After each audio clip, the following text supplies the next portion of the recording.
All right. Welcome back to the stream. Guys, I wake up today. I had the feeling yesterday that something was up. Was a lot of military, a lot of people talking, and as we came into the early morning today, we actually got the news that United States has started bombing on operation, major operation in Iran with Israel. I do not know a lot of things happening. Our system, the Global Nexus, will pick up all the news and stuff. And also, if you guys have any links or anything, please share it in the chat here. I will also create a pool here. Now everything are so fresh, right? So here we go. We got our news feeds in the back coming in. We got already 1,225 queues. That's insane. A lot of news coming in from different news all over the world. So let us first see here. Help has arrived. Okay, so first of all, let us just start seeing a video of what going on here. I have to do some YouTube tweaking also, so let's just see what he said here in the early morning. Thank you, guys.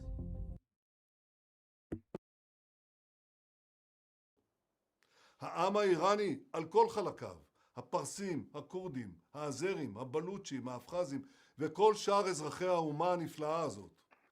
זאת ההזדמנות שלכם, להקים איראן חדשה וחופשית. קחו את גורלכם בידיכם. הרימו ראש, שאו מבט אל השמיים, כוחותינו שם, טייסי העולם החופשי, כולם באים לעזרתכם. Help has arrived. Wow, help has arrived, he said. Holy shit. Okay, all right, breaking. So this is what I saw in, look at this, 5:37 a.m. in the morning. Holy shit, Trump do not sleep. Trump do not go to sleep. And this guy, wow. Okay, so let's listen in to what Trump had to say. A short time ago, the United Alert. States military began Iran attacks Israel. major Iran combat launches massive missile operations barrage on Israel. in Iran. YN breaking. We are going to destroy their missiles and raise their missile industry to the ground. It will be totally, again, obliterated. We're going to annihilate their navy. We're going to ensure that the region's terrorist proxies can no longer destabilize the region or the world. And we will ensure that Iran does not obtain a nuclear weapon. It's a very simple message. They will never have a nuclear weapon. This regime will soon learn that no one should challenge the strength and might of the United States Armed Forces. I built and rebuilt our military in my first administration, and there is no military on earth even close to its power, strength, or sophistication. My administration has taken every possible step to minimize the risk to U.S. personnel in the region. Even so, and I do not make this statement lightly, the Iranian regime seeks to kill. The lives of courageous American heroes may be lost, and we may have casualties. That often happens in war. But we're doing this not for now. We're doing this for the future, and it is a noble mission. Wow, I just got goosebumps listening to that. Holy fuck. Shit. He also acknowledged American life will also die in this conflict here. Listen up, this is big. This is really big. Okay, so the news are still pouring into my system here. We are also listening into military radios, EMS, and different stuff, right? We have like 4 radios already up and running. They will start talking if some things go on. You can see we got the US Command, US Backup, US Security, UK Military, and NATO and US Global running. Those 2 did not work. UK weather. Okay, let's see if there's something there also. We have a live broadcast feed over Israel, Tel Aviv, I think this called, right? Jerusalem, okay. On the side here, let's see what else we can just watch as we are getting the news in. We have 1,547 queues, and this is coming straight from different areas. Let's go 42 The minutes United ago. States and the State of Israel have launched this joint strike campaign against Iran. It began with the airstrikes that they carried out in the capital of Tehran. Since this morning, the U.S. Department of War has termed the attack as Operation Epic Fury, while the Israeli Defense Ministry is calling it the Lion's Roar. Now, Iran has also begun its counter-strike. Iran said that the U.S. and Israeli airstrikes in southern Iran have killed at least about 5 students, all of them young girls at a girls' school, in the first confirmed report of fatalities. Breaking. Now, the Trump attack has on announced Iran, the U.S. has on begun Iran major began with the combat missile operations strikes in targeting Iran. strategic sites in Tehran and other cities, including in places like Karaj, Isfahan, Qom, and Kermanshah. And explosions were widely reported in central Tehran, with at least 1 strike allegedly near the complex.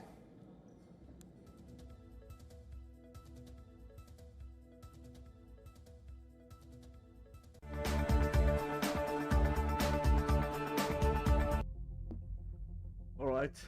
Okay, we are just going to continue down. So this is also, we are monitoring real-time military aircraft. Also, we have 1 bomber. Where is that bomber? Can I click on it? We got 1 bomber. The thing here now, okay, so, okay, here we go. We got 2 bombers. Is this bombers? No, this is helicopters.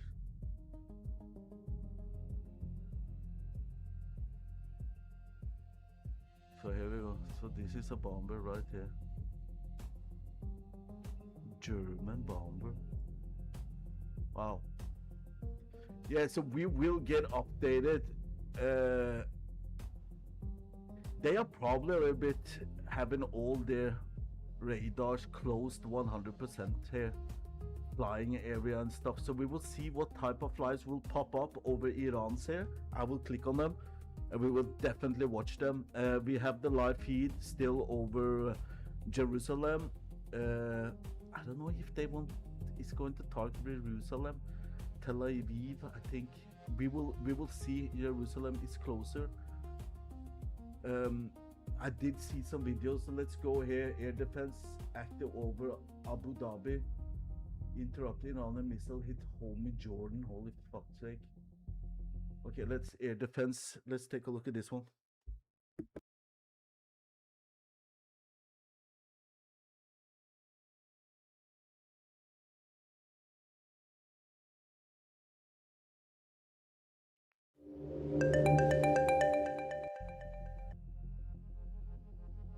All right, that was not a lot. Here we go. Let us. So white information. War. Ukraine.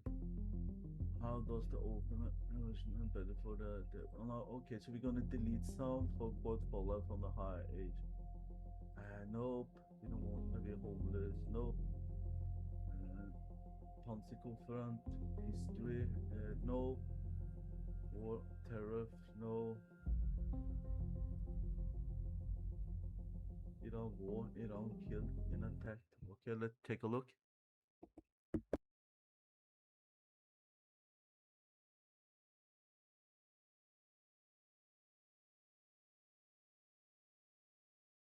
Welcome back and thank you for staying with us. We're live on WION while it is 1 West. Asia is on the brink and we will be updating you on what is really happening in the war between the United States and Iran. The headlines.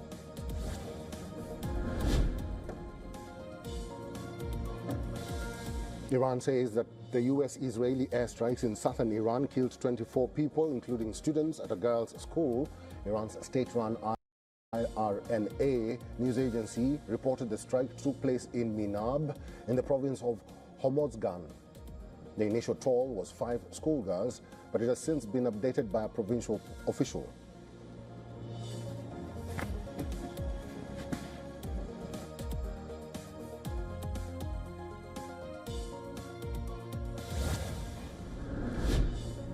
Israeli media confirms that Ayatollah Ali Khamenei was targeted in the initial round of strikes in Iran. Iranian President Masoud Pezeshkian was also among the targets in the Israeli and American opening salvo.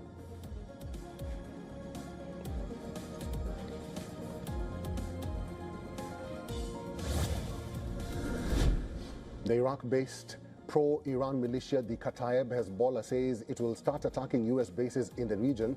This is after a Kataib Hezbollah base in the southern Iraq was bombed earlier in the day, killing at least 2 of the group's fighters.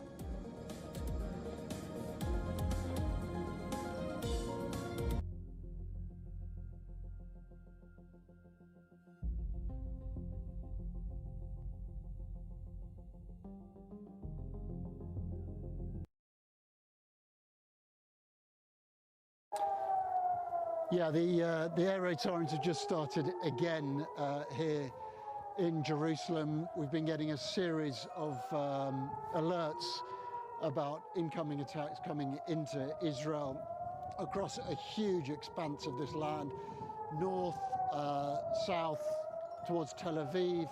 I've just had a message saying missiles reported on their way into the West Bank of Israel, which is, of course, occupied territory, Palestine, as seen by most governments. Now, what about 25 minutes ago, we saw a series of intercepts in the sky above Jerusalem, booms. We just had a large boom coming from over in that direction, and these sirens suggest that they feel that there are missiles coming over in this direction. Now, generally, Iran would not be targeting Jerusalem for the reason that that area over there, the Al-Aqsa Mosque, is one of the holiest sites in Islam. But there are missiles that will come over here. In fact, if you look there, that is the side of a missile intercept. So that is an Iranian missile that has been flown across here, probably towards a different target, but which has been intercepted by Israeli air defense. And that is what we are seeing in the skies above Jerusalem, are the booms of intercepts of missiles in this sky. The situation here, oh, that's another loud boom you're hearing there of a missile being intercepted here. The situation here, of course, has escalated very, very rapidly this morning from 8 o'clock, so that's 3¼ hours ago, when the first siren sounded. That was a preemptive siren to warn Israelis that military action was imminent and that they were likely to be asked to take shelter. And then just 3 hours later, we now know that Israel and the United States coordinated a military attack. There's another intercept that you just see there. You see that large puff of grey smoke? That is the scene of another interception. Very large boom we've just heard in the skies above us, above Jerusalem. And so this is the cacophony, and that's another trail there, and you can hear a jet flying overhead. It's a cloud cover over Jerusalem today. You see that large plume of smoke there from another interception. This is the soundtrack to Israel at the moment, and that's another element to it. Just that chiming sound you can hear is the alert that is now played out on mobile phones and devices across this country. That is a warning that is sent out on apps on people's phones and other devices, warning them of incoming missiles and telling them to take shelter. As you can see, My team and I are all in protective equipment. That's a very, very loud intercept there. That doesn't feel as if that one is too far away. These are some of the loudest booms and interceptions that we've heard so far this morning. And Israel is a tense country right now. In fact, I'm looking there. There is a plume of smoke that is just rising from a scene just, well, that is not far away from us at all. The smoke that you can see rising there, we don't know so this is what has real. caused This that. is real, guys. But that is Yesterday, that I is was a venue having this down there feeling which that is this stuff used was as a going to concert have. I had a friend that venue, was really eager. over the course I was up to of around summer, 3 o'clock here yesterday. in the Nothing heart happened. of Jerusalem, and there As is soon now as I went to smoke sleep, pouring Europe out is start from getting, that. That is getting their eyes just up, in and the it all shadow started. of the old city This is of big. Jerusalem. That is extraordinarily near to some of the holiest sites in Christianity and Islam. We'll find out what has happened there, but that is smoke pouring out from there, and that followed on, as you heard, from the sound of intercepts here in the skies above Jerusalem. Well, you'll be well aware that that is an air raid siren that is being activated once again. So we're looking around us all the time to see what is happening in these skies. Let me tell you that also Israeli military have sent forces up to the border with Lebanon to preempt Hezbollah potentially joining this attack. Alert. Put forces Israel-Iran war. Syria Trump. as Iran well, can never have a nuclear weapon. and clearly, WION as we breaking. know, what has preempted all of this is a coordinated attack by Israeli and American forces on Iran. Iran always said that it would respond. It said that it would that there would be a regional conflict if it were attacked. And we are receiving reports of attacks not just on Israel, but also reports of in Bahrain, the UAE, and other places in the region.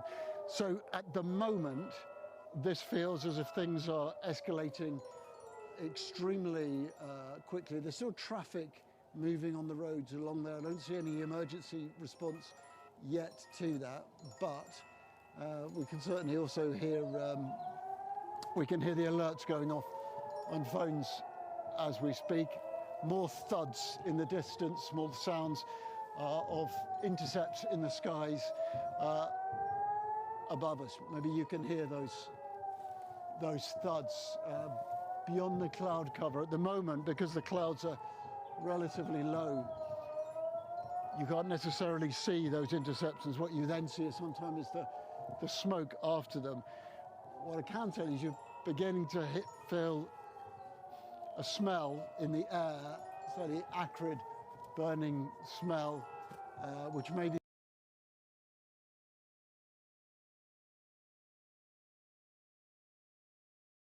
coming from over there, maybe as a result of these intercepts.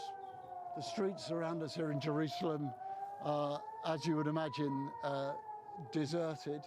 People have been told to take shelter here and across so much of Israel as they wait to see the extent of this.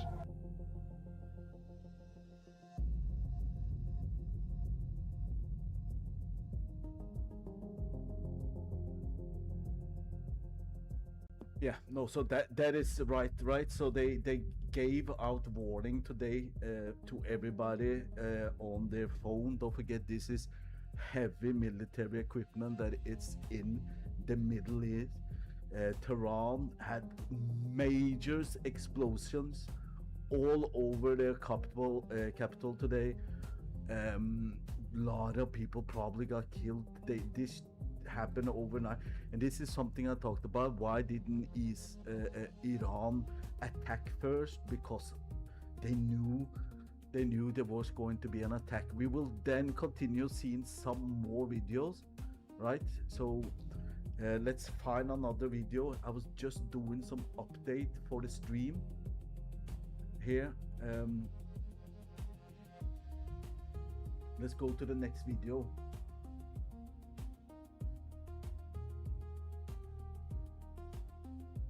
Yeah, and this one I did see A1 Cobra support. Okay, let's take a look at this one.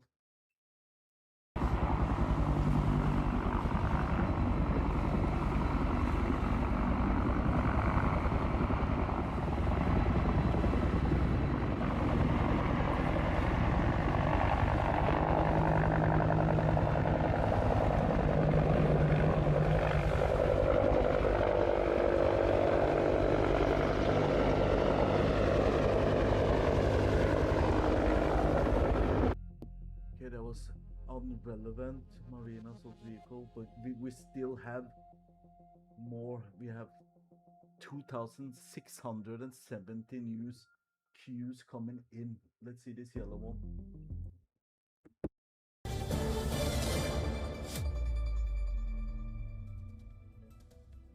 There are also several explosions that were heard near the United States consulate in Erbil in northern Iraq.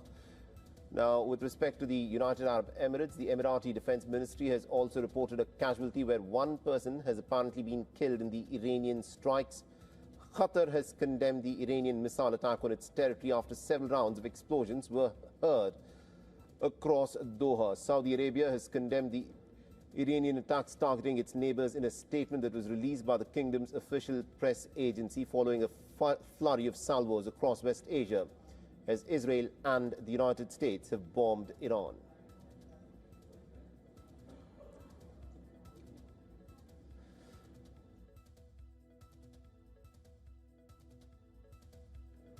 And my colleague Kripa, of course, is with us, joining us from the newsroom, who's been tracking all the developments that are unfolding. Kripa, at this moment, the information that is coming out of this developing story is still very sketchy. What are you picking up at your end about the number of fatalities that have been suffered since the attacks began this morning? Yes, Saleh, as I previously mentioned, 5 girls were killed in an all-girls school in the strike in Iran. And as we track the latest developments at this hour, Iranian missiles have targeted Israel again, with the Israeli army trying to intercept. And if we analyze the situation a little on why Israel struck Iran, Israel views a nuclear-armed Iran as an existential threat. And the IAEA is ruling, plus Iran's enrichment move crossed Israel's long-stated red lines. Israel acted unilaterally to prevent a nuclear breakout. And if we talk about why the U.S. joined, then Donald Trump had restored maximum pressure while reopening talks. Diplomacy was still going on, as you previously mentioned, and talks ended once Iran was declared in violation.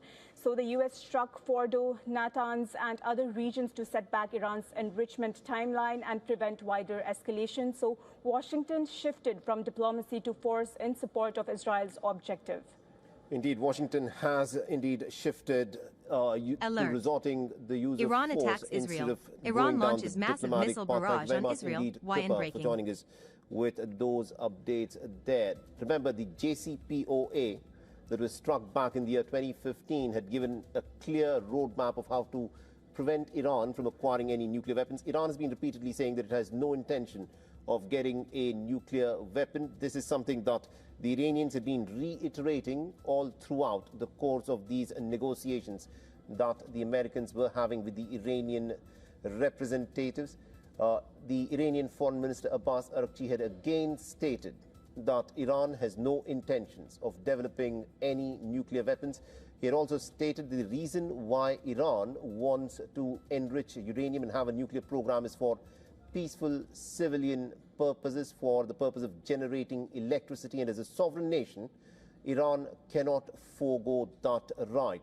Iran said that it wants to accommodate as many of these American demands as possible, but the Americans had their objectives clearly on the table. The Americans wanted Iran not to have an enrichment program at all.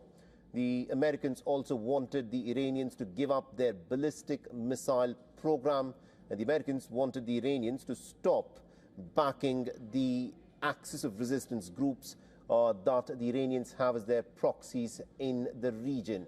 But at this moment, is it only the Iranian nuclear program and its ballistic missile program that the Americans are going after? Or is the American and the Israeli plan much bigger? Is it regime change that the Americans are after in Iran will dictate as to how long this round of hostilities will go on? Remember, over the course of the last few weeks and months, we were talking about how the American military buildup of the naval armada was so large that the last time the Americans had weapons of this scale was back in the year 2003, when the Americans carried out that infamous and botched invasion of Iraq, which resulted in years and years of uncertainty in the region, which many people say also resulted in the rise of the ISIS in the region after the disbanding of the Iraqi army under the former leader Saddam Hussein. Now, what is Donald Trump's intention here? Is he again now going to change path? Will he talk about diplomacy? Because he was talking till recently of possibly having limited strikes on Iran. Or is the path for diplomacy now completely over? Is something that remains to be seen.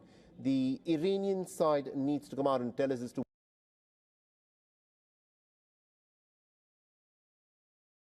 what is the extent of damage it has suffered in these attacks that the Americans and the Israelis have been carrying out since this morning. Masoud Pezeshkian, who was targeted where the Iranian presidential house was bombed, has come out and has issued a statement that he is in good health and he's perfectly fine. We are yet to hear about Ayatollah Ali Khamenei, who was also targeted by the Israelis. The 87-year-old Ayatollah, remember, has not been seen in public in the last few days. He has been in different locations for security reasons because he was clearly the target that the Americans wanted to take out in the aftermath of what the Americans did in Venezuela. And we are waiting for some confirmation from the Iranians about what in fact has been the fate of the many targets that the Americans and the Israelis have struck in the course of the last few hours. Yeah, we are watching the conflict. It's full on. Our system are picking up 3,151 news all over the world coming from different news. Intercept Iran missile hit home in Jordan. Okay, let's.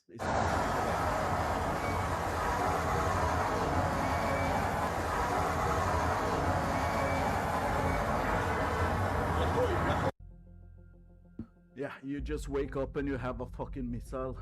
Oh, this is epic. Of course, we are not praising war, but still, this is epic.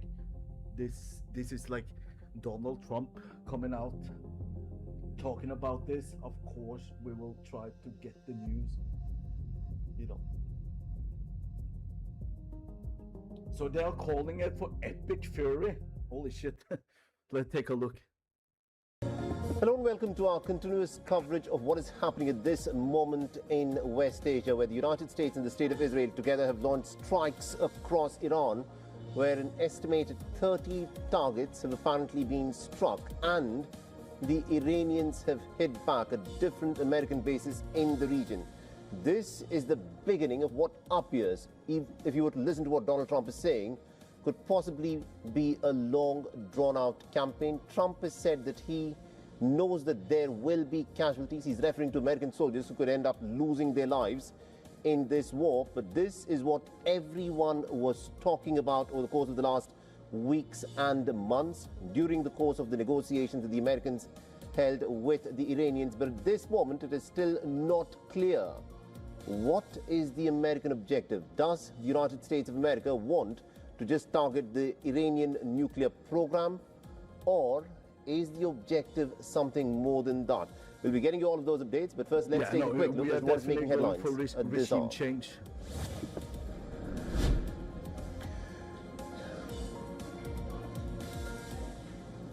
Now, the United States has launched strikes against Iran under its ongoing operation that has been named Epic Fury. Speaking to the Iranians, the American President Donald Trump said that the United States finishes its operations and it is up to the Iranians to take over their government. I wonder who gave him this name, Epic Fury, when Trump saw that he was like, hell yeah, Epic Fury, that's the name. Oh, come on. Now, the Israeli military says that it has targeted Iranian essential personnel that are part of the plan to destroy the state of Israel, adding that its objective is to degrade the Iranian capabilities and to remove the existential threats to the state of Israel.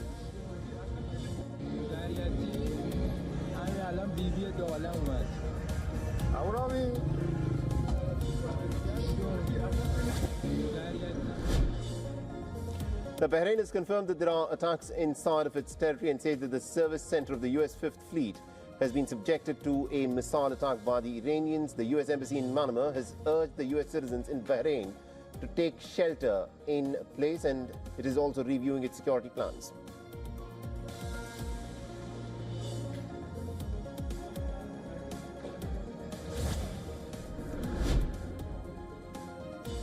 And Abu Dhabi's residents hear some loud explosions in the Emirati capital after the United States and Iran launched strikes on Iran, which has vowed retaliation. Abu Dhabi is home to a base that houses U.S. personnel.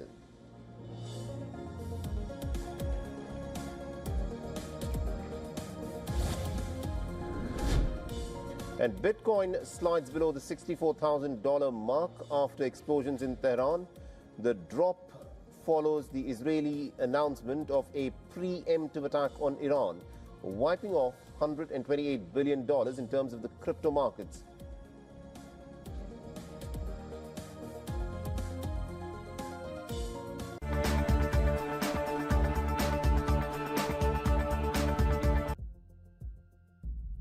Epic Fury. Okay, so that is the name. Epic Fury, guys. That's what Trump is calling it. Who is giving Trump these fucking names? Holy shit. So when we look back in history, we're going to lay like, yeah, do you guys remember the Epic Fury attack on Iran? Wow. Okay. That is big. Let's continue here.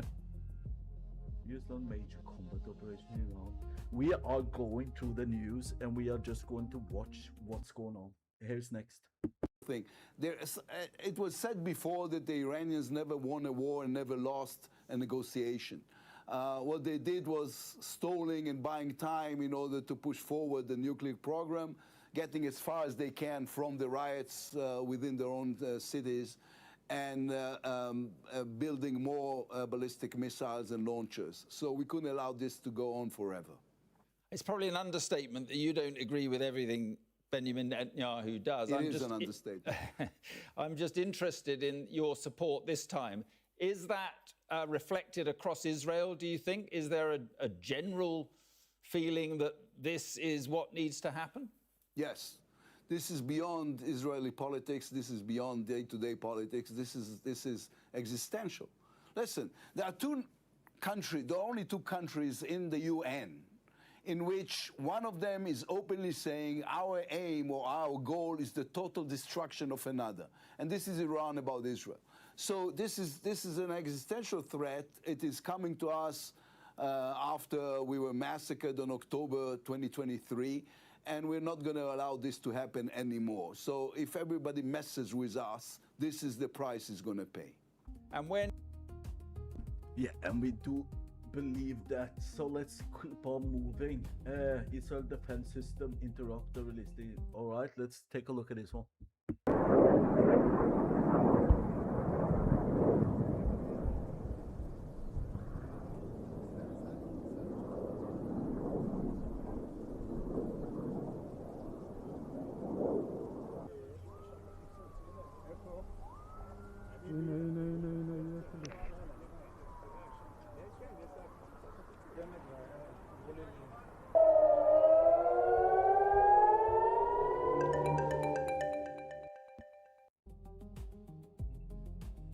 Yeah, wow. Okay. We keep on US-Israel attack IDF identified missile launched from the tower. Let's go. And also the AI-139 that is operating from Delhi to Tel Aviv on the 28th of February is returning to India due to closure of airspace in Israel and in the interest of safety of passengers and the crew. The Indian airline, Air India, has said that it regrets the inconvenience caused to the passengers due to this unforeseen situation.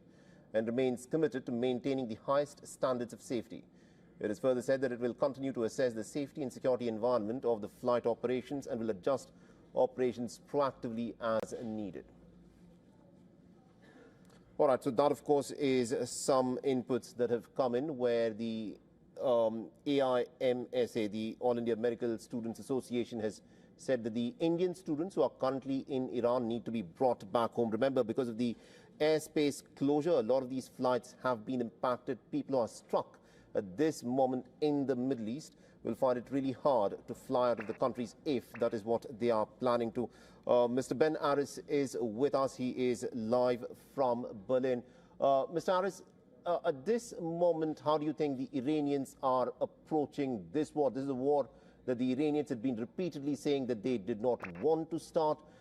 They said that the negotiations were the way forward. There were 3 rounds of negotiations that were conducted between the Iranians and the American representatives. There were indirect talks, and as soon as the 3rd round of negotiations ended, the Israelis and the Americans have staged this attack. In your assessment, has the door for negotiations between Iran and the United States has now effectively closed? Yeah, the negotiations are over. So there was a meeting just yesterday in Switzerland where the Omani foreign minister met with the Iranian foreign minister, and they were talking and trying to do a deal that focused on ending the uranium enrichment program, and they actually reached an agreement where the Iranian side said that they would dilute the enriched uranium stockpile they still have, and that was the basis to move forward, and also that they would let the IAEA in as the international organization to monitor it, to make sure that went ahead. And so that was seen as a breakthrough, and that was just 24 hours ago. And then the following morning, Israel has launched its, preventative attack. And there can be no more uranium nuclear negotiations. That round has been effectively killed by this attack. And so we're going to go through a bloody phase now, and then talks hopefully will start again sometime down the road when Trump realizes that this is going to run out of control. But in the meantime, we're at war, and there's no walking it back. We're going to go through a military phase of escalation. And as we saw this morning, it's already spilling out into the rest of the region.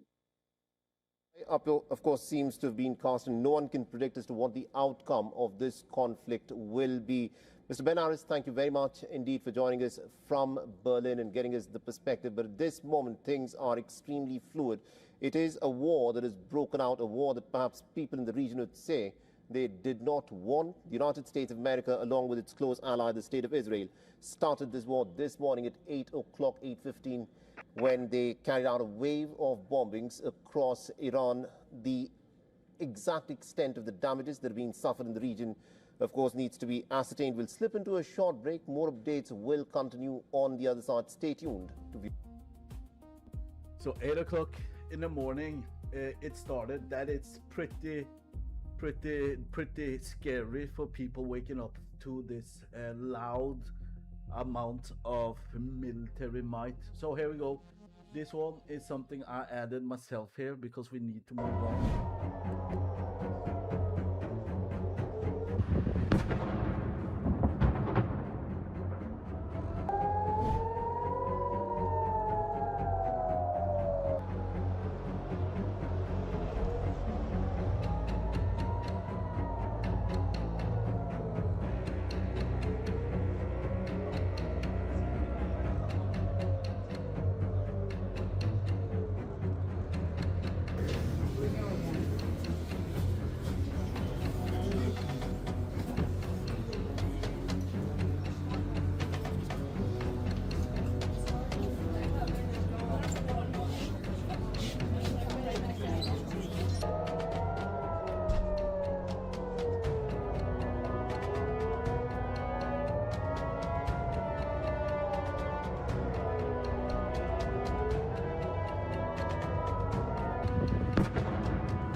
Alert.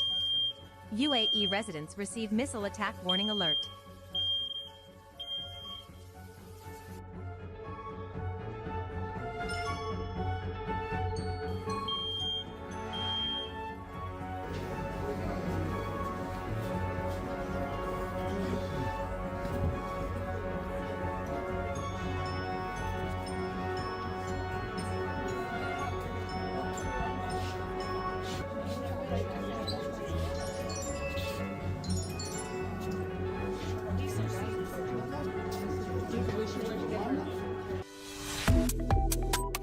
Subscribe to One India.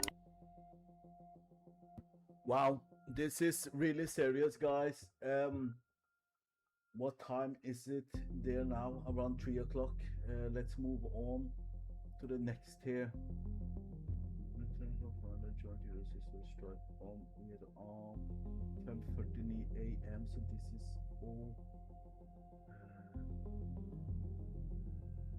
Yeah. So we did see. We can see again. Trump talking here.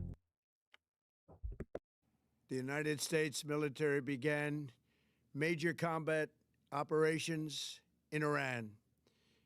Our objective is to defend the American people by eliminating imminent threats from the Iranian regime, a vicious group of very hard, terrible people. Its menacing activities directly endanger the United States, our troops, our bases overseas, and our allies throughout the world. For 47 years, the Iranian regime has chanted death to America and waged an unending campaign of bloodshed and mass murder, targeting the United States, our troops, and the innocent people in many, many countries. Among the regime's very first acts was to back a violent takeover of the U.S. Embassy in Tehran, holding dozens of American hostages for 444 days. In 1983, Iran's proxies carried out the Marine barracks bombing in Beirut that killed 241 American military personnel. In 2000, they knew and were probably involved with the attack on the USS Cole. Many died. Iranian forces killed and maimed hundreds of American service members in Iraq. The regime's proxies have continued to launch countless attacks against American forces stationed in the Middle East in recent years, as well as U.S. naval and commercial vessels in international shipping lanes. It's been mass terror, and we're not going to put up with it any longer. From Lebanon to Yemen and Syria to Iraq, the regime has armed, trained, and funded terrorist militias that have soaked the earth with blood and guts. And it was Iran's proxy, Hamas, that launched the monstrous October 7th attacks on Israel, slaughtering more than 1,000 innocent people, including 46 Americans, while taking 12 of our citizens hostage. It was brutal, something like the world has never seen before. Iran is the world's #1 state sponsor of terror and just recently killed tens of thousands of its own citizens on the street as they protested. It has always been the policy of the United States, in particular my administration, that this terrorist regime can never have a nuclear weapon. I'll say it again, they can never have a nuclear weapon. That is why in Operation Midnight Hammer last June, we obliterated the regime's nuclear program at Fordow, Natanz, and Isfahan. After that attack, we warned them never to resume their malicious pursuit of nuclear weapons, and we sought repeatedly to make a deal. We tried. They wanted to do it. They didn't want to do it. Again, they wanted to do it. They didn't want to do it. They didn't know what was happening. They just wanted to practice evil. But Iran refused, just as it has for decades and decades. They've rejected every opportunity to renounce their nuclear ambitions, and we can't take it anymore. Instead, they attempted to rebuild their nuclear program and to continue developing long-range missiles that can now threaten our very good friends and allies in Europe, our troops stationed overseas, and could soon reach the American homeland. Just imagine how emboldened this regime would be if they ever had and actually were armed with nuclear weapons as a means to deliver their message. For these reasons, the United States military is undertaking a massive and ongoing operation to prevent this very wicked, radical dictatorship from threatening America and our core national security interests. We are going to destroy their missiles and raise their missile industry to the ground. It will be totally, again, obliterated. We're going to annihilate their Navy. We're going to ensure that the region's terrorist proxies can no longer destabilize the region or the world and attack our forces and no longer use their IEDs or roadside bombs, as they are sometimes called, to so gravely wound and kill thousands and thousands of people, including many Americans. And we will ensure that Iran does not obtain a nuclear weapon. It's a very simple message. They will never have a nuclear weapon. This regime will soon learn that no one should challenge the strength and might of the United States Armed Forces. I built and rebuilt our military in my first administration, and there is no military on earth even close to its power, strength, or sophistication. My administration has taken every possible step to minimize the risk to U.S. personnel in the region. Even so, and I do not make this statement lightly, the Iranian regime seeks to kill. The lives of courageous American heroes may be lost, and we may have casualties. That often happens in war. But we're doing this not for now. We're doing this for the future, and it is a noble mission.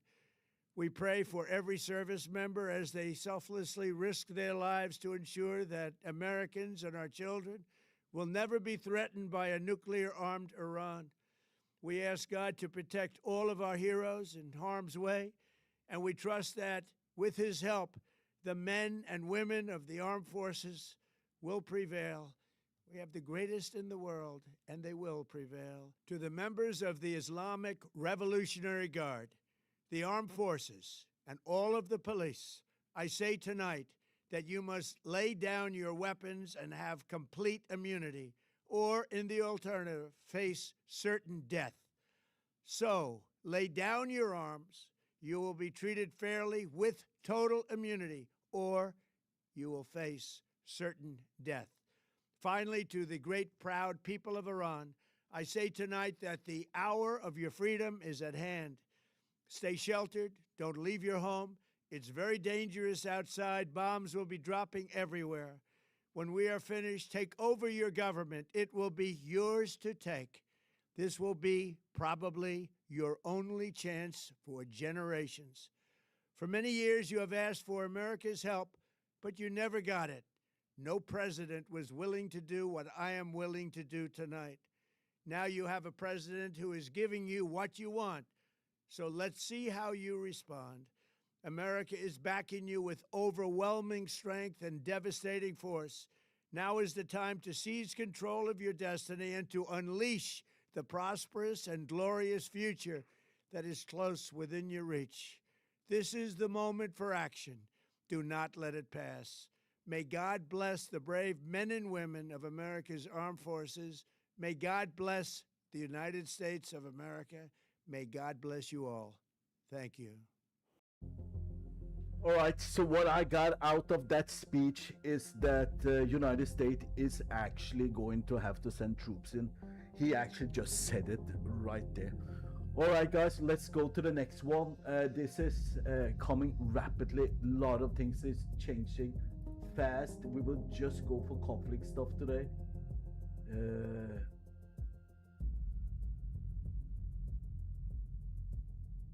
Qatar, let's take a look.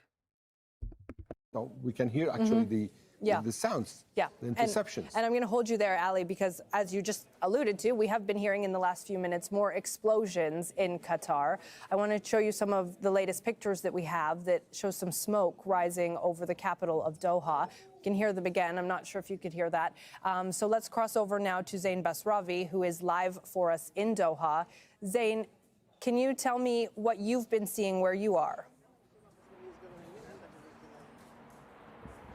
Absolutely. It is 2:51 p.m. local time right now here in Doha.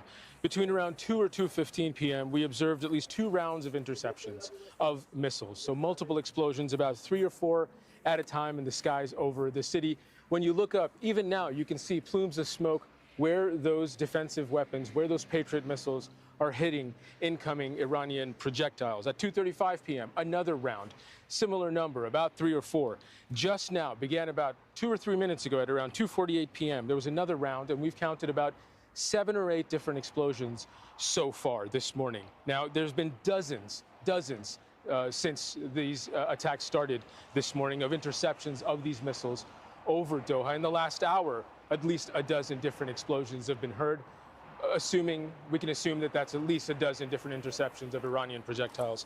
These interceptions, it has to be said, are happening over civilian populated areas. They're happening in parts of Doha around Al Udeid Air Base as the Iranians try to strike that U.S. airbase, as they try to strike CENTCOM headquarters. But these interceptions are happening around civilian areas. The last time that Iran tried to hit Al Udeid in June of last year, we saw debris falling onto people's yards, on side streets, people posting videos showing parts of missiles and rockets. Israel-Iran and what war. we are seeing More now loud is at least bangs 2 heard in separate Abu videos Dhabi. that are still pending WION confirmation. breaking. Can't confirm what we're looking at, but smoke rising over part of the city and seemingly a missile hitting the ground as well. But we're still waiting for confirmation on whether or not these can be verified. But what we do know for certain is that so far this morning, dozens of missiles have been fired at Qatar from Iran, and there have been dozens of interceptions. Okay, Zain, thank you very much. Let's bring back in our chief U.S. correspondent, Alan Fisher, now. So, Alan, Donald.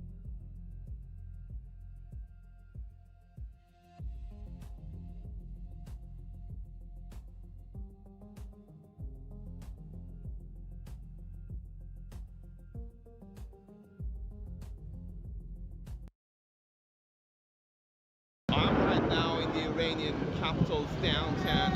As you can hear, sounds of massive explosion are being heard after initiation of a campaign of strikes by the American and Israelis Khasdor neighborhood, which is one of the most important political areas in Iran, has been for several times targeted alongside with other military areas that are reportedly targeted as well. And that doesn't stop there, as we know that there are other places across the country, other cities that have been also targeted. This is not the first time that the Iranians are facing a confrontation, specifically back in June, when the country was in the middle of negotiations and a campaign of strikes by the Americans and Israelis targeted not just nuclear facilities and nuclear scientists and not just the military headquarters, but actually the civilian infrastructures, living fatalities. And right now, as we speak to people, there is a lot of concern regarding the possibility of escalation, not just here in the capital, but also across the country. And now this is a very critical situation, because what we are hearing from the Iranian side is that there are going to be a crushing response ahead when it comes to actually preparations of the military response from Tehran side. This is a developing story, and we are closely following to see what comes next. And still, I can hear sounds of explosion here in the downtown. Yeah, no, this is a development story, 100%. Natiana confirm U.S.-Israel strike on Iran. Let's take a look. Just a recap, by the way, as you can see, we're now put on protective equipment because we have received a notification, as has of Israel, that Iran has fired missiles towards Israeli territory. Almost coincidental with that, or certainly coming out at the same time as that, Prime Minister Benjamin Netanyahu, the Israeli Prime Minister, has put out a statement, not as long as Donald Trump's. My brothers and sisters, citizens of Israel, a short time ago, Israel and the United States embarked on an operation to remove what he describes as the existential threat posed by the terrorist regime in Iran. He goes on to thank Donald Trump and says, for 47 years, the Ayatollah regime has been shouting death to Israel, death to America. It has spilled our blood, murdered many Americans, and massacred its own people. He says Iran must not be armed with nuclear weapons. Our joint action will create the conditions for the courageous Iranian people to take their destiny into their own hands. And this, I think, is the crucial element of this, because this is about the justification, echoing the words of Donald Trump. The time has come for all segments of the Iranian people, the Persians, the Kurds, Alert. the Azeris, the Baluchis, Israel-Iran the Oasis, war. to throw More off the loud yoke bangs of heard in tyranny Abu and bring Dhabi. about a free WION and breaking. peaceful Iran. He says, also, I appeal to you, the citizens of Israel, to listen to the instructions of the Home Front Command. That is the app I was telling you about, that supplies instructions to all Israelis about how to behave and where to seek shelter at times like this. Together we will stand together, we will fight together, we will ensure the eternity of Israel. So how do we translate that? Well, that is Benjamin Netanyahu saying, A, we are doing this alongside the United States. Remember that the US is, in a diplomatic terms, Israel's not only greatest friends, but one of its last remaining extremely loyal diplomatic allies. And he is saying that this isn't just about destroying Iran's stockpile of ballistic missiles. This isn't just about nuclear enrichment. This is about bringing to an end the regime of Ayatollah Khamenei and his predecessor. This is about, Ayatollah Khamenei being the original Ayatollah Khamenei being the present Ayatollah. It is about bringing that regime to an end. And the Israelis, of course, blame Iran for fomenting discontent and anger and violence towards Israel through their support of Hamas in Gaza. And of course, the October 7th attacks resonates so deeply, so profoundly in Israeli society, and also through their support of Hezbollah in Lebanon. And right now, Israeli troops are massing on the Lebanese border, they say, for fear of Hezbollah joining in this attack. They say that they blame Iran for supporting the Houthis in Yemen, who have fired missiles towards Israel. I tell you also, Israel is putting troops on the border with Syria for fear of other reprisals. So Israel at the moment has immediately put itself on a war footing, attacking Iran, putting forces around its borders, but is making very clear here that this is about regime change. And that, I think, is why there are so many assets, so many planes in the sky above Iran at the moment, because it's not just about attacking Tehran. We're seeing reports of multiple places around Iran being attacked by this joint operation, and that you are hearing there once again the alerts coming out from the Israeli authorities about the wave of missiles which they believe are on the way. Sirens now sounding in the center of Israel, sounding in the north of Israel. We are yet to have those air raid sirens here in Jerusalem. We did have one this morning at about 8 o'clock, which was a preemptive one. That was the first indication that we had that an attack was on the way. It was at the time made clear that this was a warning to Israeli citizens that they should steel themselves for an actual siren. Well, those are now sounding in parts of Israel as missiles are targeted upon the north and some of the central territories of the country. I would be astonished, frankly, if there wasn't an attack either now or later upon other cities. Notably, I think Tel Aviv, which has been the focus point of previous Iranian attacks on Israel. So a large-scale attack, and I'm hearing that air raid sirens have just started in Tel Aviv. So we will be watching that. They may, well, who knows? One doesn't want to predict what's going to happen, but they are sounding in Tel Aviv, and indeed, and I think you can hear them now, Anna, yeah. Yeah, that is the very, very distinctive sound of air raid sirens there over Tel Aviv, the city, not that far. It's about an hour between Jerusalem and Tel Aviv, and they are different, very different cities. Jerusalem is the seat of government and is the religious center of Israel. Tel Aviv is the seat of commerce, is on the coast, and is both cities of about 1 million. All right, so what we're going to do, Command Bridge here sent me Iran strike Jerusalem. Let's take a look at the live feed, because we do have a live broadcast up here. Let's see if we got any new planes coming in. They are just standing there. Okay. Spy planes. All right, so what we're going to do, I'm going to put on the live feed here. We're going to watch it. It's going to keep us up to the date. What's going on? Afterwards, we will check the news.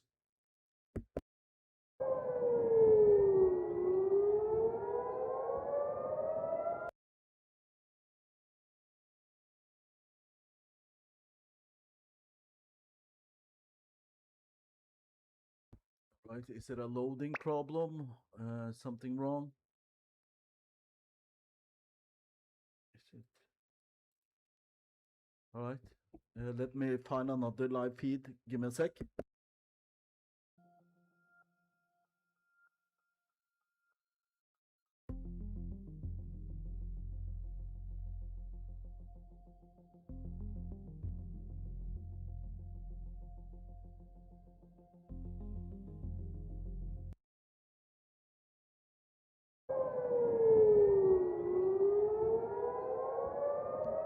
All right, so let's see if this feed works. No, it's not working.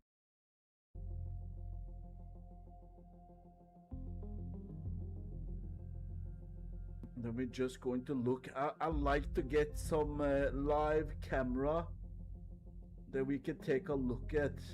Tel Aviv is definitely good to take a look at. So here we go.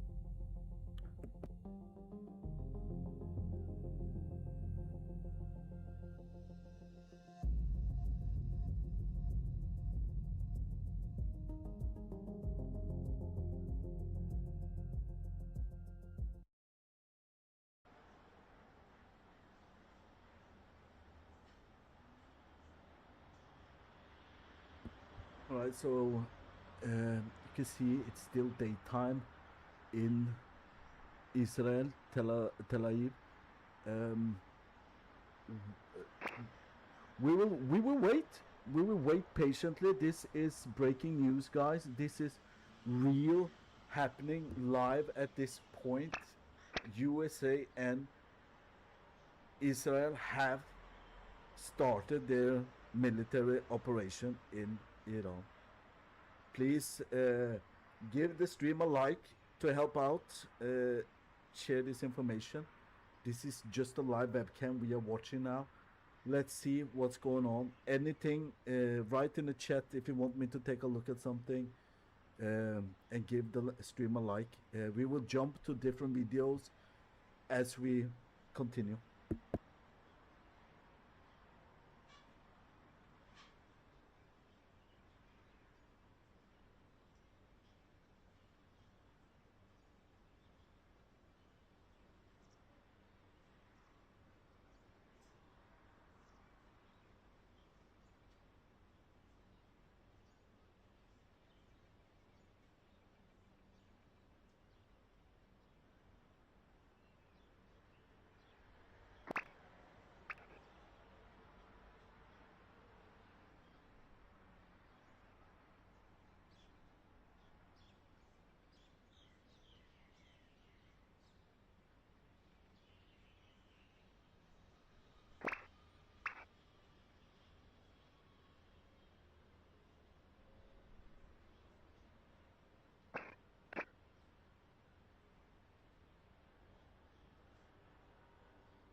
Yeah, as we are in this, we are also listening to different signals area, military broadcast, and they will start talking when they have something for us.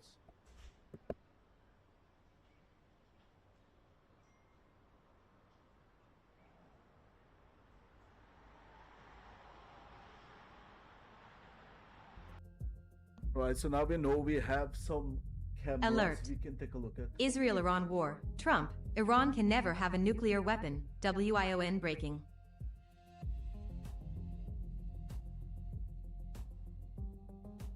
Oh, let's see this missile interruption.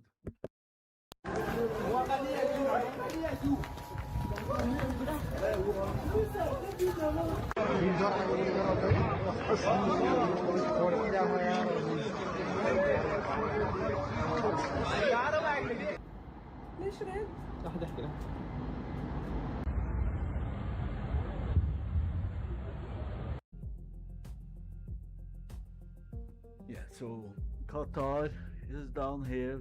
All of this here, if I understand it right, Iran has done some counter-strike, but we don't know how hard and what type of missile has actually been dropped on different areas in Iran. Have them killed any of the big leaders of Iran? Is those attacks they did today just warning shots, or is this the real deal? As the news comes in, we will definitely see how the night will bring, and we will watch the skies over Israel and Iran and get all the news that we can.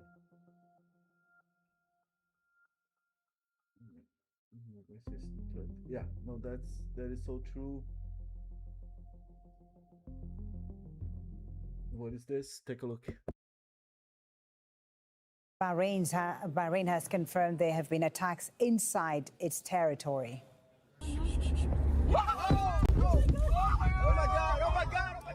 This is a moment a missile hit the U.S.'s 5th Fleet headquarters in Bahrain's capital, Manama.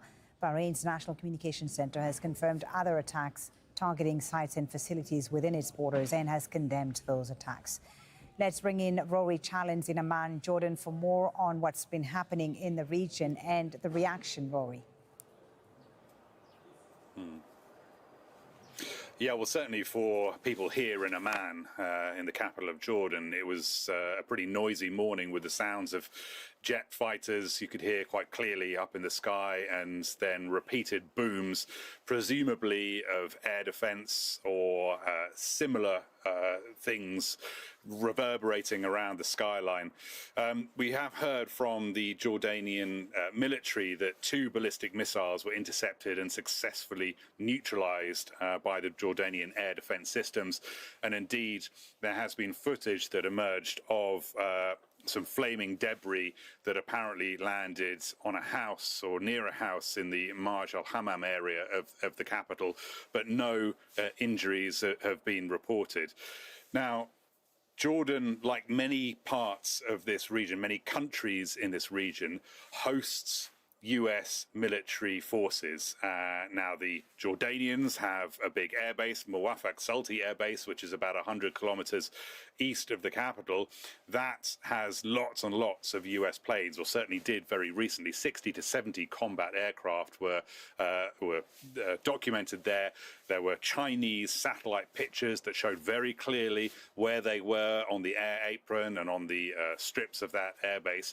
The Iranians put out an AI video showing that this airbase was going to be targeted in the event of any attack by the United States or by Israel on Iran. And this has been part of Iran's wider pressure campaign against countries like Jordan, like UAE, like Saudi Arabia, etc., to basically tell them, if you are hosting US military capabilities, regardless of whether you are letting those military capabilities be used in any attack on Iran, it doesn't matter to Iran. Iran will still see those as legitimate targets and will strike back. Now, I have to say, for the moment, Jordan seems to have got away relatively unscathed. But, you know, this is very early on in this conflict. And Israel-Iran attack. Qatar condemns targeting of Kuwait, UAE, Jordan and Other Bahrain. countries in the region, breaking. we've been seeing attacks in Bahrain and UAE, in Saudi Arabia and Iraq as well, are not quite have not escaped as quite as unscathed as Jordan has at the moment. But I think we have heard about 40 minutes ago the all-clear air raid siren going out, suggesting that the danger has passed for the moment, but we understand that there could be fresh barrages on the way at any moment. Rory Challens live for us in Amman, Jordan. Rory, thank you.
All right, so it's nighttime. It's going to get dark in Israel, so let's continue here watching. This is French. We don't want French at this point. Trump announced Operation Major. This is also French. Military history visual. I don't know what this is. I'm not. Government visitor Tarif for Israel. Yeah, this is one dead Iranian missile strike in Abu Dhabi that we was watching. State of the Union, that was an epic. Military history. Iran TV show destruction of Tel Aviv. Okay, let's take a look. به دست ما رسیده از تجاوز هوایی آمریکا و رژیم صهیونیستی به تهران و چند شهر کشور که در قاب شبکه خبر این تصاویر رو مشاهده می‌کنید. بر اساس اعلام منابع خبری علاوه بر تهران ساعتی قبل صدای چند انفجار در برخی شهرها از جمله اصفهان، قم، برخی مناطق استان لرستان، کرمانشاه، کرج و تبریز هم شنیده شده. شما آخرین تصاویری که به دست ما رسیده رو از قاب شبکه خبر مشاهده می‌کنید. وزیر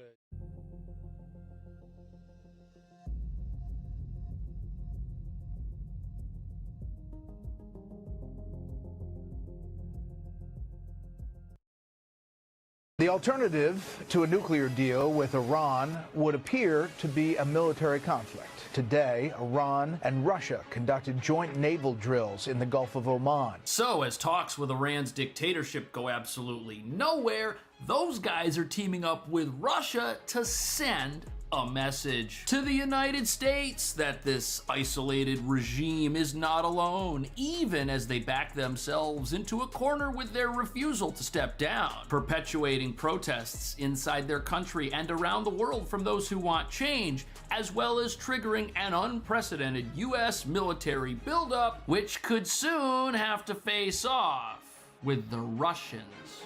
With the drums of war beating louder, in the Strait of Hormuz, Iran and Russia held live-fire naval exercises, which included vessel raids and ship seizures. Why do they need an intercontinental ballistic missile? That's a missile that goes far. The reason is so they have the ability to attack the United States. So why are they spending billions of dollars to create that missile? It isn't for Israel and it isn't for Europe. It's for us. Well, Iran, as usual, keeps thinking they can get away with it, that America isn't watching. And this posturing for war, I think, is a major mistake on behalf of the Iranians. The history shows it only ends badly for them. The U.S. is engaged in the largest military buildup in the Middle East since the eve of the Iraq War. F-15 fighter jets, stealth F-35s, KC-135 refueling tankers, and a squadron of F-22 Raptors. As Trump said, 15 days, we're going to get a deal one way or another. And Trump has been very careful to say there's one way that's got consequence that they don't want. He was very clear about that.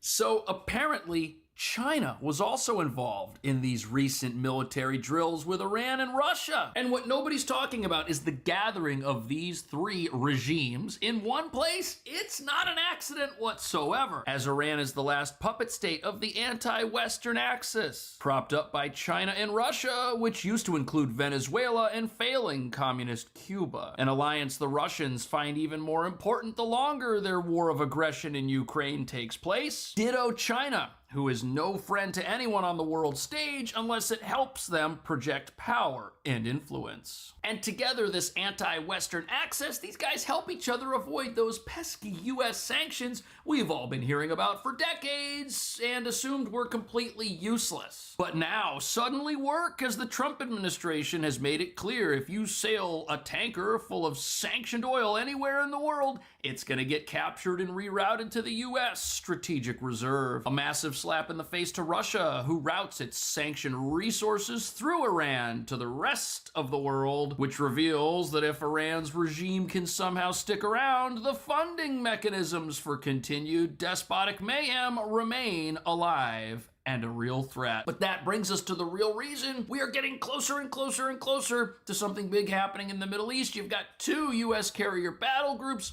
surrounding our adversaries who are all on life support. The Russians have been on life support since they invaded Ukraine. Iran is on life support every single day as its people rise up and protest for their freedom. And without a strong Russia and Iran, China, they don't have a friend left on the planet. But Trump's got another ace up his sleeve, because this armada, its presence alone, has America's adversaries completely off balance, even without firing a shot. And they're going crazy, expending what little resources they have to perform military drills that won't stop stealth aircraft they don't see until God shows them the instant replay. And as you're about to see, US carriers and ships surrounding Iran, that is nightmare news for Russia, who needs this regime to hang on as long as possible. Fox News alert: Russia and Iran carrying out more joint military exercises, with the Islamic Republic moving military assets while the U.S. ramps up its presence. One expert claims Iran is repositioning strike drones under the cover of these joint drills with Russia. The Russia drills would cover for the Iranian forces to move their drones into strike position. They've gone under the veil of doing the military exercises, which happen to be along the coastline, and this is an escalation. Israel-Iran war. So the presence of Russian forces along the Iranian coastline, it does a couple of things. Yes, it's a team up to try and show America, hey, we're here and we're not. Yo, so what's a breaking news coming in about the leader of Iran 1 hour ago here? Let's take a look at it. We want to go back now to Jennifer Griffin, Chief National Correspondent. Jennifer, what are you learning as the nation wakes up to this major combat operation that the Pentagon has dubbed Epic Fury? Well, Griff, first I want to correct the record. I stated earlier that I was questioning how the U.S. was broadcasting in Persian into Iran at this time because, and I had stated that the Persian service had been let go at the start of the administration, but I have since learned that, in fact, the Persian service Israel-Iran has been war. up and running Bahrain evacuating ever since last citizens summer. and residents from Jaffa. WION breaking. During the 12-day war last summer, and the Persian service of VOA is broadcasting into Iran as we speak. We also have seen that there is a message in Persian from Reza Pahlavi, the son of the Shah, who is seen as a leader in exile, a potential future leader of Iran, and he has been speaking directly to the Iranian people. The president's message was very clear to the Iranian people that this will be the time after the bombing stops. They should take matters into their own hands and rise up and throw off this regime. Iran attacks Israel. Iran launches massive missile barrage on Israel. Has been busy breaking. targeting the leadership of Iran. We have unconfirmed reports that the targets have included everyone from the supreme leader, Ali Khamenei, as well as the defense minister, as well as the head of the judiciary, as well as Ali Shamkhani, who I'm told is the supreme leader's advisor on the nuclear program. So it is very clear that this operation, this joint operation between the United States and Israel, is also an attempt at regime change. And as a result, the Voice of America, as well as Reza Pahlavi, are broadcasting in Persian, likely through Starlinks and other means, because the internet has been down, we understand, in Iran since the operation began. I'm Steve Doocy. I'm Brian Kilmeade. And I'm Ainsley Earhart. And click here to subscribe to the Fox News YouTube page to catch our hottest interviews. Yeah, so we are on the global news here. We are getting in all the news as it comes through this app I have created from different sources.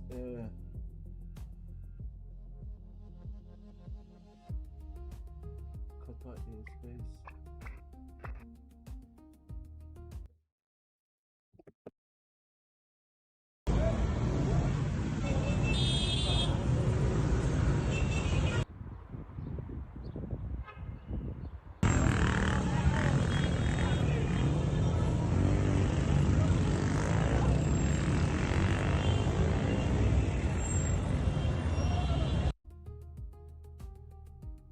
We will monitoring all the news that we get and watch and take a look. Bahrain has confirmed there have been attacks inside its territory.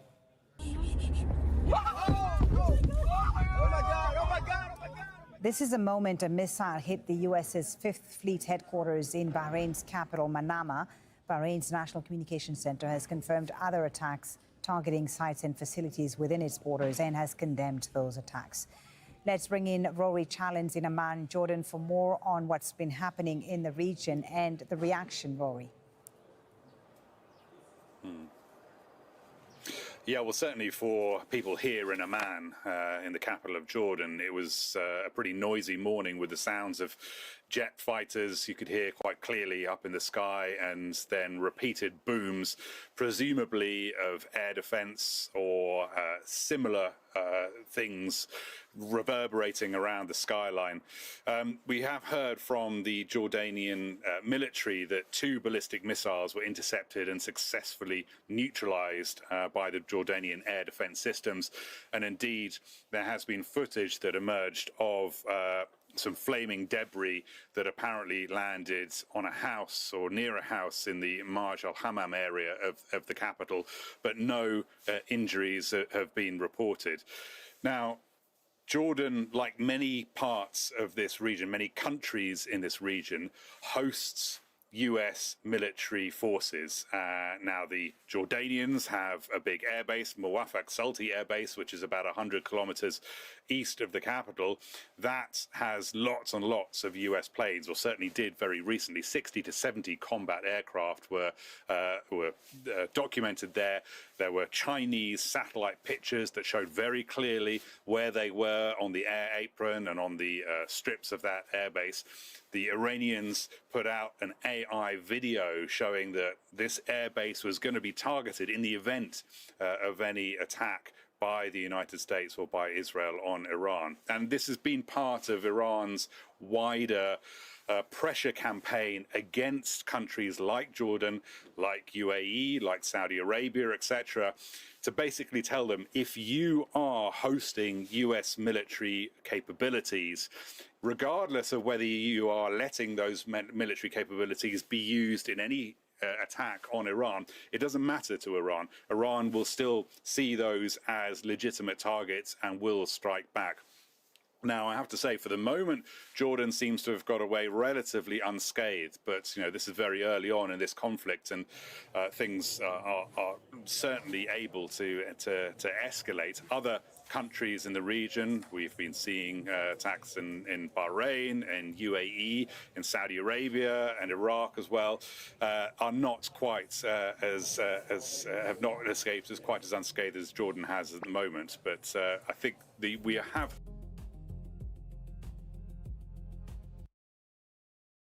We do have team coverage all across the world. We have Lucas Tomlinson, who's live in West Palm Beach, Florida. We have Chief National Security Correspondent Jennifer Griffin, who is live at the Pentagon. So we begin with our Chief Foreign Correspondent, Trey Yinks, who's live on the ground in Tel Aviv, where there are air sirens that are blaring right now. Trey, we're going to get straight to you.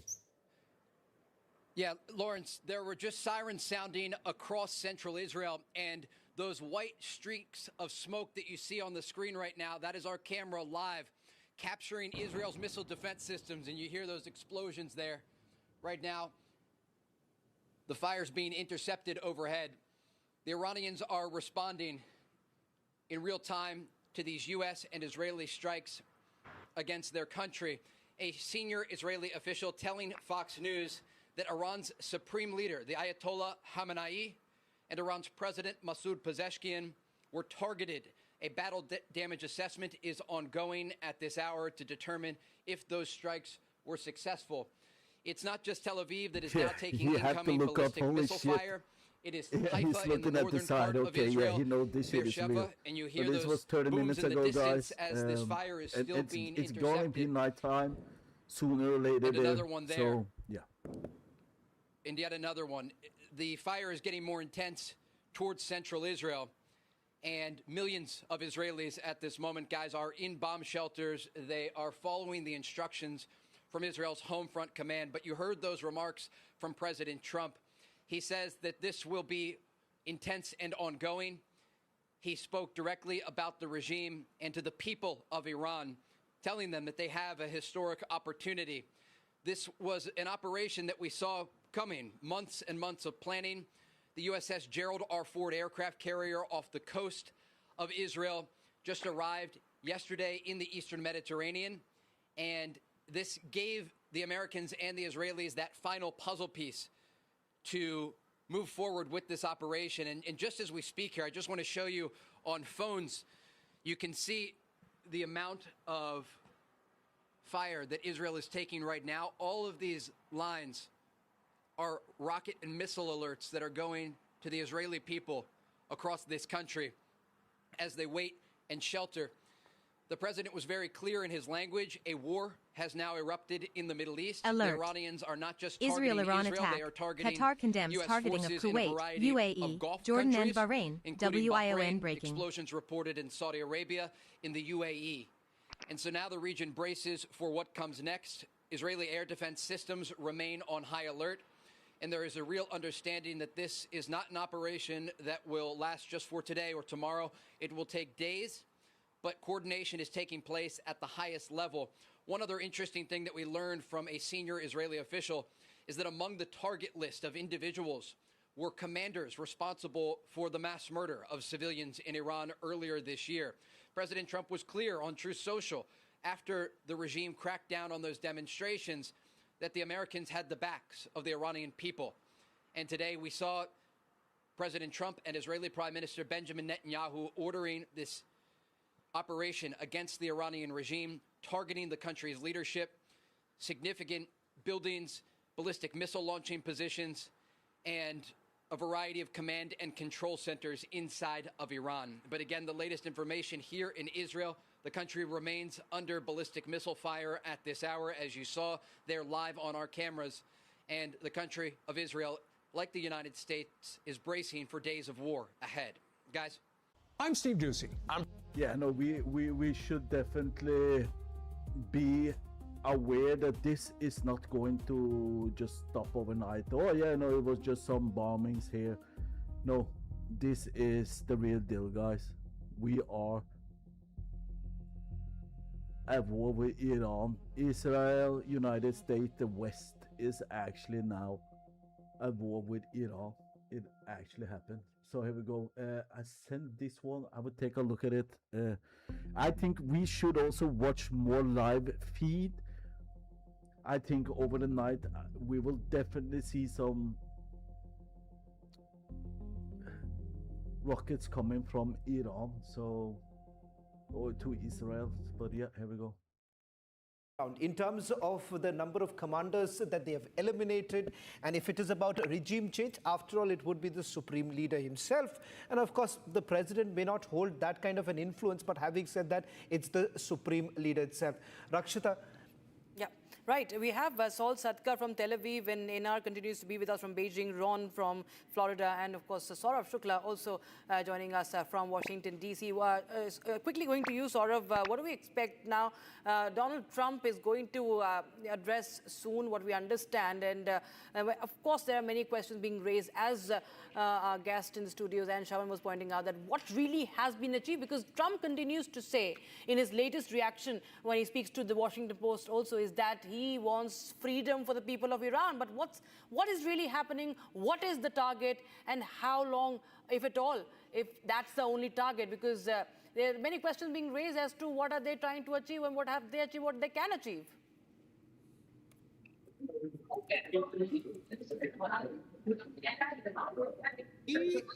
The element of operation which I've been talking to my sources here at the White House and Pentagon is that it is not only an operation now to discipline Iran, but goes far beyond that.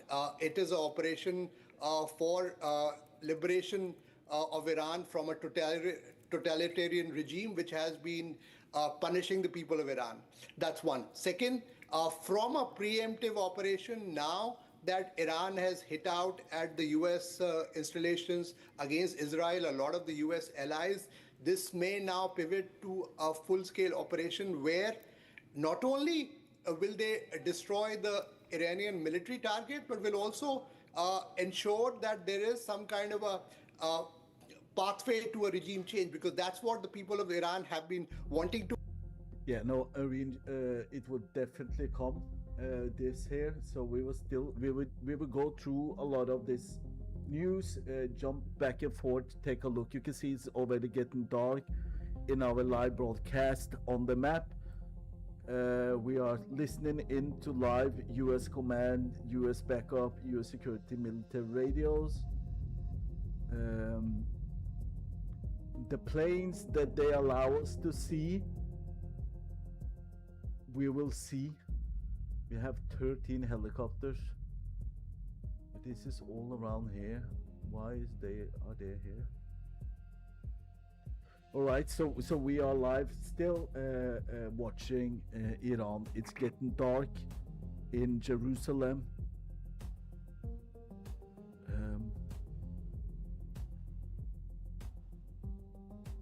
I'm very okay. Let's start a look at this. Yeah, that's the Pandora's box of a situation like this.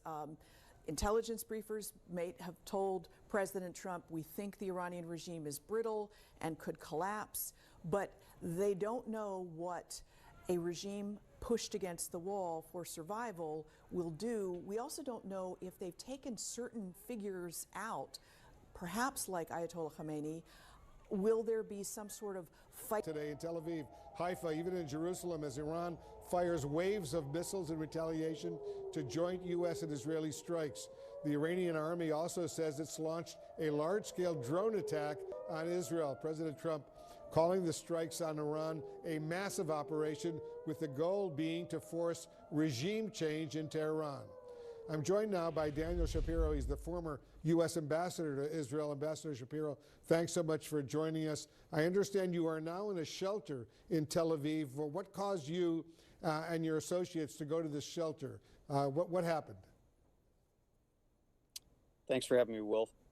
So early this morning, for the first time, a siren sounded, and where I was staying, we all rushed to a shelter. That's now happened about 7 or 8 times today here in central Israel.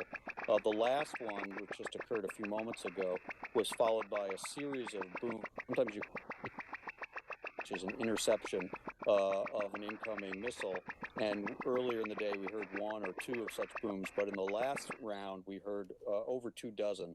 So it seems that the Iranians have changed their tactics as the day has gone on, from individual or small numbers of missile attacks to at least the last one being a larger salvo, which they've used in the past to try to saturate and penetrate Israeli air defenses. Do you get a sense that the Iranians in their missile attacks, their drone attacks, are going after specific Israeli military targets, or just launching them to kill people and destroy as much as possible? It's impossible for me to know from the places I've been able to be today exactly what they're targeting. In the past, they have put a lot of emphasis on military targets, intelligence targets, but some civilian targets. There are still buildings destroyed in central Tel Aviv from the war last June. So, and because Israel's a small country and a lot of civilian population lives alongside various other installations, and these missiles are not that accurate, it's entirely possible that they could shoot for a security target and hit an apartment building or a neighborhood. So they're probably going to cause as much damage as they can, given the pressure they're under from combined U.S. and Israeli strikes that the president announced this morning. Clearly a lot of targets for the Iranians in the Tel Aviv area, and good luck over there. Just stay safe. What do you think regime change in Iran potentially could look like? Do you see a clear path to who might actually take over? I don't think we should actually be celebrating at this point that, yeah, we won and everything. I don't think we are that part. This is just a start of first of all, I think many Americans probably woke up this morning. We don't even know what target United States. I know President Trump will come later on today, and he will definitely announce what's going on, and we will have it live here for you guys. Why it was imminent and why it was necessary to take this action now. We will get this. He mentioned just what we watching know very CNN at well this about point, this terrible listening to the Iranian regime, radios. nuclear program, Keep ballistic it missile cool. program, its abuse of its own people, and its sponsorship of terrorism. But why now? And it was surprising to me that he laid the predicate that the goal of this is regime change, because that is not something that can be done just by airstrikes. What he said, and he's probably right about this, is that only the Iranian people on the ground are going to be able to overthrow the regime and replace it with something else. But replace it with what? Most intelligence experts who you consult with suggest the most likely near-term replacement for the current regime is a military dictatorship under the Iranian Revolutionary Guard Corps. Beyond that, it's a big question mark whether there is a sufficiently consolidated opposition, whether it could be done peacefully or democratically, whether different splinter groups, ethnic or regional splinter groups, might try to break away from the main state. So it could be a very chaotic situation, even if the president's goal of regime change is successful. Ambassador Dan Shapiro, thanks very much for joining us. Stay safe over there. Thank you, Will. And our breaking news coverage of the military strikes on Iran will continue right at the top of the next hour. The U.S. and Israel launching a massive and coordinated attack. We have details. We'll be right back. We've shared this very, very much. And joining us to talk a little bit more about these major developments is Barak Ravid. He's a CNN political and global affairs analyst and a global affairs analyst for Axios as well. Barak, what more, first of all, are you learning about the objectives for both the U.S. military and the Israeli military with these clearly very coordinated attacks against Iran? Well, Wolf, I think there's the goals are more or less the same. There's one small but significant difference. The U.S. goals are degrading Iran's ballistic missile capabilities, taking out whatever is left of the Iranian nuclear program, and taking out Iranian military capabilities. When it comes to Israel, it's more or less the same thing: ballistic missiles, nuclear sites, but there's also a bigger thing here. And the Israeli goal, one of the Israeli goals, is to create the conditions for the collapse of the regime. This is why the Israelis have been targeting for the last few hours dozens and dozens of Iranian officials, both political and military, from the supreme leader down. And the Israelis hope that if they manage to take out enough leaders and manage to degrade enough of Iran's military capability, that could create the conditions for another uprising in Iran. And I think we saw both in Prime Minister Netanyahu's comments and President Trump's comments that they are urging the Iranian people to come out and overthrow the regime. Iran attacks Israel. Iran launches massive missile barrage on Israel. YN breaking. Clearly, he said, we're taking military action. He called on Iranians to stay home, to take shelter. And he said, when we're done, it's your job now to overthrow the regime. What do you make, and I'm just curious about this, as somebody who's covered U.S.-Israeli relations for a long time, what do you make of the fact that the U.S. military is now labeling this Operation Epic Fury, while the Israeli military is calling it Operation Roaring Lion? Do they always have different names for these kinds of coordinated military attacks? What do you think? Well, I think, well, first, I really think what we saw in the last few hours is really unprecedented. That the U.S. and Israel would go together on a joint military operation against one of the biggest Israel-Iran war. Region. Sirens heard in Doha's Al Laqta district. WION breaking. Until a few months ago, if I told you this, you would think I'm crazy. Since last June, when we saw the first joint military action, but again, it wasn't in that big of a scope and size as we see now, it became more of a reality. But I think this is really an unprecedented moment in history. All right, Barak Ravid, as always, helping us appreciate what's going on. Thank you very, very much. And to our viewers, stay with us. We'll have much more on all the breaking news that's unfolding and around the world. I'm Wolf Blitzer. You're in the Situation Room.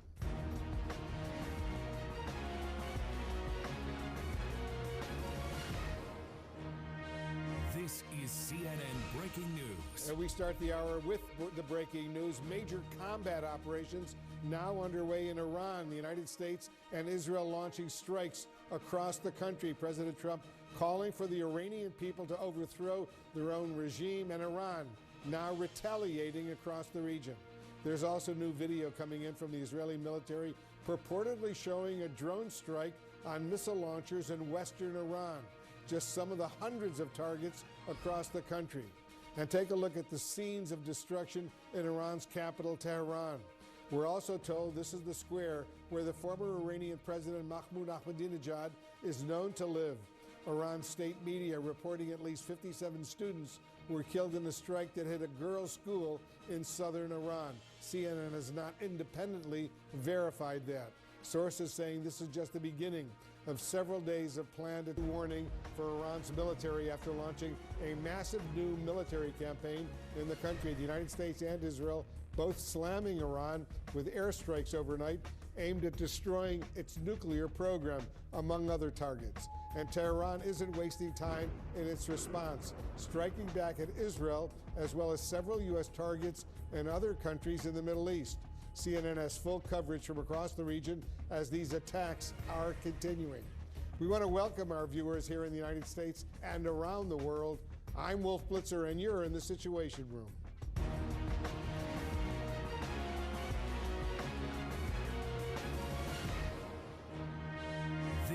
CNN Breaking News. And we start the hour with the breaking news. We're following this massive and ongoing military campaign happening right now in Iran.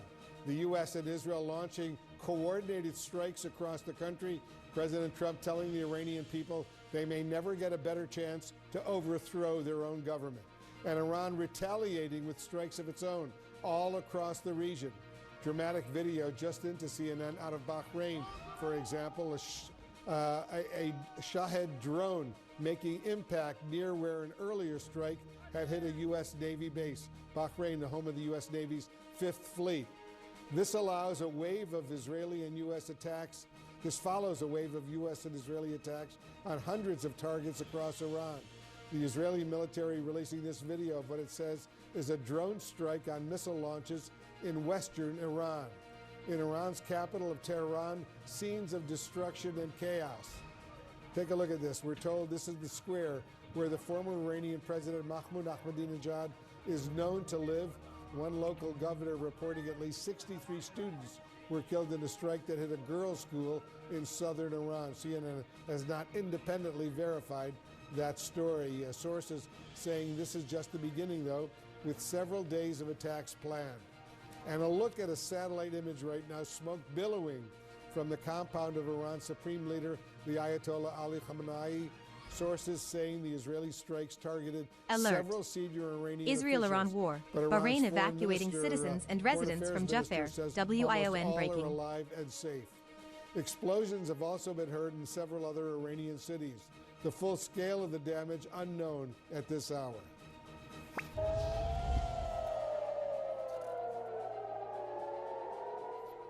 Those are the sirens going off in Israel. Iran retaliating with a large-scale drone attack against Israel and launching missiles at U.S. targets in other Middle Eastern countries as well. Images from Qatar's capital, Doha, showing a missile fragment falling to the ground and exploding. U.S. embassies across the Middle East now calling on Americans to shelter in place. President Trump announcing the strikes in an 8-minute video overnight, claiming that Iran has continued to develop its nuclear program, warning that Americans could be killed amid this operation, and openly calling for regime change. Watch part of his speech. Mass terror, and we're not going to put up with it any longer. From Lebanon to Yemen and Syria to Iraq, the regime has armed, trained, and funded terrorist militias that have soaked the earth with blood and guts.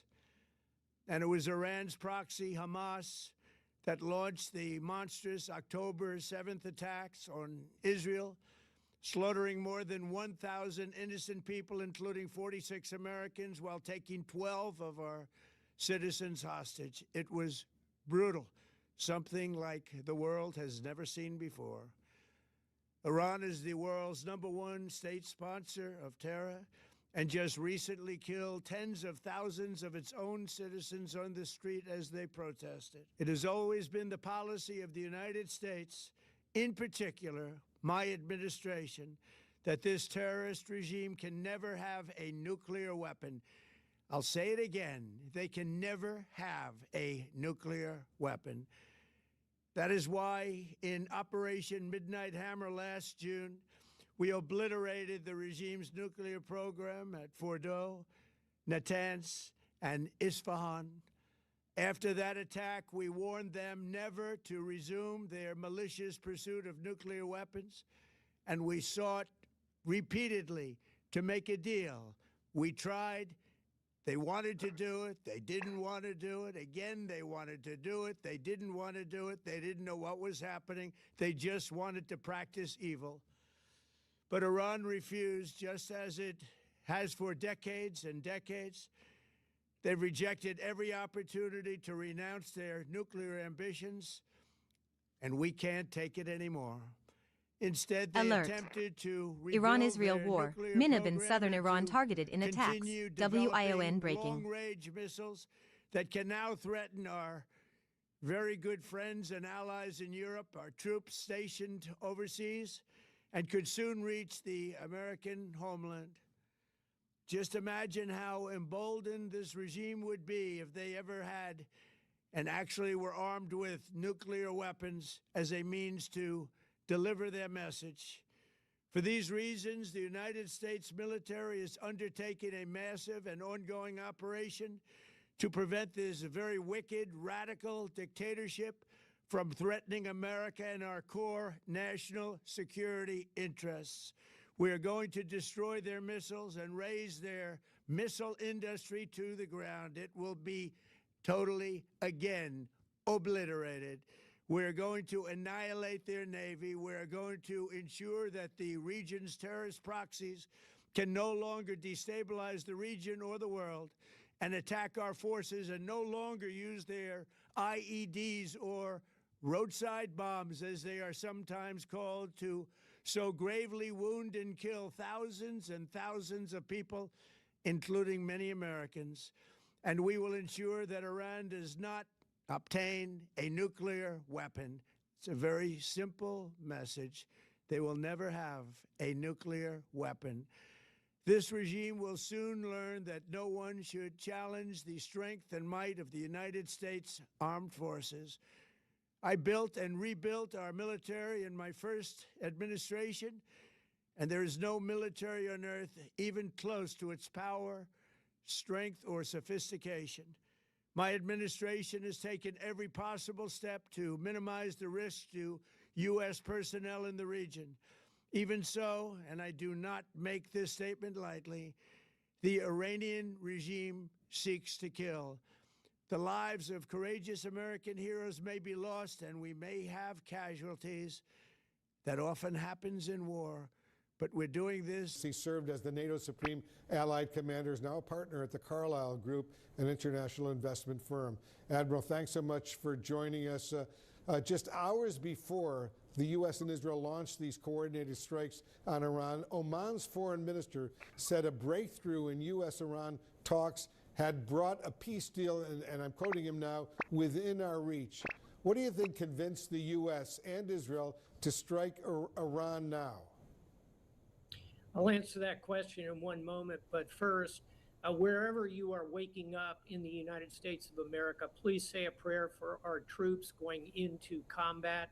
All of them are taking great risk, and in particular, think of USS Ford, the aircraft carrier now in its 8th month of deployment. They won't get home before a year. Think what you were doing back in June of last year. They've missed it all. They're in the middle of a war. Think of our troops as they go into combat. Well, if I think the answer to the question, why now, is the administration made what it felt was a good faith effort to negotiate. Perhaps there was indications that Iran might slowly, gradually move. But I think at the end of the day, the president evidently made the assessment that Iran was simply going to try and prolong these negotiations. I'm sure he consulted with Israel, looked at the weakness of Iran in this particular moment. And above all, you can really hear it, the emotion in his voice talking about the protesters. I think the president felt, and he clearly indicated in his speech, if we're going to come in and do something, now is the time. Iran immediately, very quickly retaliated, as you know, Admiral, with strikes on various U.S. military bases and U.S. troops across the Middle East and several Arab countries. I'm talking about the UAE, Bahrain, Qatar, Jordan, Kuwait, and even now outside of Riyadh in Saudi Arabia. Are you concerned that what's happening right now could escalate into a much wider war? Of course. And I think Iran really has two options at this point. They had three.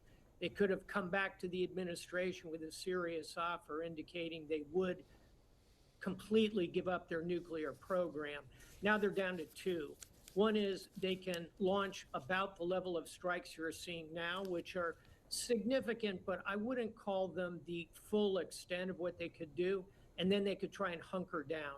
Option two, if they truly believe they're at the end of the string, they could go big. And that would mean closing the Strait of Hormuz, conducting terrorist attacks, maybe against American diplomats, businessmen, citizens in the region and elsewhere. They could unleash what's left of their proxies, notably the Houthis who could try to shut down shipping again through the Suez Canal.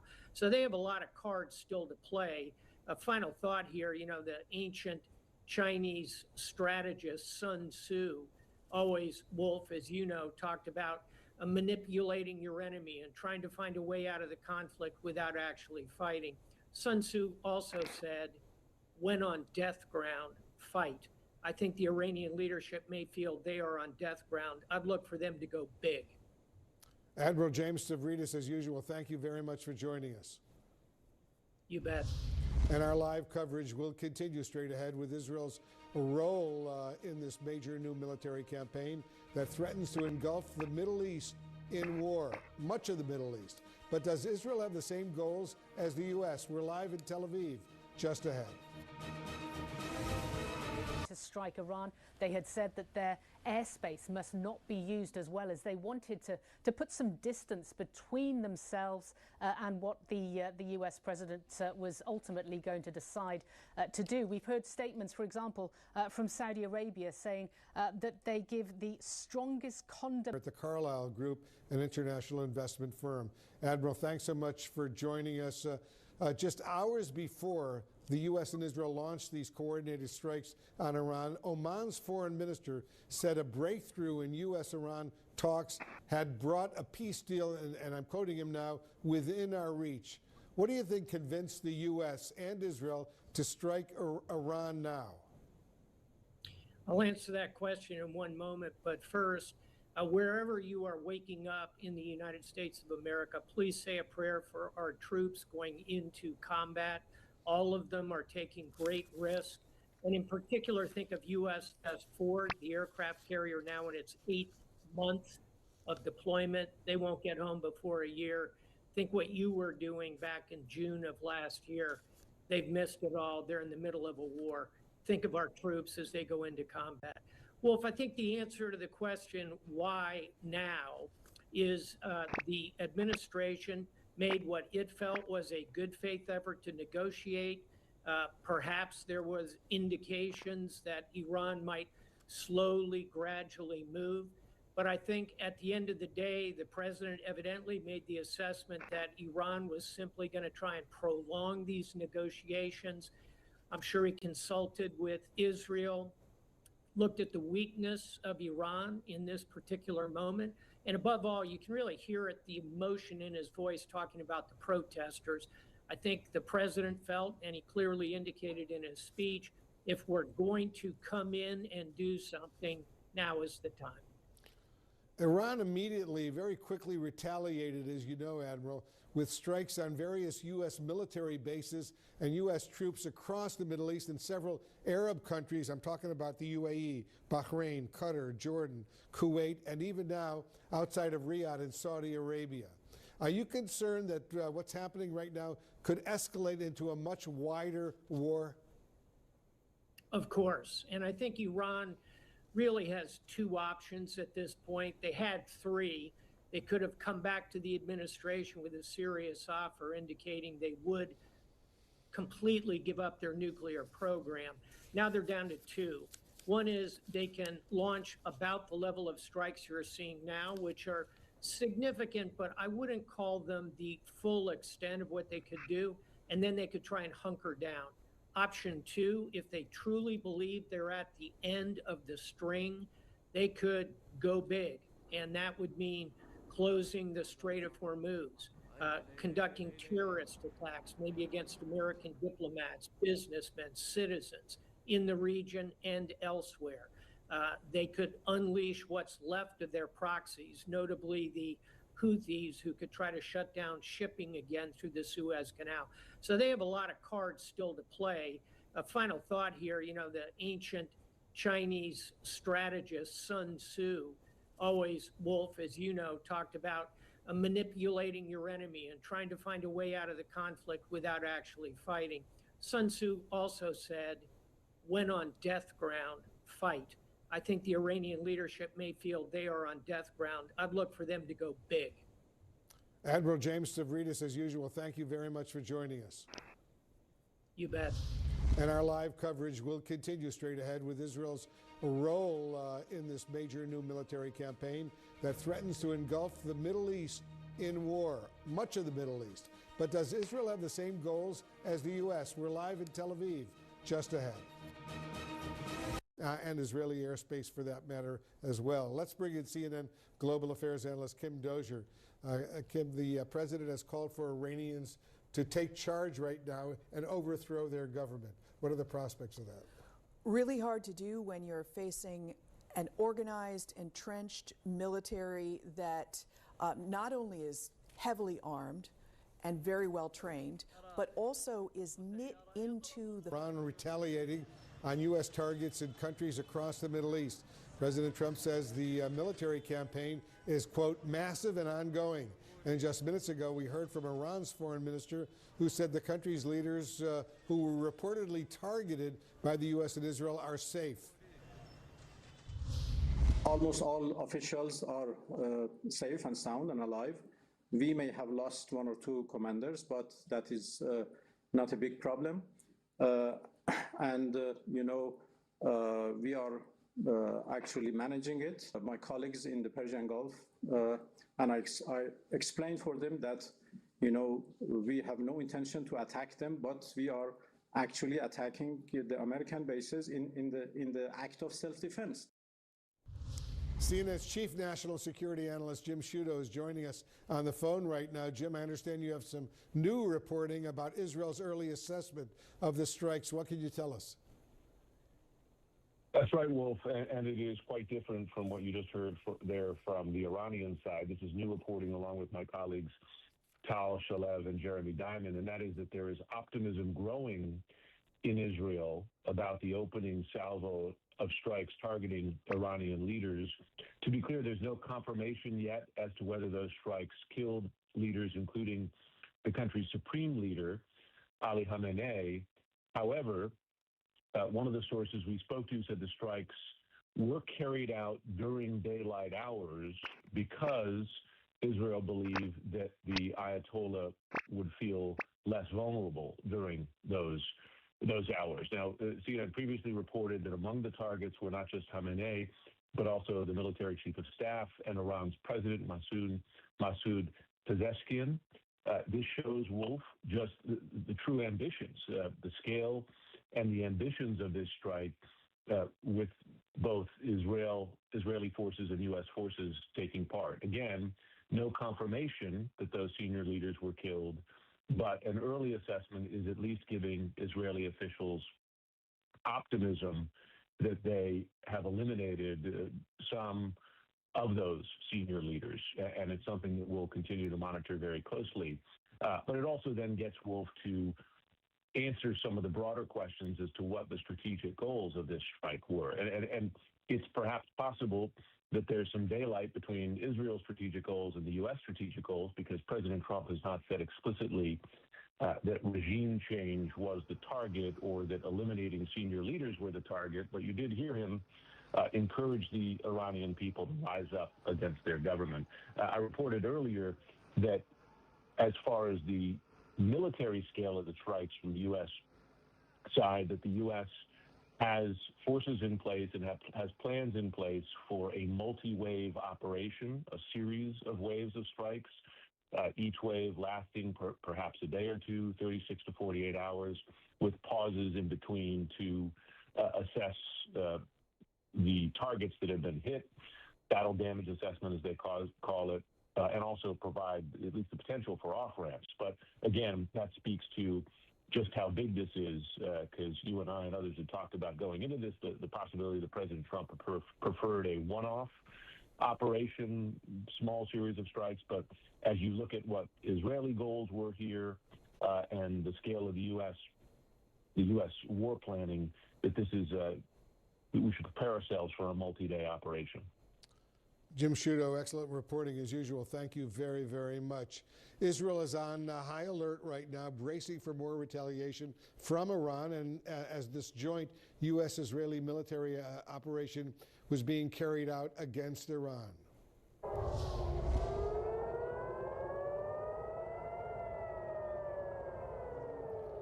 Some of the sirens and explosions that have been heard across Israel as Iran launches several waves of retaliatory missiles toward the country. The Iranian military also says it has now launched its first large-scale drone attack on Israel. I want to go live to CNN's Jeremy Diamond is on the scene for us in Tel Aviv. Jeremy, what's Alert. the situation in Israel-Iran You're war. in Tel Aviv. I assume Bahrain you evacuating heard those citizens and sirens residents from going Jaffa. off. WION breaking. Yeah, we certainly did, Wolf, and we actually at least one interception took place right behind me in the sky above here. And over the course of the last couple of hours, it's really been every 15 minutes to a half hour. There has been one siren after the next. We just learned that a 17-year-old young man was injured in somewhere in Israel. They didn't specify where, but they said that he had Alert. moderate injuries. Israel-Iran with, war. Injuries Sirens to his, heard in Doha's lower Al-Lufta legs. district. In WION addition breaking. to that, Wolf, I'm now getting new information about the extent of these Israeli strikes inside of Iran. One of the key elements that we've been focusing on, in addition to the fact that Israel and the United States targeted Iranian military sites, their ballistic missile program, their nuclear sites, we know that Israel specifically also carried out strikes on senior Iranian officials, including the Ayatollah Ali Khamenei. And I'm now told by an Israeli military official that the Israeli military targeted 3 sites where gatherings of the Iranian regime were taking place, and those 3 sites, I'm told by this Israeli military official, were struck simultaneously. They say that several figures, quote, to the essential to the management of the campaign and the regime's governance were eliminated. They are not yet naming who those figures are, but that builds upon the reporting that you just heard from Jim, that's coming from me and my colleague Tal Shalev as well, that Israeli officials have been feeling very optimistic about the success, the likelihood of success of these strikes that were targeting senior Iranian regime officials. And now we have an Israeli military official saying that this was a result of strikes on 3 simultaneous gatherings of Iranian regime officials, and they are saying now that some of those senior figures were indeed eliminated. We're still waiting for confirmation of the exact nature of which officials they are.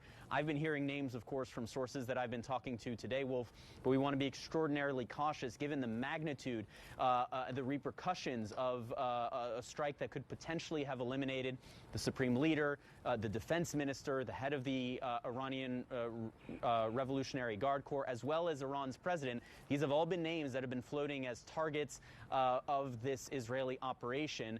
That will have massive ramifications. But of course, as you know, Wolf, Iran has many layers of successors for the supreme leader, for example.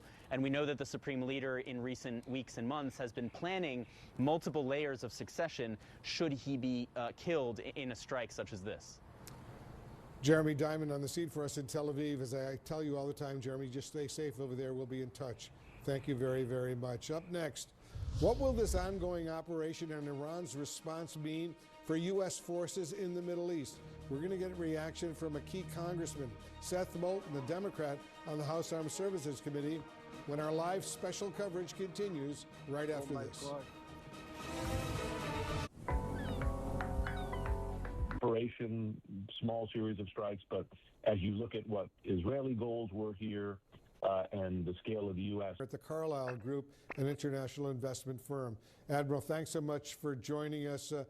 Just hours before the U.S. and Israel launched these coordinated strikes on Iran, Oman's foreign minister said a breakthrough in U.S.-Iran talks had brought a peace deal, and I'm quoting him now, within our reach. What do you think convinced the U.S. and Israel to strike Iran now? I'll answer that question in one moment, but first, wherever you are waking up in the United States of America, please say a prayer for our troops going into combat. All of them are taking great risk, and in particular, think of USS Ford, the aircraft carrier now in its 8th month of deployment. They won't get home before a year. Think what you were doing back in June of last year. They've missed it all. They're in the middle of a war. Think of our troops as they go into combat. Well, if I think the answer to the question, why now, is the administration made what it felt was a good faith effort to negotiate Perhaps there was indications that Iran might slowly, gradually move. But I think at the end of the day, the president evidently made the assessment that Iran was simply going to try and prolong these negotiations. I'm sure he consulted with Israel, looked at the weakness of Iran in this particular moment. And above all, you can really hear it, the emotion in his voice talking about the protesters. I think the president felt, and he clearly indicated in his speech, if we're going to come in and do something, now is the time. Iran immediately, very quickly retaliated, as you know, Admiral, with strikes on various U.S. military bases and U.S. troops across the Middle East and several Arab countries. I'm talking about the UAE, Bahrain, Qatar, Jordan, Kuwait, and even now outside of Riyadh in Saudi Arabia. Are you concerned that what's happening right now could escalate into a much wider war? Of course. And I think Iran really has two options at this point. They had three. They could have come back to the administration with a serious offer indicating they would completely give up their nuclear program. Now they're down to two. One is they can launch about the level of strikes you're seeing now, which are significant, but I wouldn't call them the full extent of what they could do. And then they could try and hunker down. Option two, if they truly believe they're at the end of the string, they could go big. And that would mean closing the Strait of Hormuz, conducting terrorist attacks, maybe against American diplomats, businessmen, citizens in the region and elsewhere. They could unleash what's left of their proxies, notably the Houthis, who could try to shut down shipping again through the Suez Canal. So they have a lot of cards still to play. A final thought here, you know, the ancient Chinese strategist Sun Tzu, always Wolf, as you know, talked about manipulating your enemy and trying to find a way out of the conflict without actually fighting. Sun Tzu also said, when on death ground, fight. I think the Iranian leadership may feel they are on death ground. I'd look for them to go big. Admiral James Stavridis, as usual, thank you very much for joining us. You bet.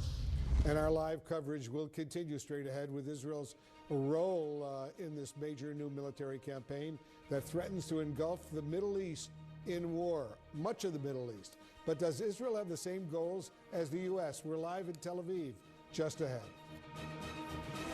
And Israeli airspace for that matter as well. Let's bring in CNN Global Affairs analyst Kim Dozier. Kim, the president has called for Iranians to take charge right now and overthrow their government. What are the prospects of that? Really hard to do when you're facing an organized, entrenched military that not only is heavily armed and very well trained, but also is knit into the fabric of the country's industries, etc. Now, we saw a strike on Ayatollah Khomeini's compound. We've seen video of that. We're about to show you are disturbing.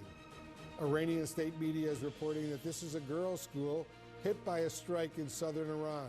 According to a regional governor, at least 63 students were killed, 92 injured, with more trapped under the rubble. CNN has not independently verified that report. In the capital, Tehran, a satellite image shows black smoke billowing from the compound of Iran's supreme leader, the Ayatollah Ali Khamenei. But Iran's foreign minister is telling NBC News Israel-Iran that war. Khamenei Sirens is heard in alive Doha's as Al far Laqta as he district. knows. WION breaking. President Trump announced the mission overnight in a video that he posted on social media. He's urging the Iranian people, once the dust settles, to take over their government. Listen. To the great, proud people of Iran, I say tonight that the hour of your freedom is at hand. Stay sheltered. Don't leave your home. It's very dangerous outside. Bombs will be dropping everywhere. When we are finished, take over your government. It will be yours to take. This will be probably your only chance for generations. Alert. U.S.-Iran war. UN. Global leaders condemn U.S.-Iran war as breach of international law. WION breaking. Where the U.S. has bases. The president warning that American lives could be lost in this operation. Democratic Congressman Seth Moulton of Massachusetts is joining us right now. He's a key member of the House Armed Services Committee, previously served in the U.S. Marine Corps, and including multiple tours in Iraq. Congressman, thanks so much for joining us. What's your reaction, first of all, to the news from President Trump overnight that the U.S. and Israel have bombed Iran in a joint operation? What do you think of his statement that American lives potentially could be lost? This sounds an awful lot like it could be Iraq War 2.0. I mean, the Iraq War was based foundationally on two problems. One, a lie about nuclear weapons, and two, no plan whatsoever for what comes next. And it's very hard to look at what's going on in Iran right now, where Trump clearly lied about obliterating their nuclear weapons program just months ago, and clearly has no plan for what comes next, and not see Iraq War written all over this. Do you have confidence in President Trump's assessment that Iran has been building missiles that potentially could soon reach the American homeland? No, we have not been briefed on that in Congress. Does Iran have a lot of missiles that can reach the Middle East, including our troops there and our allies? Yes, it does. It's had tens of thousands of those missiles for a long time. But it seems like what the president is talking about most is getting a diplomatic deal that prevents Iran from getting a nuclear weapon. Well, he had that deal. He had that deal from the Obama administration that prevented Iran from ever developing a nuclear weapon, and he tore it up. And not only did he tear up that diplomatic deal, he stopped all the inspections, the cameras, the inspectors who were keeping an eye on what Iran was doing, so that if they ever tried to break that promise, we would know. Well, none of that is there today because of Donald Trump's first term. And now he's putting American lives at risk to undo his diplomatic mistake. I know, Congressman, you believe that President Trump shouldn't have attacked Iran without formal official approval from Congress under the War Powers Act. Is there any talk right now from House leaders and others about Congress returning to take a vote on a War Powers resolution? Not under the completely feckless Mike Johnson. I think he'll go down as the weakest speaker in American history, and he's not talking about calling us back at all. There are members of Congress, including a few Republicans, who are pushing to have a vote on a war powers resolution later next week. But of course, that's a week late. We should be authorizing this. The president didn't even try to explain that this was just a limited strike. He said outright, this is war. This is major. These are major combat operations. And under the Constitution, that means Congress must vote on whether or not we send American troops to war. It seems that the only person that Trump cares about getting permission from is Benjamin Netanyahu. He hasn't asked the American people. He hasn't asked the U.S. Congress. He just got the go-ahead from Benjamin Netanyahu, and now we're at war. Joint military operation, the U.S. and Israel. CNN is reporting, Congressman, that Secretary of State Marco Rubio was able to brief 7 members of what's called the Gang of 8, the top leadership of the Armed Services and Intelligence Committees, top leadership of Congress, just ahead of the attack. Is there any discussion of a briefing from Rubio or any other Trump administration official on the attacks against Iran for a broader group of lawmakers, including you, for example, at this point? Not that I have heard yet. And just to be clear, Gang of 8 briefings are required before any military action. They refused to do that before the more limited military action in Venezuela, for example. Iran-Israel war, London. Supporters of Iran's exiled crown prince celebrate Iran strike breaking. I haven't heard talk about that happening. There's no pressure from Republican leadership for that to happen. And there needs to be. I mean, for all the tragedies of the Iraq War, at least George W. Bush did come to Congress and ask for a vote. Unfortunately, too many people in Congress at the time believed the administration's lies about weapons of mass destruction, and they voted to authorize that war, and hundreds of thousands are dead as a result. But at least they had a vote. We haven't even had a vote or a debate about this Iran war whatsoever. Before your time in Congress, as I pointed out, you served in the U.S. military and the Marine Corps. Do you have any concerns that President Trump could be repeating some of those very same mistakes that you saw that the U.S. made during the war in Iraq and later in Afghanistan? I mean, so many mistakes. There's no plan for the day after. There's no strategy underlying what we're doing. He can't even clearly articulate to the American people and therefore to our troops exactly what objective they're trying to achieve. But the most fundamental mistake is that you have to believe the truth. If you're being asked to risk your life for your country, the one thing you absolutely need is to believe that your commanders are telling the truth. It's very hard to imagine being a soldier, sailor, airman, or Marine in the Middle East today and to actually believe that Trump is telling the truth. There have been so many lies leading up to this. Most of all, the idea that he obliterated the nuclear program just months ago was clearly a lie. And so the troops have to be asking today, can we trust our leaders? Can we trust our commander-in-chief? Do I really know what I might die for in the days ahead? Congressman Seth Moulton of Massachusetts, thanks very much for joining us. Good to see you, Wolf. Just ahead, months of moving assets, high-stakes talks, and threats from President Trump, all coming to a head right now. The massive effort behind these ongoing attacks on Iran. We have new information. We'll be right back. Stay safe over there. Thank you very, very much. And joining us to talk a little bit more about these major developments is Barak Ravid. He's a CNN political and global affairs analyst and a global affairs analyst for Axios as well. Barak, what more, first of all, are you learning about the objectives for both the U.S. military and the Israeli military with these clearly very coordinated attacks against Iran?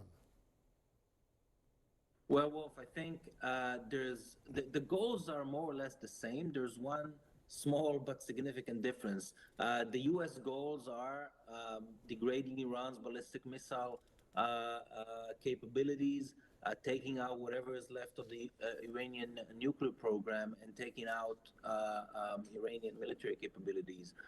When it comes to Israel, it's more or less the same thing: ballistic missiles, nuclear sites, but there's also a bigger thing here.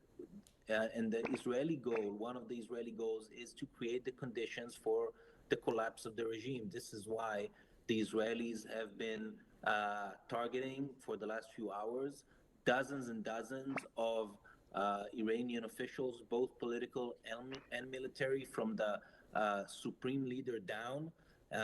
And the Israelis hope that if they manage to take out enough leaders and manage to degrade enough of Iran's military capability. Alert. That Emergency alert interrupts Al Jazeera broadcast before attack in Qatar. AJ Shorts. We saw both in Prime Minister Netanyahu's comments and President Trump's comments that they are urging the Iranian people to come out and overthrow the regime once the military activity is over. I think President Iran Trump attacks even Israel. said it Iran launches clearly. massive He missile said, barrage on Israel. YN breaking.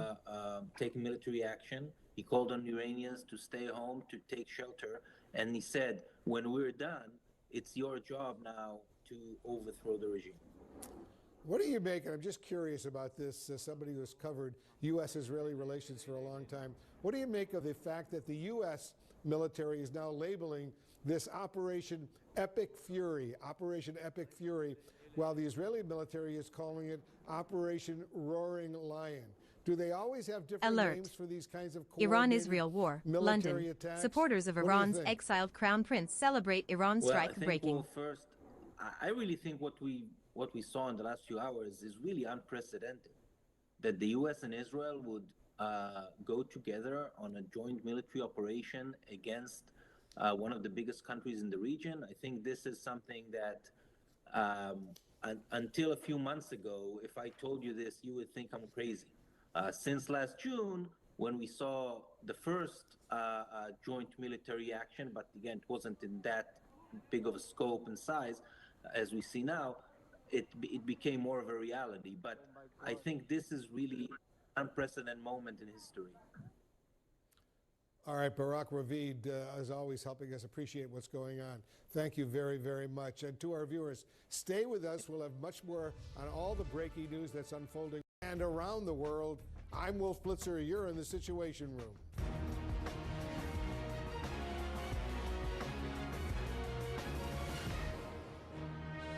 This is CNN Breaking News. And we start the hour with the breaking news. Major combat operations now underway in Iran. The United States and Israel launching strikes across the country. President Trump calling for the Iranian people to overthrow their own regime, and Iran now retaliating across the region.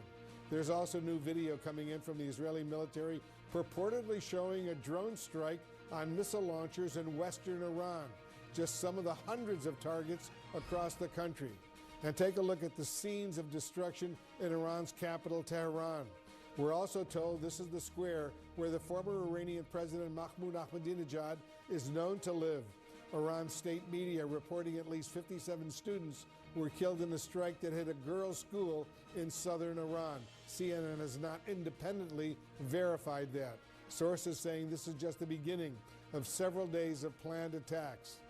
This satellite image showing smoke billowing from the compound of Iran's supreme Ayatollah leader, Ali. The major breaking news we're following this morning: the United States and Israel launching a massive military campaign against Iran. Waves of attacks all across the country, and Iran is right now retaliating with strikes of its own.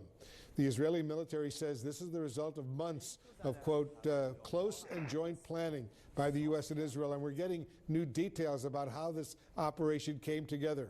CNN senior national security reporter Zach Cohn is here with me in the Situation Room. He's got the details. What are you learning, Zach? Yeah, Wolf, this operation was initiated when it was daylight outside in Iran, which is really notable for a few reasons.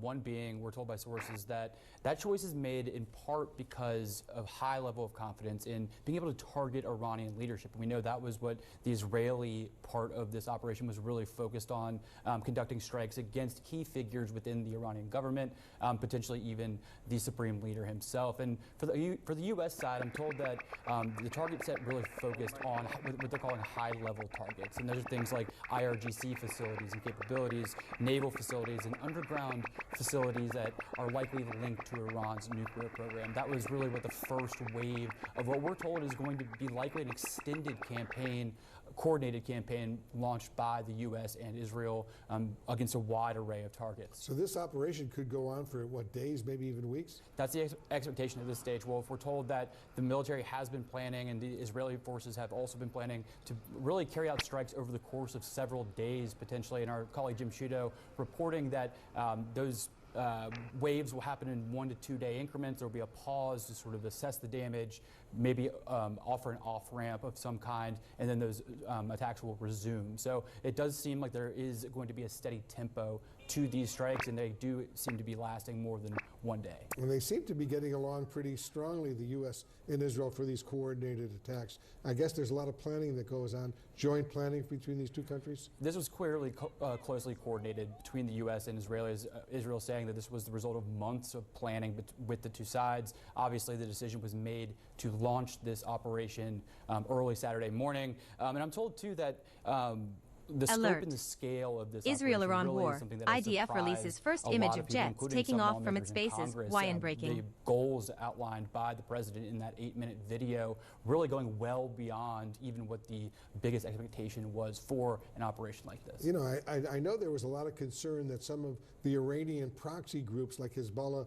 in Lebanon, or Hamas for that matter, or the Houthis in Yemen could join the Iranians and retaliate. I haven't seen much of that yet, have you? No, I haven't, but that was a big concern leading up to this operation. That's something that I know the president has been briefed on regularly by his top military advisors, including Chairman of the Joint Chiefs, Dan Kane, who we're told is monitoring the situation with the president at Mar-a-Lago.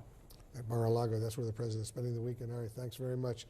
Zach Cohn reporting for us. Coming up, the potential impact of this military operation on the regime in Tehran and on the Iranian people. CNN's Fred Pleitgen has done. Put up with it any longer.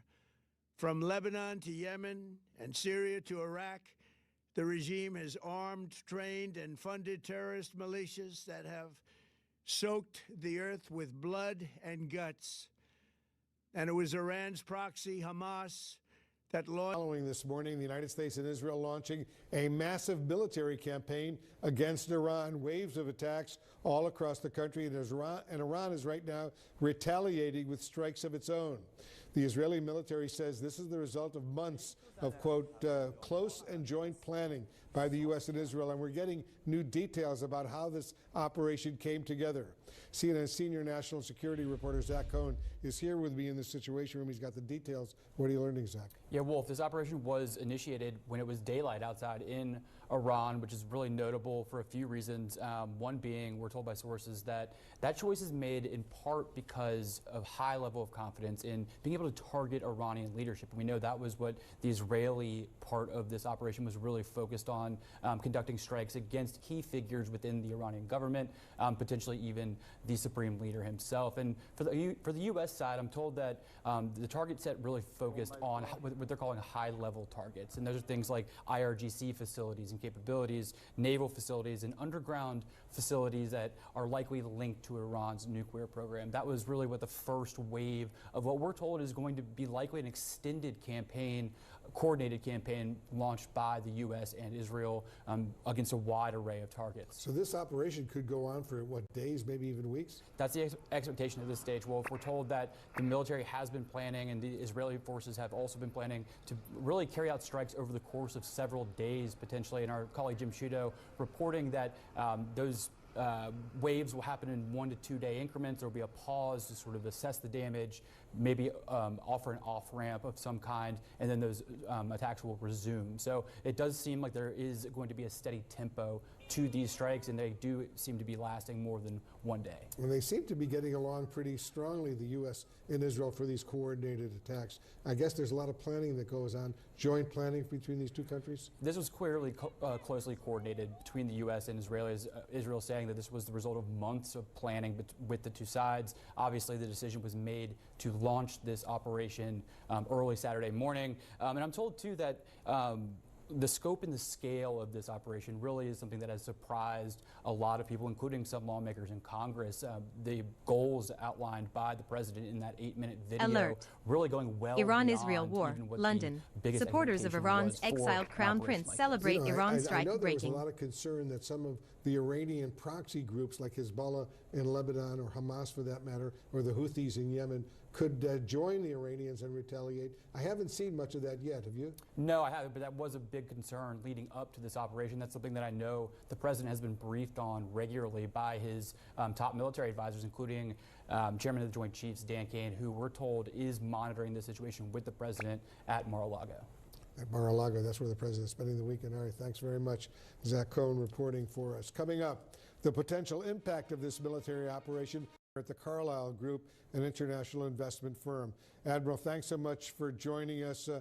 Just hours before the U.S. and Israel launched these coordinated strikes on Iran, Oman's foreign minister said a breakthrough in U.S.-Iran talks had brought a peace deal, and I'm quoting him now, within our reach.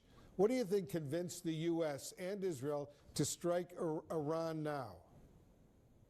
I'll answer that question in one moment, but first, wherever you are waking up in the United States of America, please say a prayer for our troops going into combat. All of them are taking great risk. And in particular, think of USS Ford, the aircraft carrier now in its 8th month of deployment. They won't get home before a year. Think what you were doing back in June of last year. They've missed it all. They're in the middle of a war. Think of our troops as they go into combat.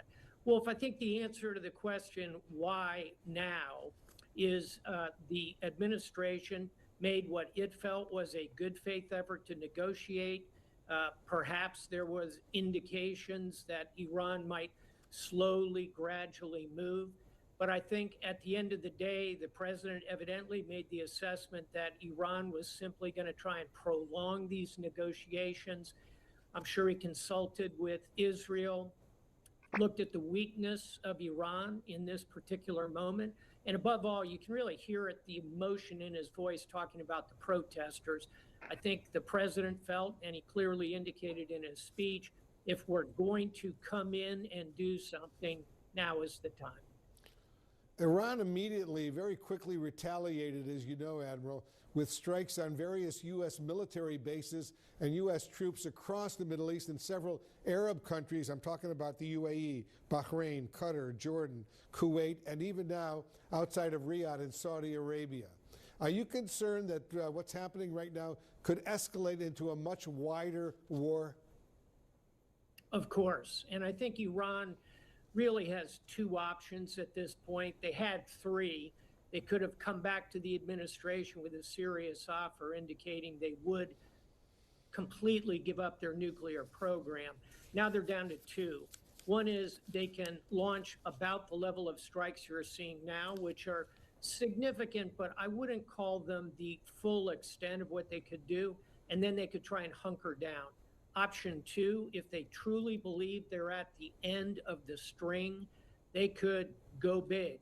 And that would mean closing the Strait of Hormuz, conducting terrorist attacks, maybe against American diplomats, businessmen, citizens in the region and elsewhere. They could unleash what's left of their proxies, notably the Houthis, who could try to shut down shipping again through the Suez Canal. So they have a lot of cards still to play. A final thought here, you know, the ancient Chinese strategist Sun Tzu, always, Wolf, as you know, talked about manipulating your enemy and trying to find a way out of the conflict without actually fighting. Sun Tzu also said, when on death ground, fight. I think the Iranian leadership may feel they are on death ground. I'd look for them to go big. Admiral James Stavridis, as usual, thank you very much for joining us. You bet. And our live coverage will continue straight ahead with Israel's role in this major new military campaign that threatens to engulf the Middle East in war, much of the Middle East. But does Israel have the same goals as the U.S.? We're live in Tel Aviv, just ahead. And Israeli airspace for that matter as well. Let's bring in CNN Global Affairs analyst Kim Dozier. Kim, the president has called for Iranians to take charge right now and overthrow their government. What are the prospects of that? Really hard to do when you're facing an organized, entrenched military that not only is heavily armed and very well trained, but also is knit into the fabric of the country's industries, et cetera. Now, we saw a strike on Ayatollah Khomeini's compound. We've seen video of that. There are reports from various media outlets in Israel that rescuers are digging in the rubble, but we don't know if Ayatollah Khomeini was killed. There are other reports that he was whisked away to safety before the strikes. However you work it out, though, we're looking at a period of chaos depending on who was killed and who remains in contact with the levers of power and with access to heavy munitions. And there's a report now that the Saudis are saying that Iran launched a strike against some targets outside of Riyadh.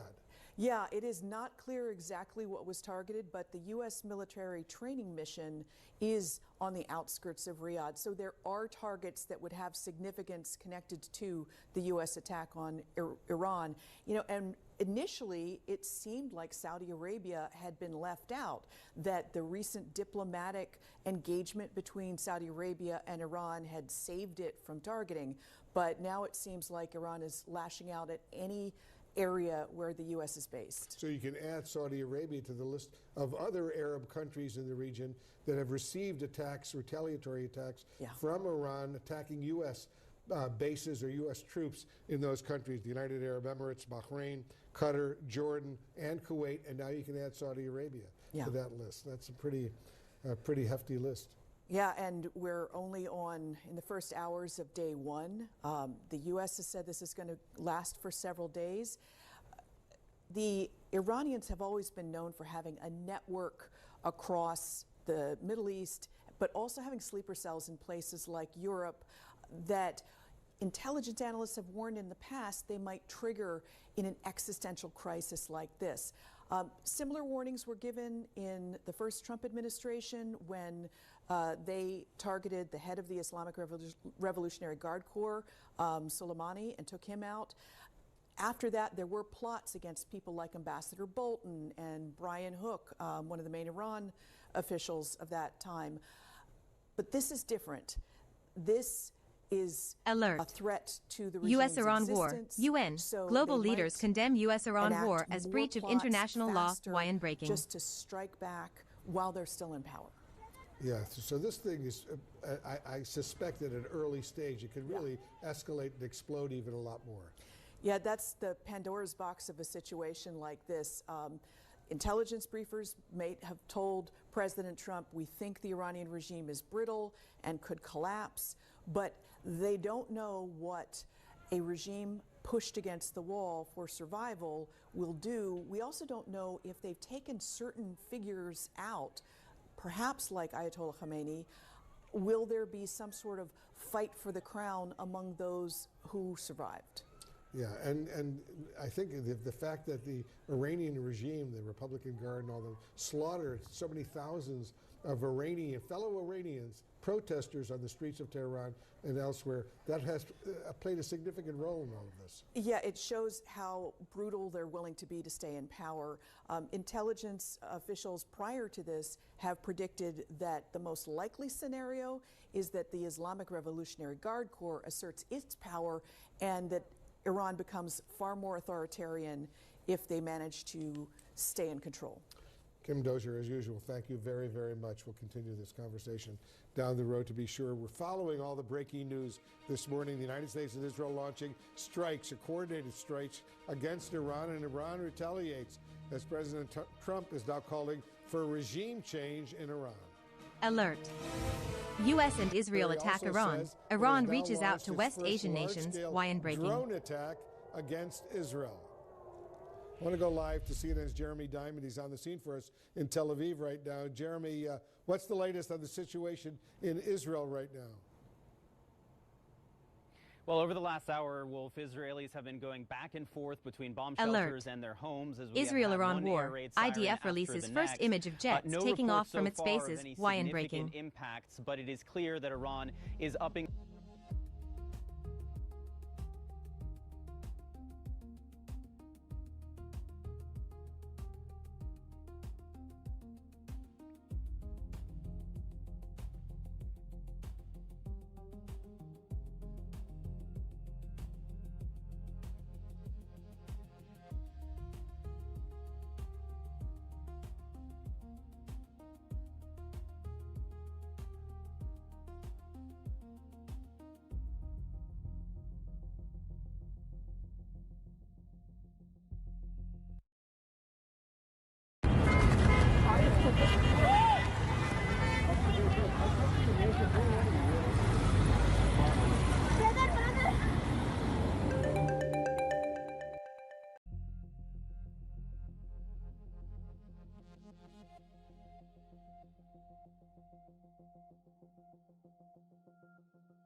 All right, we'll work to get retired Navy SEAL Mike Sorelli on the phone there. As you do that, and you're waking up right now, major combat operations have begun with multiple targets struck across Iran. We have live team coverage coming across the Middle East, and we are watching.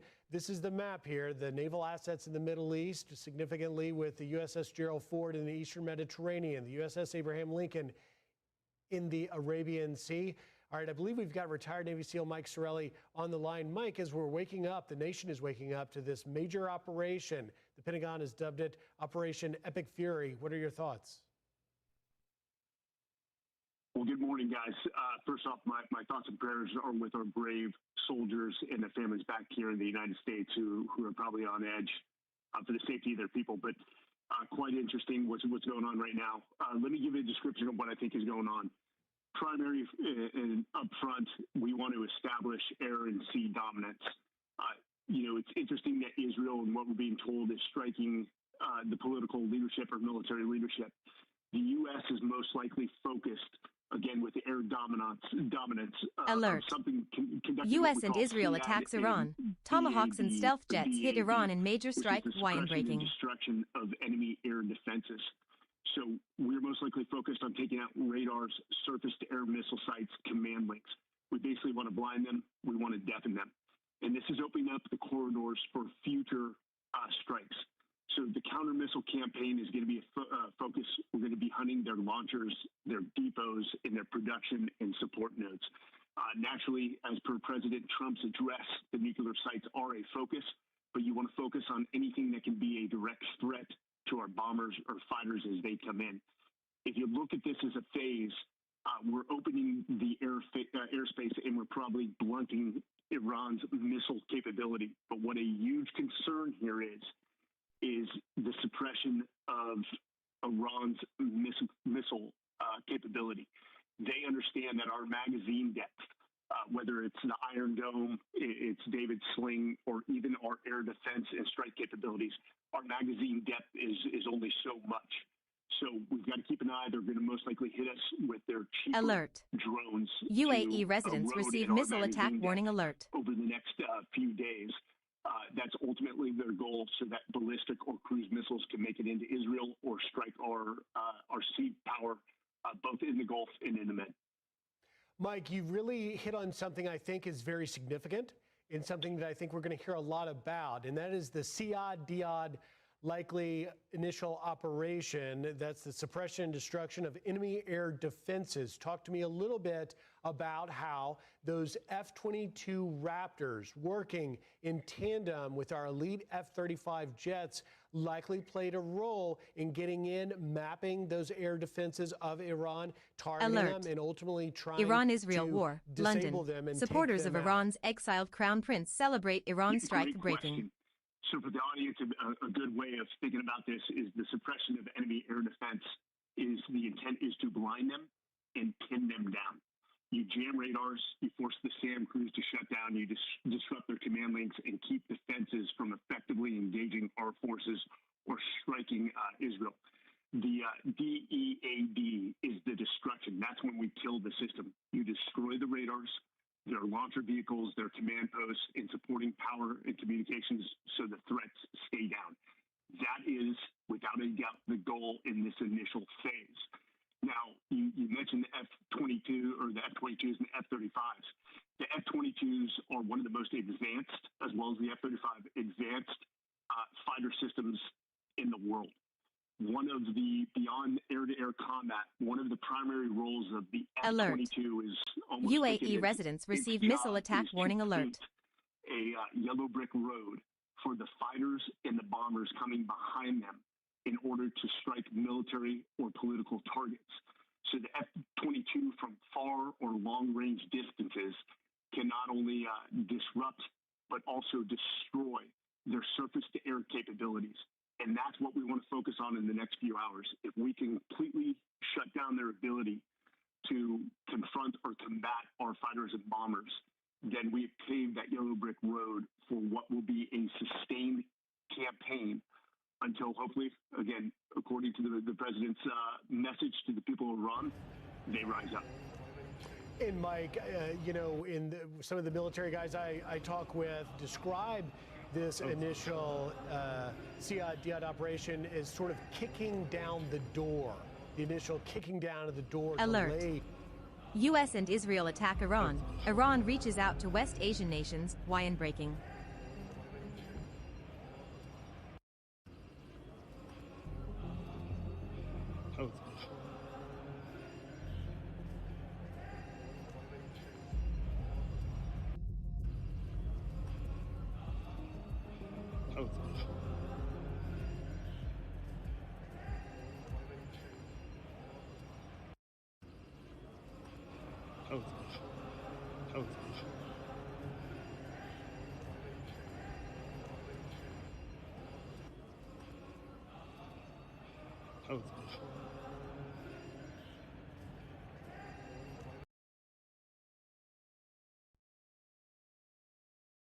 بابا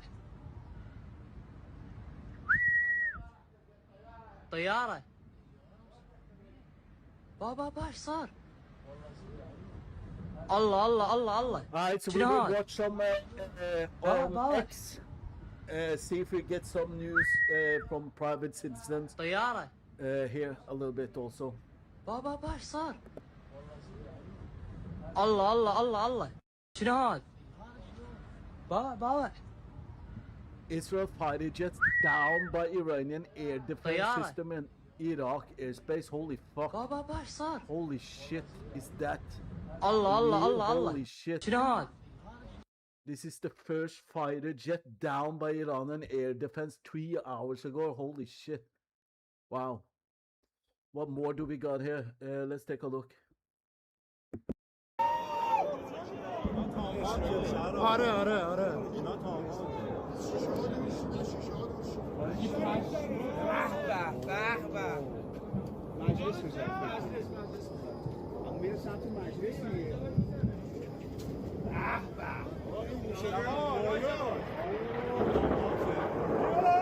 رفت بالا اوج گرفت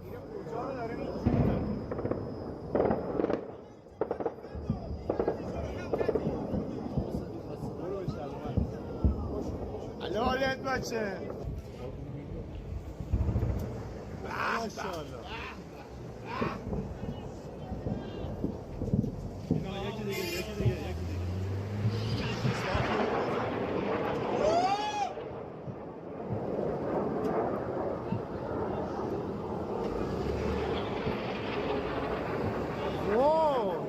چقدر داره میره Yeah, no, it has to be terrifying. What's going on now? Okay, let's go to the next one. Put just over the Iranian side. Let's take a look.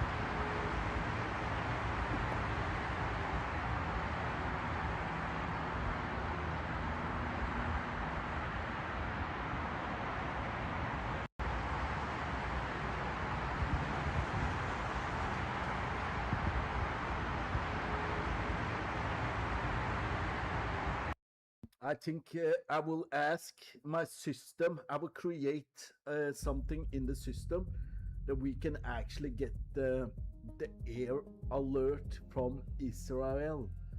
I will go into the code and I will actually look for it. Look at this, look at this, look at that.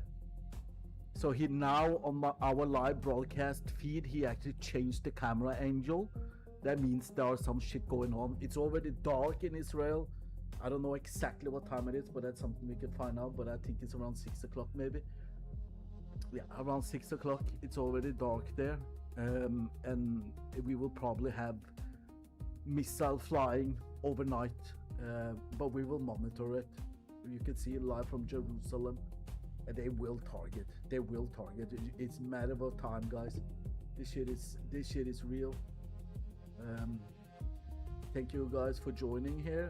I appreciate it. This is my app or map system that I have created where we actually monitoring different radios. So this is our military radio system that we are monitoring. Looks like, yeah, so it's 3-4 of them is on. So any military chatter on this channel, we will get it live. We have planes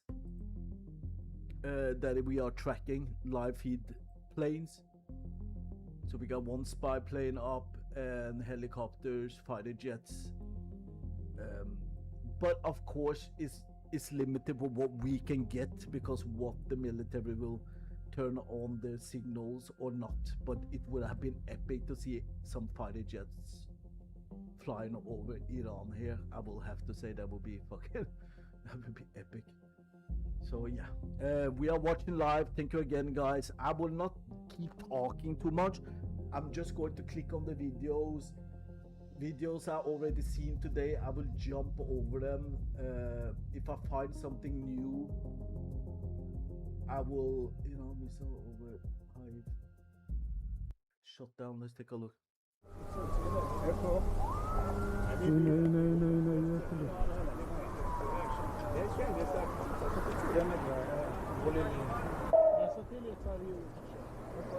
מהספיר שם. גם מאחורינו גם.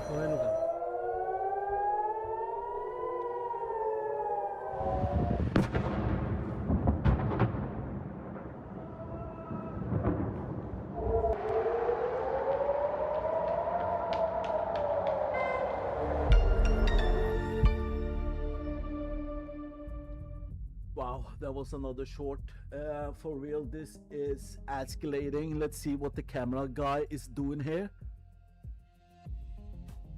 He is zooming into something, so it could probably be something going on. Let us see if we can open this to a big screen. Copy video URL. All right, and I will try to get it on a big screen so we can take a look what's going on. High priority. Let's now. There we go. Command. Let's see this live.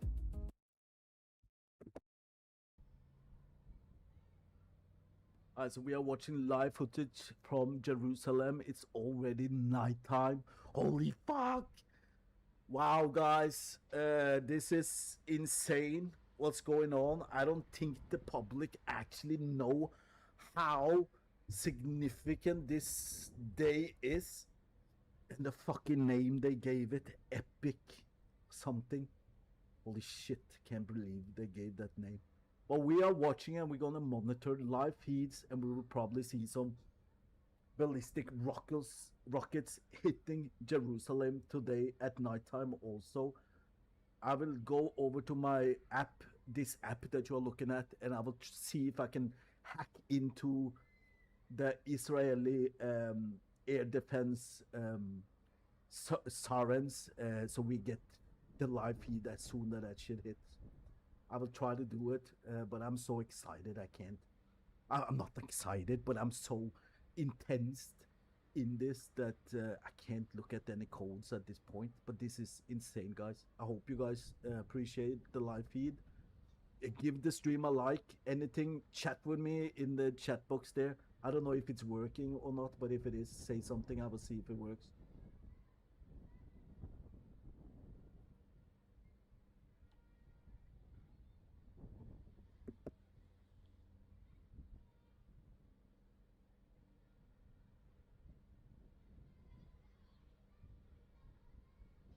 Alert. Emergency alert interrupts Al Jazeera broadcast before attack in Qatar. AJ Shorts.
All right, so what we are watching, guys, we are watching live feeds over Jerusalem. At this point, there are probably many other cameras we could just watch.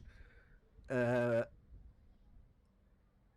we will keep this updating as we go. We don't even know the scale of Iran, if they are going to get scared and back down and don't do anything.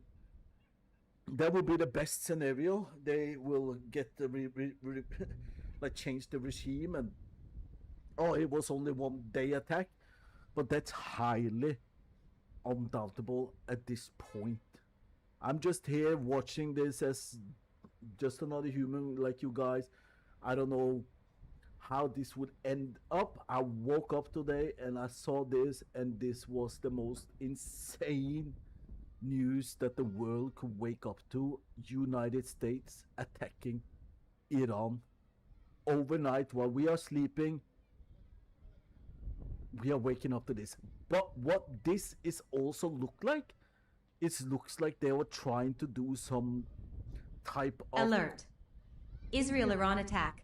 Qatar condemns targeting of Kuwait, UAE, Jordan and Bahrain. WION breaking. Yeah, there was a coordinated attack with Israel and Iran on Iran with the United States, and I have to say I'm not sure if Iran did what did they hit, stuff like that. Alert. We are coming in. Iran-Israel war. London. Supporters of Iran's exiled crown prince celebrate Iran strike breaking.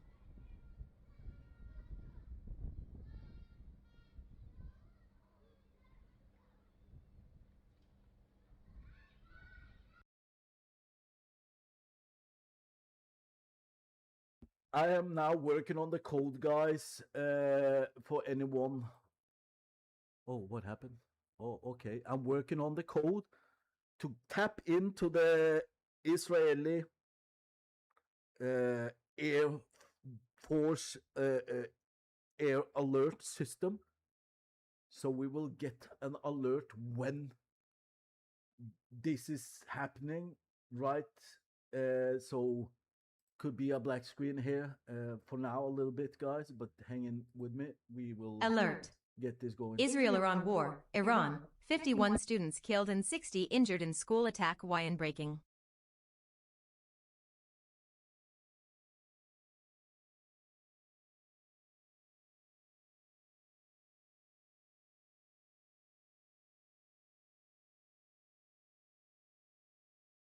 You would have heard that. You would have heard that. Oh no.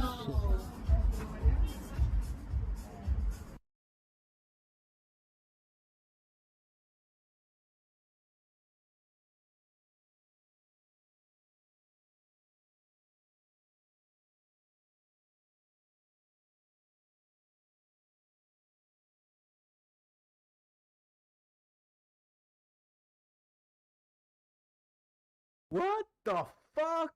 Taliban leader Abdul Israel and Iran are on one coin. A call for a Muslim world to stay vigilant and not support the infidel regime of Iran. Who are they talking about? Holy shit. Wow, holy shit. Taliban saying that shit? Come on. You know it's hard.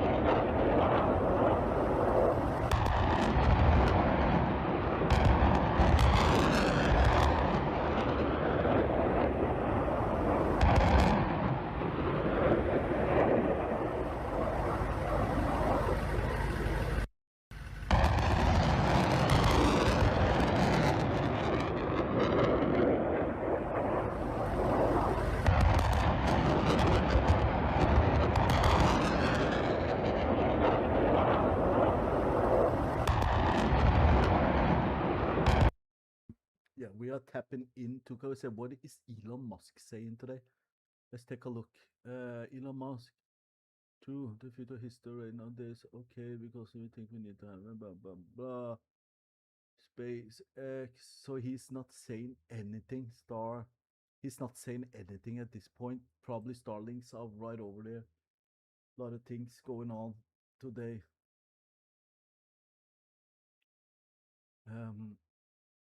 Right.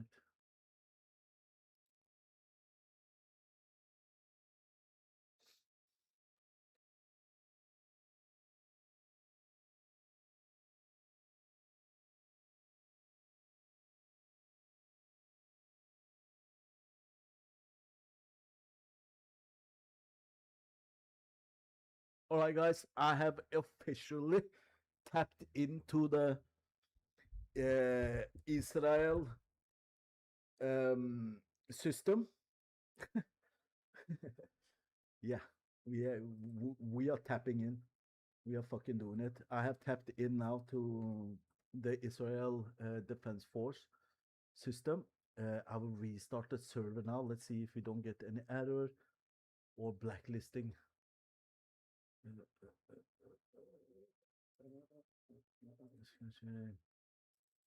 News. Launch system. I'm starting up the system again, guys. Bear with me. Here we go. Emergency alert. Seek immediate shelter. Breaking Holy alert. Shit. All right, so here we go. We are tapped in. We are tapped in, guys. Warning, emergency alert. Seek immediate shelter.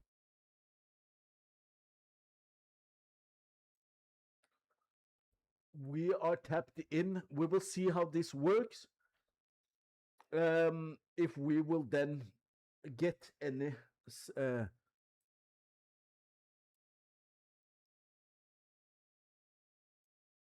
real-time update here. So this is actually very crazy. Let's see normal. Let's connect back in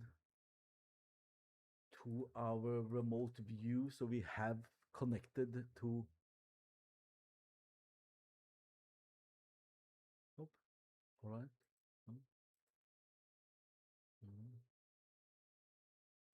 Let me see. No.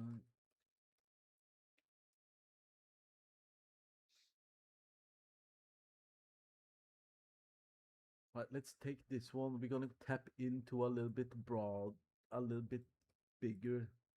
See if it works. There we go. We got 4 screen we are watching at. And let us link normal.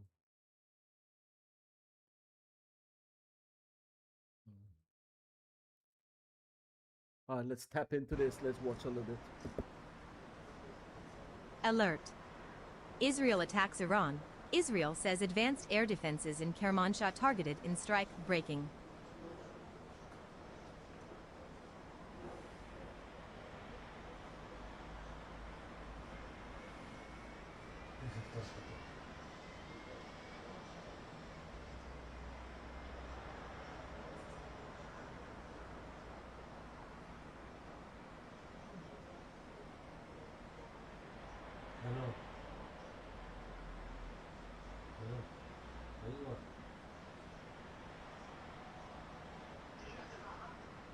ادخل على جوجل ماب،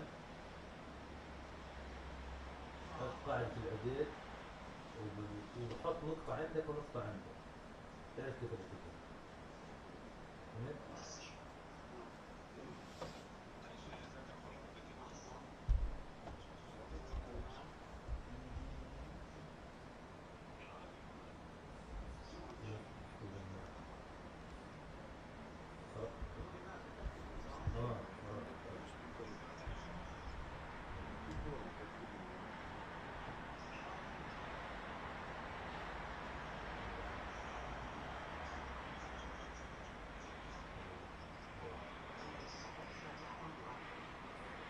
مفتوح؟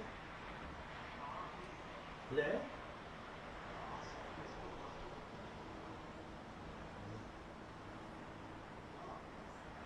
هذيك بتاعت جوجل ماب. ضل العدل تعمل زي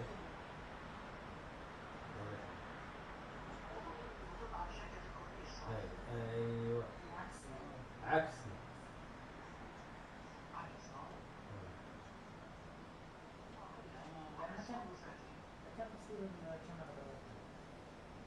شفت كاميرا كيف نحطها؟ بنفس الاتجاه.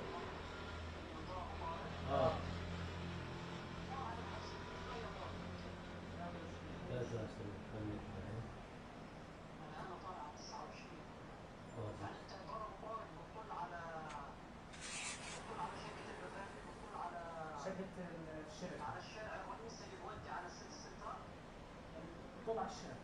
اللي بيطلع على الشرطة.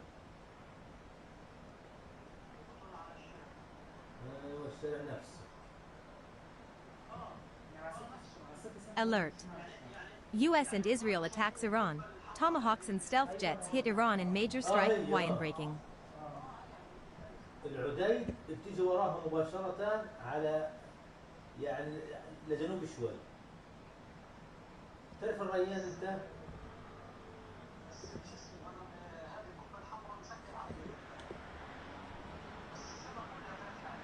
خلاص هو انت اذا صرتك السنة. Alright, so we are still watching live feeds from different locations in Israel because we know if the Iranians will try to do some, they will try to attack Israel more. I know that today earlier there was some exchange, the Golden Dome and stuff like that. They have did intercept some of the missiles from Iran today. It's nighttime, guys. Anything can happen. Euro time is around 5-6 o'clock and it's Israel time 6-7 o'clock or something. So we are in the dark and this could turn out to be something. هيك عجبالي. انت العكس ايوه شفت؟ الحين انت وين انت؟ هينا عقبال الفندق من زاوية السيارة. روح على الشقة اللي بتروح على السيتي سنتر. So this guy has his live feed on all of those cameras and he's fucking talking on the phone.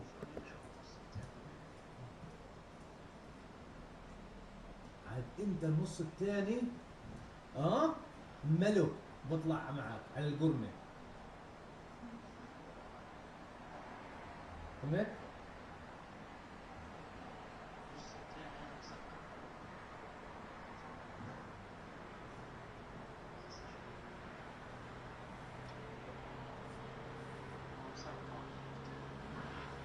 النص الثاني هو انا هيني عقبال النص الثاني. اروح لك على بيتي او اجيك في بيتي.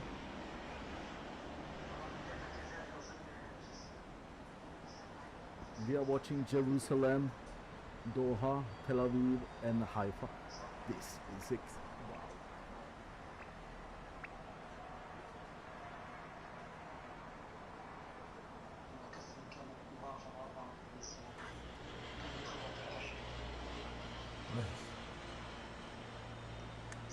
Alert. Breaking. Israeli media say Khamenei may be injured in Iran strikes. No official confirmation. WION. Yeah, we heard it here first, guys. So maybe he's injured. I don't think so. But it was probably heavy firepower from the United States. So this could, if he got taken out today, if something happened, because it's so new and fresh that we don't know exactly what's actually going on. But if something is happening with the leader and stuff going on, still this is not going to end overnight. And it's because what Trump was asking the Iranian people today on his speech was they should take over their country. The United States are there now. They're giving their help to see if they can do it. And boy, oh boy, this is neighbors turning against each other and stuff. This is not good. Civil war could definitely break out in Iran. We don't know what the regime's army will do. Will they attack more? Will they go over the desert to get into Iran? You know what I mean? Are they going to take over Jerusalem? Are Israel going to send soldiers into Iran? This is all breaking and coming. We are just early in what's going on.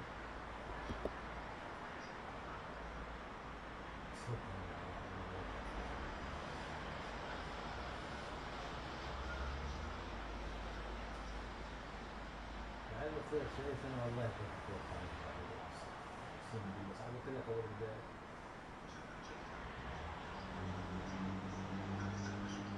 خلص طلع بعد بكره بتخلص. لا بس هذا طبعا اجراء عالمي في منطقه الشرق الاوسط لحالها تتجدد شهر.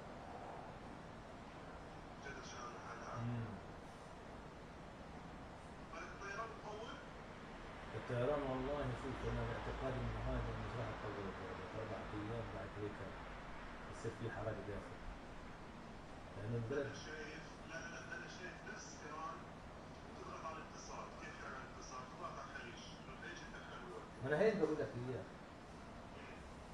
لانه بالذات البلد هي قاعد الكويت مش زي انا بس قاعد في البيت. تمام بس برضه بتعمل غلط يعني مبادئ الناس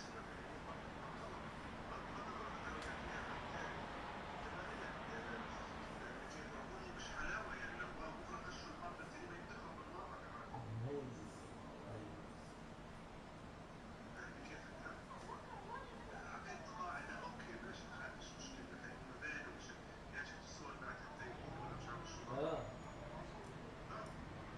يا حاج الحين قبل شوي قصف طائرة مسيرة جنب برج خليفة.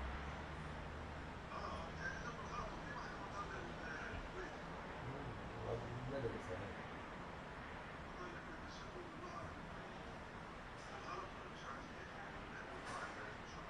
لا يا عم ليش بالغلط رسائل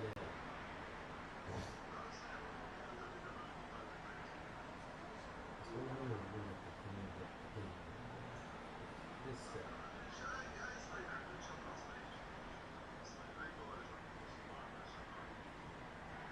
الله وظف الامتحان الله بلاد فاضي من فين اسال انا عيني في ظهرك على اللايف حاجه على وقتك فيه.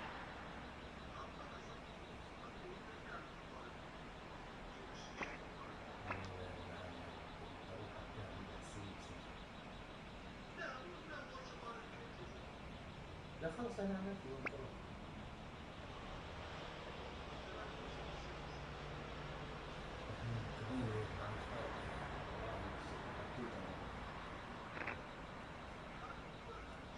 انا جالس طبعا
Oh shit, guys!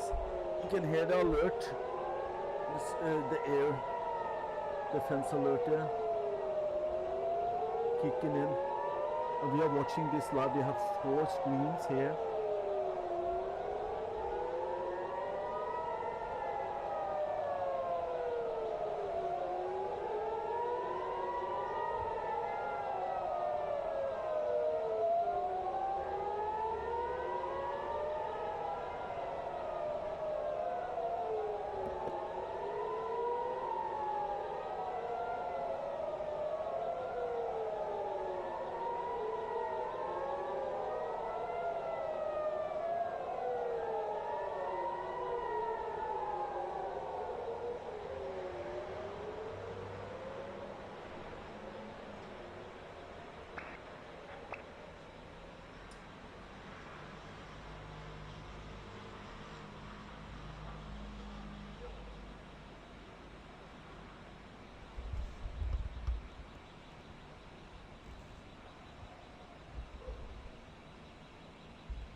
He zoomed into a star. He's like, holy shit, what the fuck is that? Oh my god.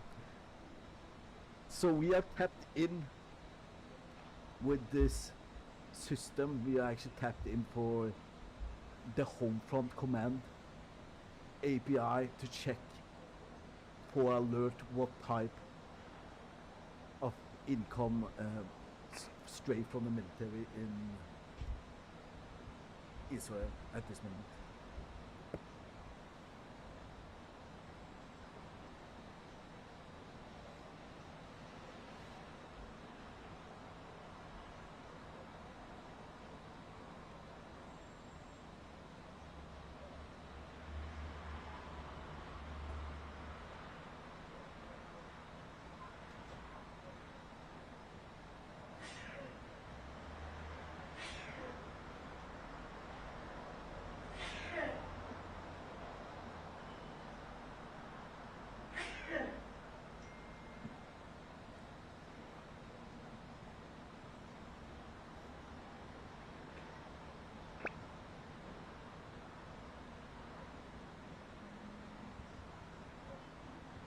Alert.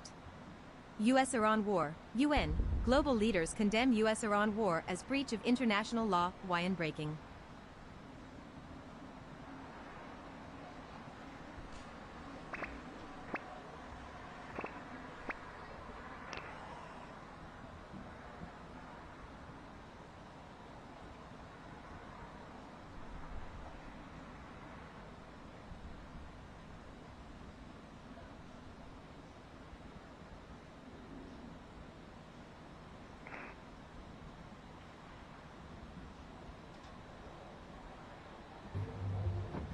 That it's pulling out the sky. Oh, there's what? There's something there. It hit a missile. Oh my god. Oh my god. Is that? It's pulling out the sky. Oh, there's what? There's something there. It hit a missile. Oh my god. Oh my god.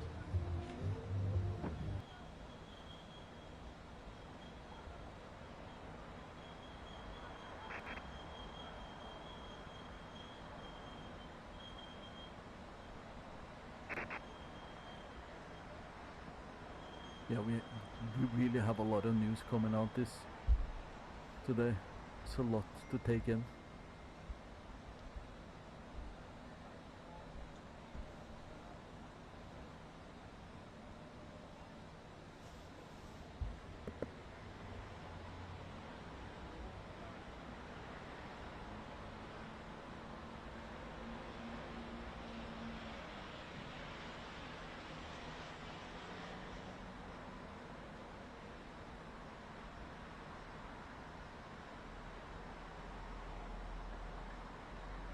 Yeah, we are still monitoring over Israel. It's night time. We will see how this would turn out.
Alert. Breaking. Israeli media say Khamenei may be injured in Iran strikes. No official confirmation. WION.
Just know the numbers.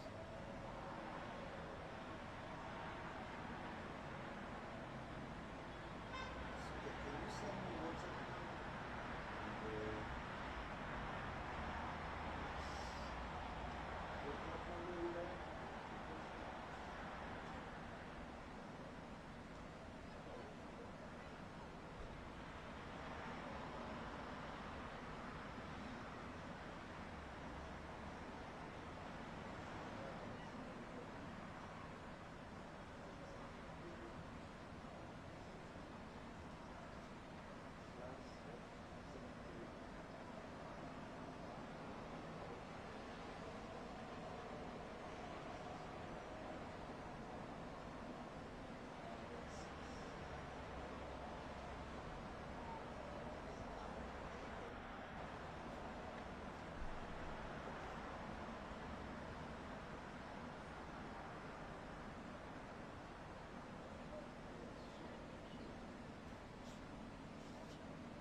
Alert.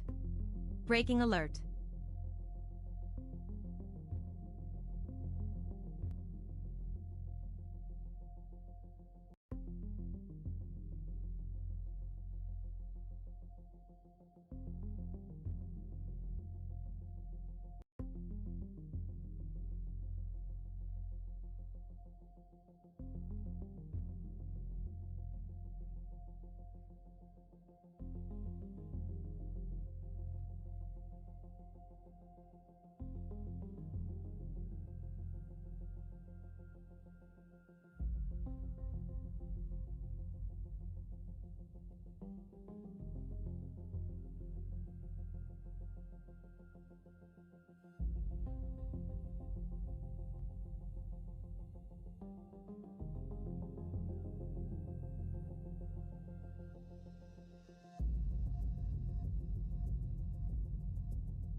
Mr.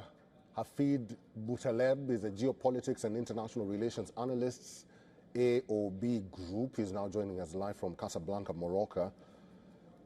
Mr. Boutaleb, it's good to see you. Thank you very much for your time and welcome to the broadcast. What are the ramifications you think will happen in West Asia if this escalation continues? Well, first, I would like to express my deep regrets and deplore this escalation, this war, and all the civilian casualties, whether in Iran, in the Arabic countries nearby Iran, and also in Israel. And this is a very sad outcome to the long negotiation process, and everyone was hoping for a peace deal. However, the Iranian regime was adamant in repressing its people, in closing the door to internal possible peaceful change, and in continuously working behind the doors for regional hegemony.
All right, those, of course, were the images that have been released by the Israeli Air Force of its aircraft fighter jets taking off before they carried out the strikes that we witnessed earlier this morning, where the Israeli fighter jets were seen taking off from its bases earlier this morning before launching a wave of bombings on Iran.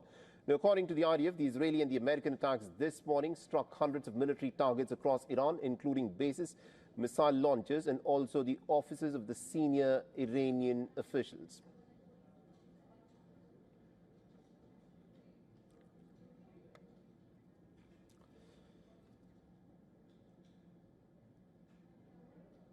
And my colleague Susan Tehrani is with us from New York. Susan, you know, a little while back we were talking about this war that has now been started. Donald Trump, all through his campaigning days, had said that he was opposed to any American involvement in these foreign forever wars.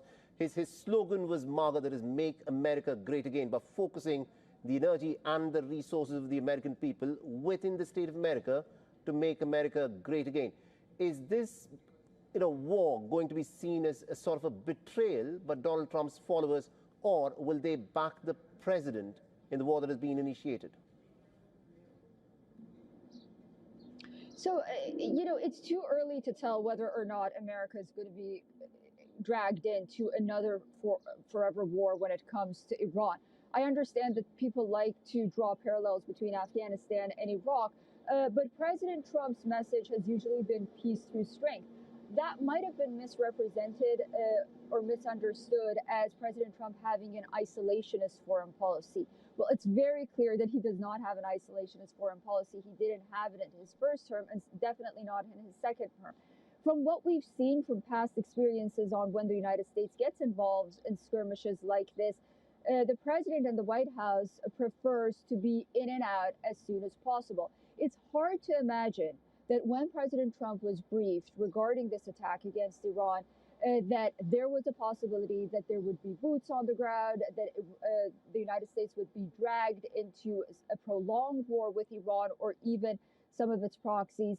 If there was an indication like that, it's just very unlikely that the president would launch these attacks. And perhaps that's why he waited this long to get that assurance. Again, anything could happen. This is a very, very unpredictable situation we're in, especially if Iran decides to do anything in the Strait of Hormuz.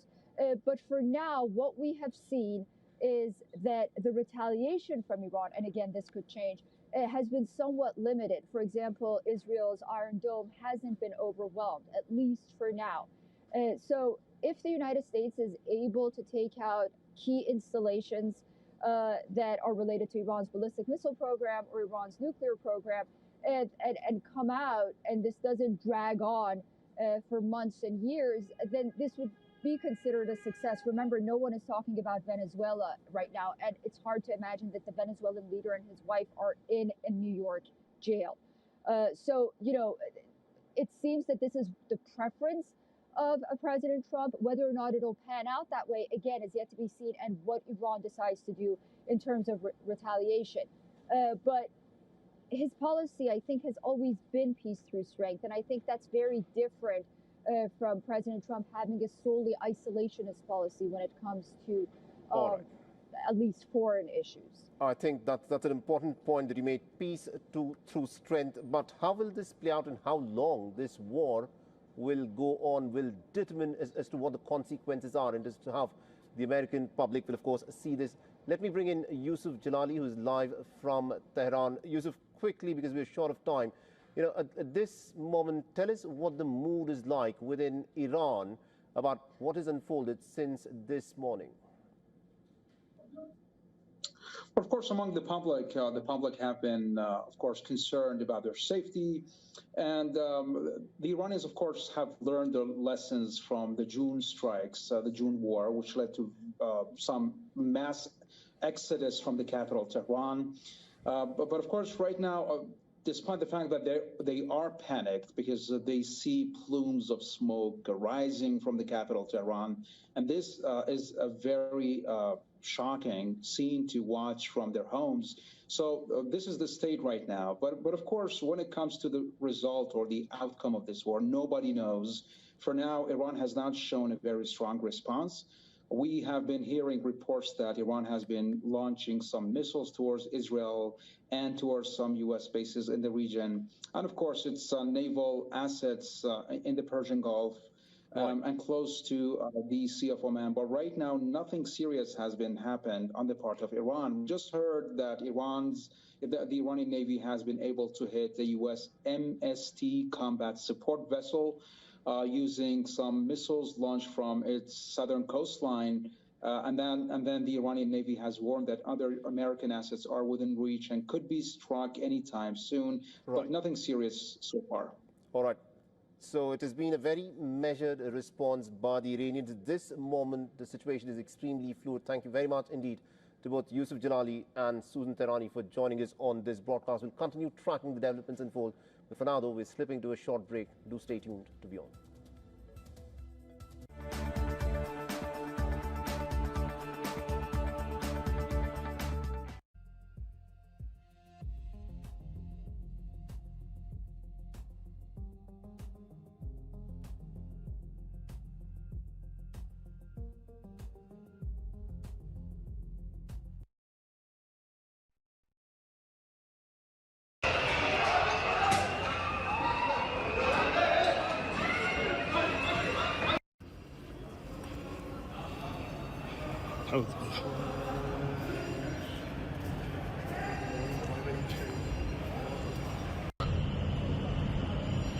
هذا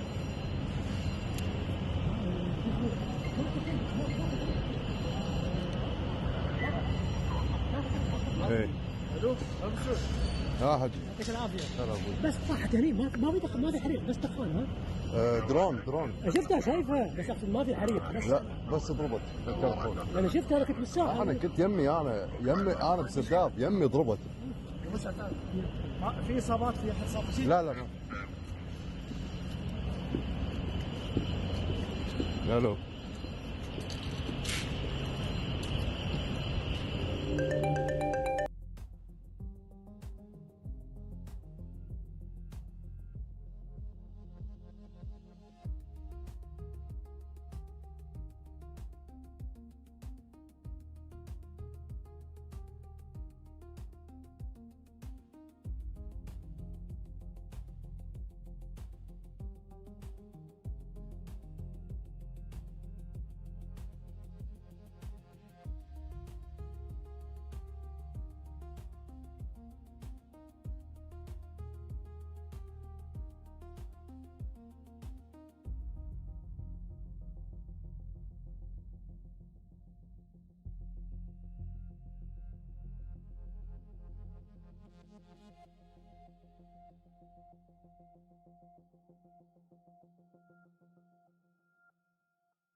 Alert.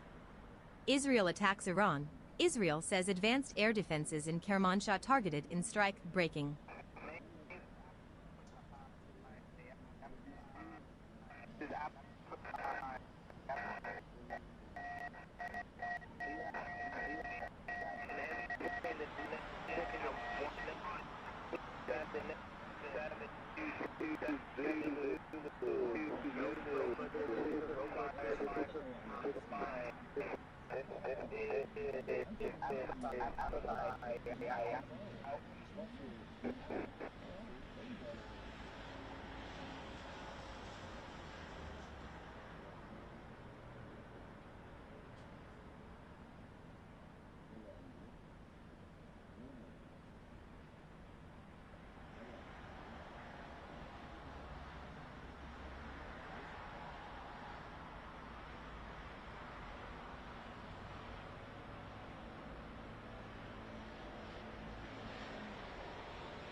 والله ما صحيت على كذا صحيت عليه قصدي كذا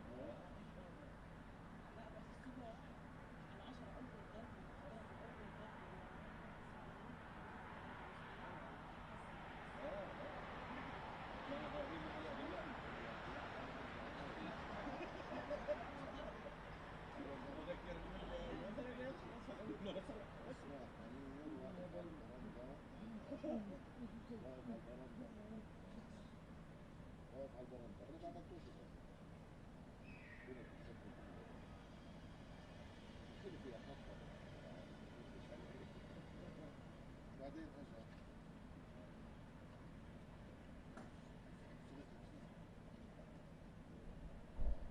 طلع هيك وبعدين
Alert. Israel attacks Iran. Israel says advanced air defenses in Kermanshah targeted in strike. Breaking.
Alert. Israel attacks Iran. Israel says advanced air defenses in Kermanshah targeted in strike breaking.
Alert.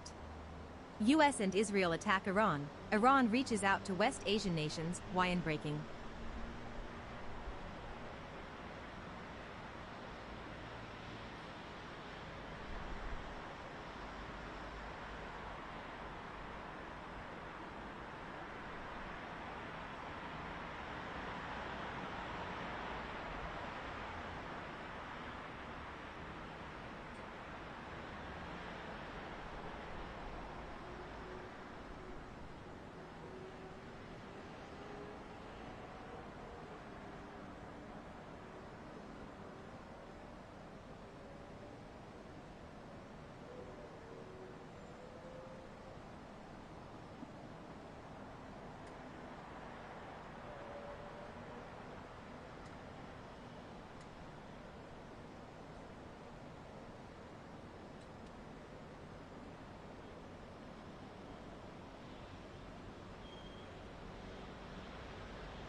Alert. U.S. and Israel attacks Iran. Smoke scene near Dubai's iconic Palm Jumeirah Hotel, wire breaking.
Alert. U.S. and Israel attacks Iran. Israel announced it launched a preemptive strike. Breaking.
Alert.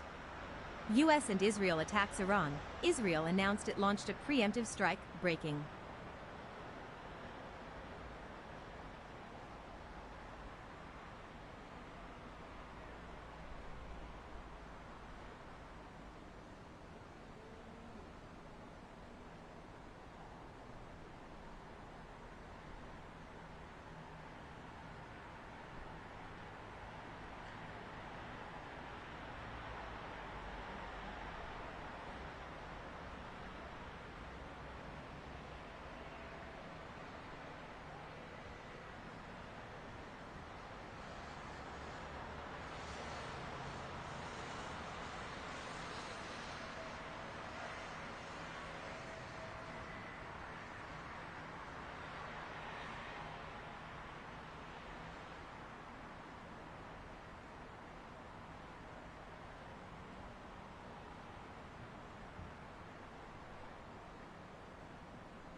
Alert.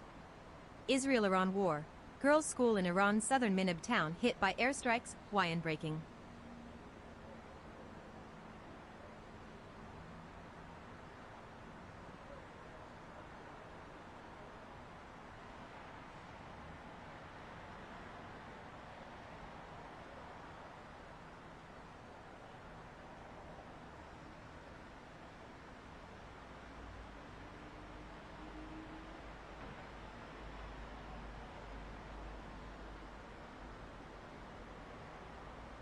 Alert.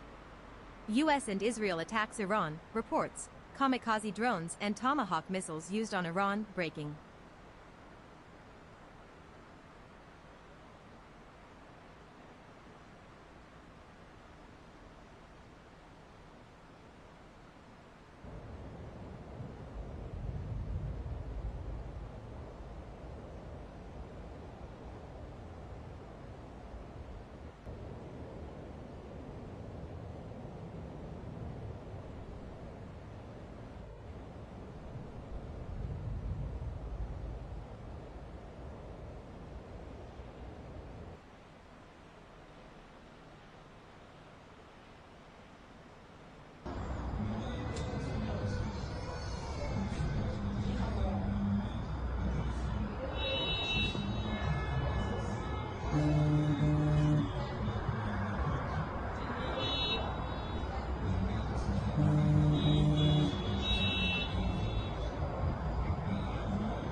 Himalaya.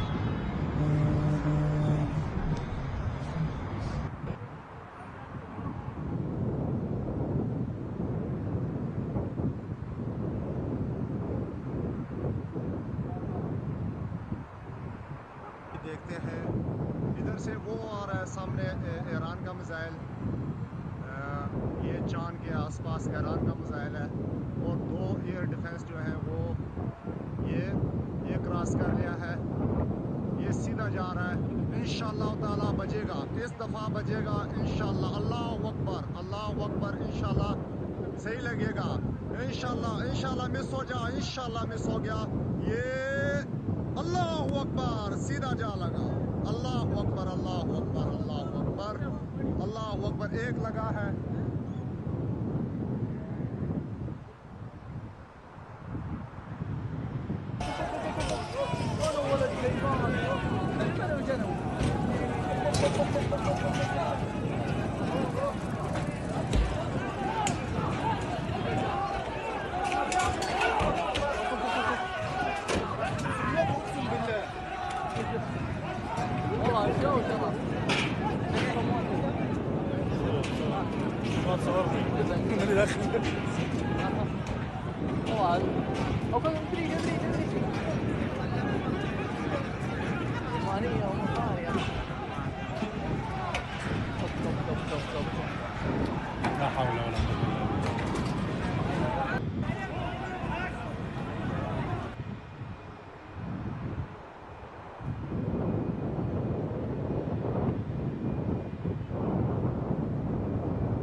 Himmel.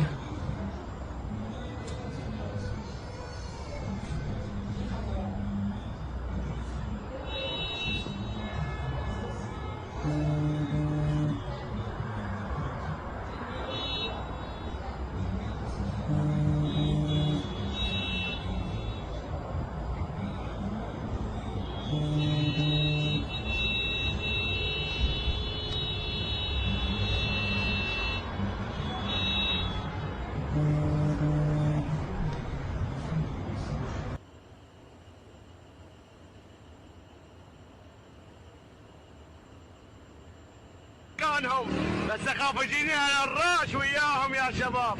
انا جاي اراويكم ما حبيت ان اشوف ما تشوفوني اياي. شوفوا يا شباب هاي الصاروخ وصل هني، وصلنا لمكان الصاروخ بس اخاف ينزل عليه غيره. بس ما عليكم الديره ديرتي. شوفوا يا شباب.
Alert. Israel-Iran war. Girls' school in Iran's southern Minab town hit by airstrikes, wire breaking.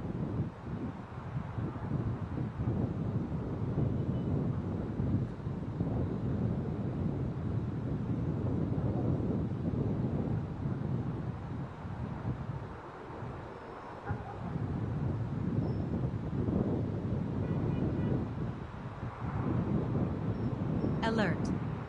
U.S. and Israel attacks Iran. Israel announced it launched a preemptive strike, breaking.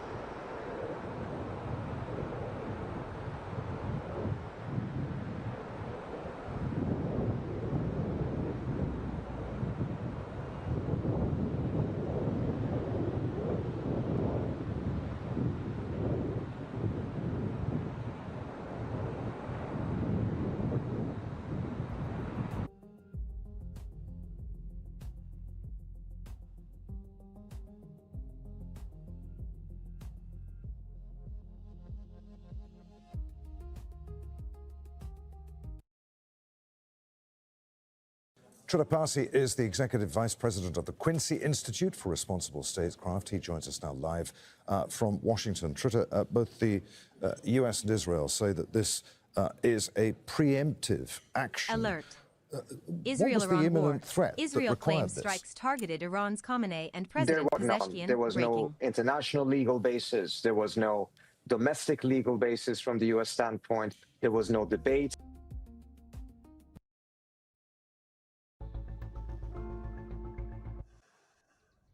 This is Yair Pinto coming to you with another update of the war between Iran, Israel, and the United States of America. And the biggest question of all is, was the supreme leader of the Islamic Republic of Iran, Ayatollah Ali Khamenei, eliminated? Was the commander of the Revolutionary Guards in Iran terminated as well in the Israeli-American preemptive strike against the Revolutionary Guards in Iran? Massive drama is unfolding. The assessment is growing. Ali Khamenei was hit and terminated in Tehran. After the execution of a wide-scale attack in Iran, Israel attacks Iran. Israel says advanced air defenses in Kermanshah targeted in strike, the breaking. targets that were struck. And of course, the threats from Iran have begun to arrive. This is with some of the reports speaking about a strike on the supreme leader and the Iranian president here on Boots on the Ground. We are already bringing you all of the details. I'm Yair Pinto. With me is Mati Shoshani, and we are Boots on the Ground live now with all the details. President Donald Trump of the United States announced we launched an attack on Iran. Girls' school in Iran's southern Minab town hit by airstrikes, The wire President breaking. of the United States referred this morning to the military operation that the Americans launched together with Israel in Iran. We will ensure that Iran never has a nuclear weapon. It is important to understand Khamenei and Iran's president Pezeshkian were amongst the targets for the strike. And assessments in Israel say that the commander of the Revolutionary Guards was terminated in this strike. A senior American official stated that the United States and Israel coordinated the opening strike, and this is only the beginning. In Israel, they revealed the deception against Iran. The strike came as a surprise. And as I'm speaking to you now, we hear sirens alarms of incoming missiles coming our way. This gives us a few minutes before the wider sirens will start in the area. So they revealed the deception against Iran. The strike came as a surprise. And in the IDF waited for senior regime officials to convene, to meet together. And we will bring you the behind the scenes of this attack against Iran. Khamenei's compound was destroyed. It is not known what became of him. But we have a report that he was hit in the strike, but they're not confirmed yet.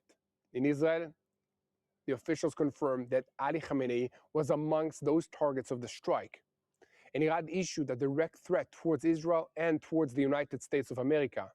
There are no red lines. after the threat towards Israel, Iran, in an unusual notice to its residents, flee this area. So the Gulf states are preparing for the worst. Iran launched an unrestrained missile attack, and it seems that Israel and the Air Force feels at home in Tehran. The sequence of strikes continue in the western Iran side. The combined operation, the event will continue for at least a week, while all eyes are on Iran. And Israel is preparing on the Lebanese border, on the northern part of the country. And the city of Tehran cheered and rejoiced. Footage from Tehran shows the reaction of the Iranian people to the dramatic strike. So, I'm Yair Pinto, and this is Boots on the Ground Live, bringing you all the updates on what's happening in the Middle East. Operation Roar of the Lion set out on its way in a combined attack on day 10 of Trump's deadline. Israel and the United States began this morning with a preemptive strike on Iran. The campaign is the result of a severe strategic and diplomatic failure by the Iranian leadership, which misjudged President Trump's patience. Iran finds itself in an unprecedented situation in the face of close cooperation between the IDF and the United States, while it is isolated in terms of the Shiite axis and may also lose the quiet support of the Gulf states due to attacks on American bases on their territory. In the IDF, they clarified that the goal of the operation in Iran is to strike the regime and remove the existential threat over Israel, in full cooperation with the United States. And at the same time, tens of thousands of reservists were mobilized and forces were reinforced across all sectors. So, how did the strike begin? Months of precise intelligence collection, full coordination between Israel and the United States, and the building of a detailed target bank enabled the opening blow. The IDF opened another wave of strikes in western Iran in an attempt to reduce missile launchers towards Israel. Iran announced that it launched Operation True Promise Full and attacked bases in Qatar, Kuwait, Bahrain, and the Emiratis. And Foreign Minister Arakshi of Iran to the Gulf states stated, "Do not allow your territories to be exploited." Explosions were heard Alert. in Dubai and in Abu U.S.-Iran Dhabi. war. An Tehran Asian targets civilian key American was bases across unalived West by Asia. Breaking. shrapnel. It is our right to respond. That is the statement. And in Iraq, 3 unalived at the headquarters of the pro-Iranian militias. The Houthis threatened to strike the Red Sea.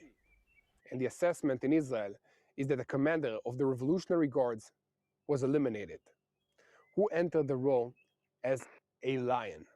This is what the statement said in Israel. And Muhammad Pakpour entered his role in place of Hussein Salami, who was eliminated in Operation Am Kilavi. And according to the assessments in Israel, he was terminated in the opening blow. So in Iran, they deny it, but a source close to the regime told Reuters several senior commanders and political figures were terminated. And Israeli sources state Ali Largiani was also in the crosshairs. Mati Shoshani, our senior correspondent for Middle East affairs, is with us. So Mati, we both know that this is history live, but do you think there was success in eliminating the supreme ruler of the Revolutionary Guards in Iran, Ali Khamenei? Mati, where are you coming to us from?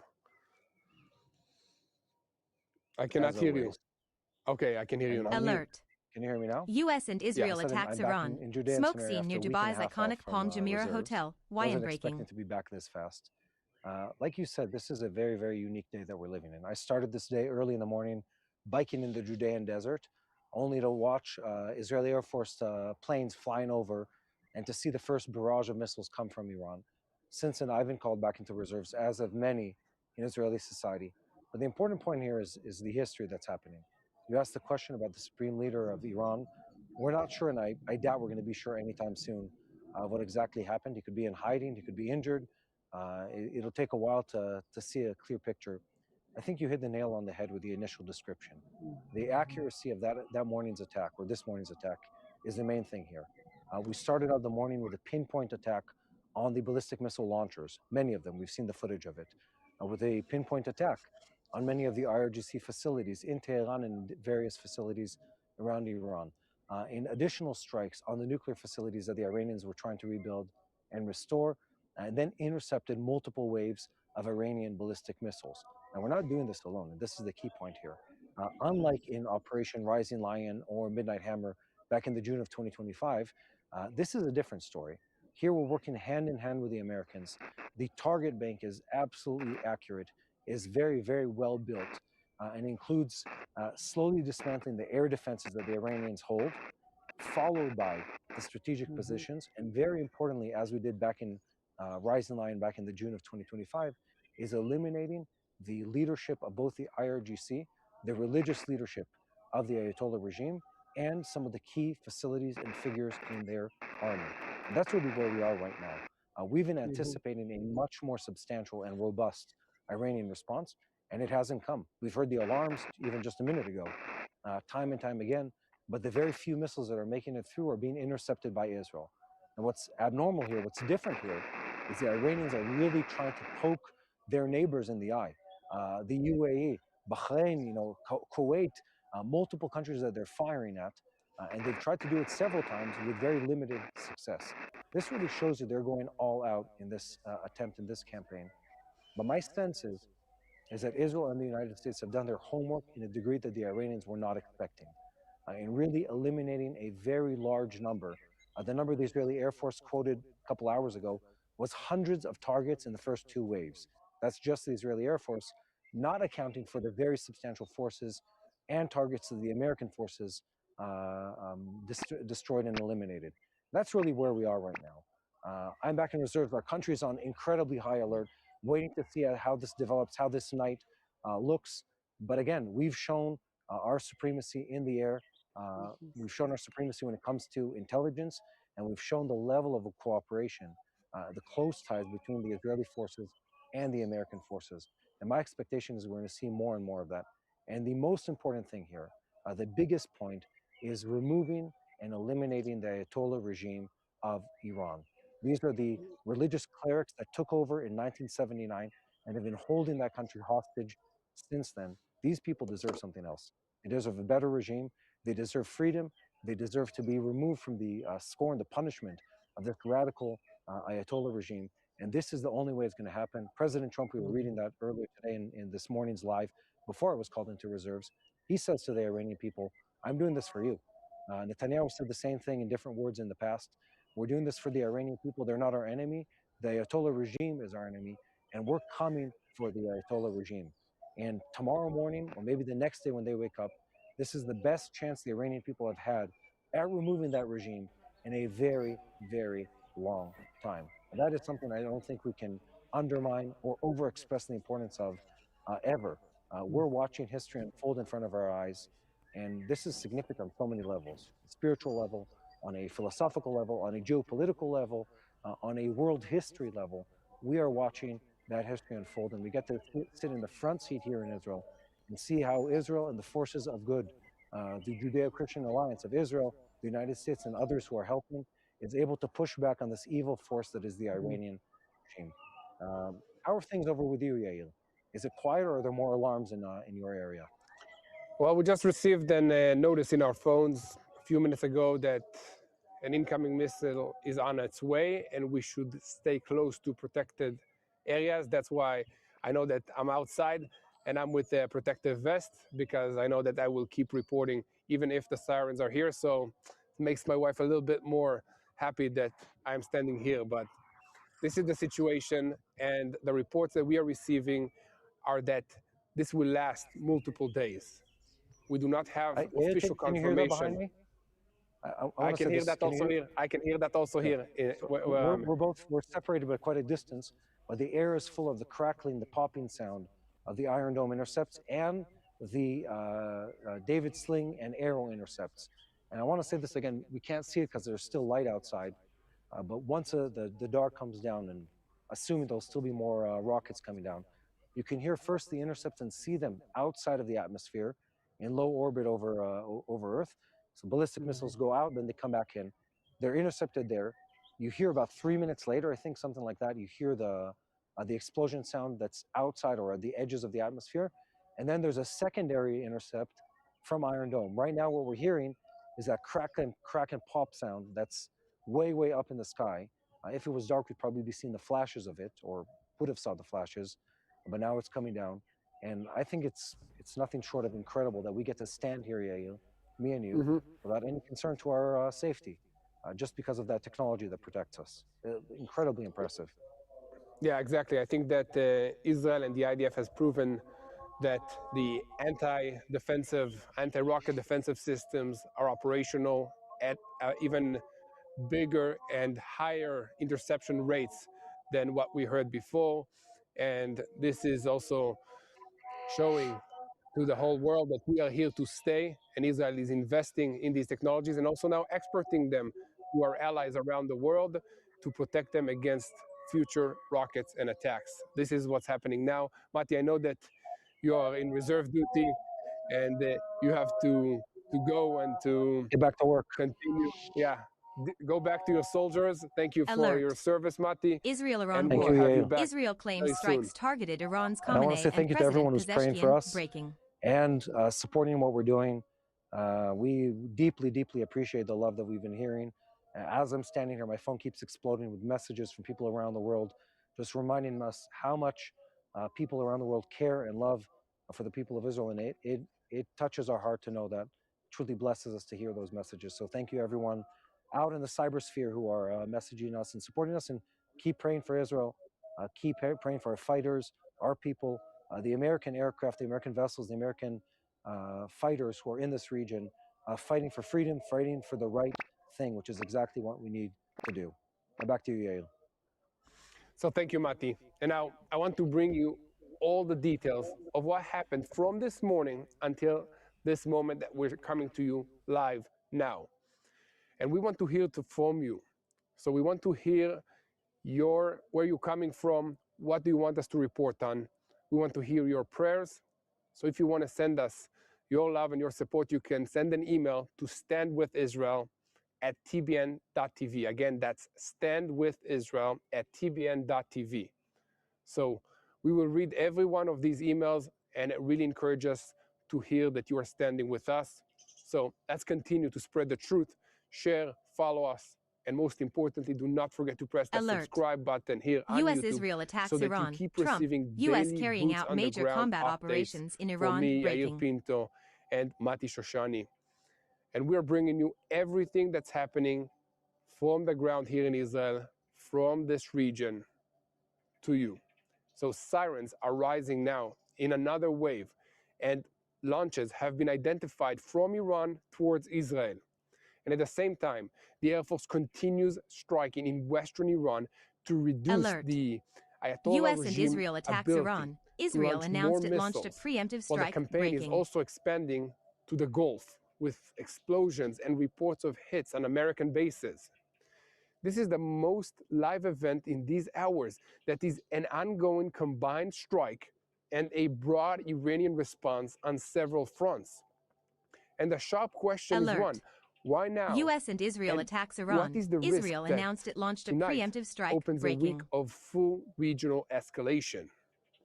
So I'm Yair Pinto, and this is Boots on the Ground live with Mati Shoshani, and we are connecting you to everything that we know right now about Operation Lion's Roar from the first second.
Alert.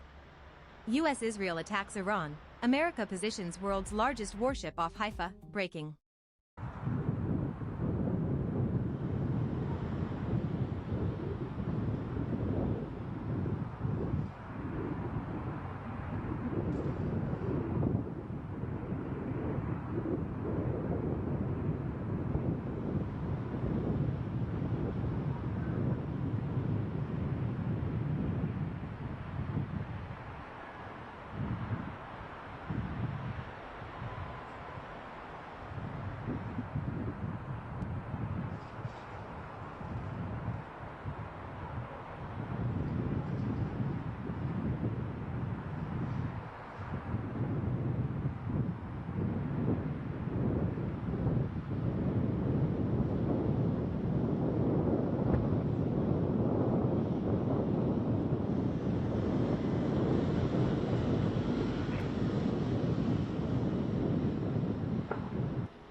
Alert.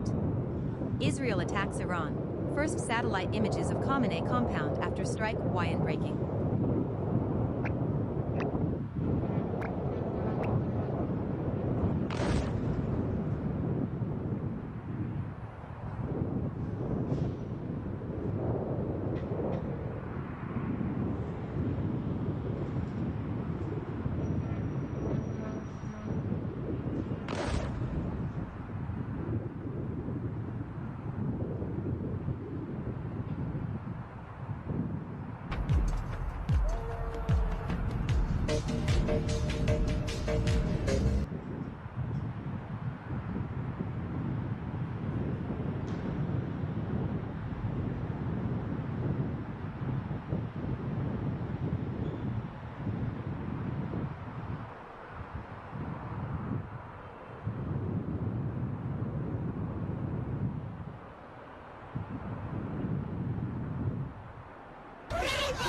فرعون خلصنا والله العظيم شوف الشد سيارة واحد يا فرعون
Alert.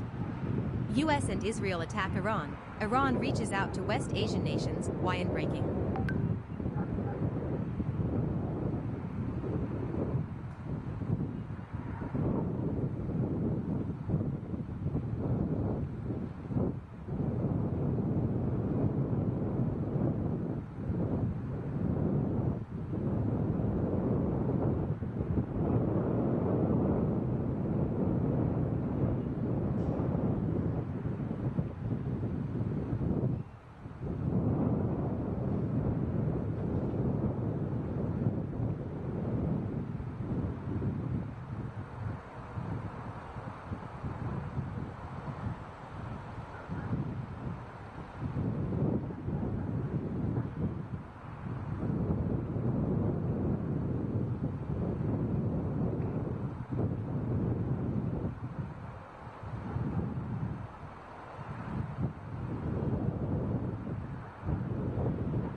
Alert. U.S.-Israel attacks Iran. America positions world's largest warship off Haifa. Breaking.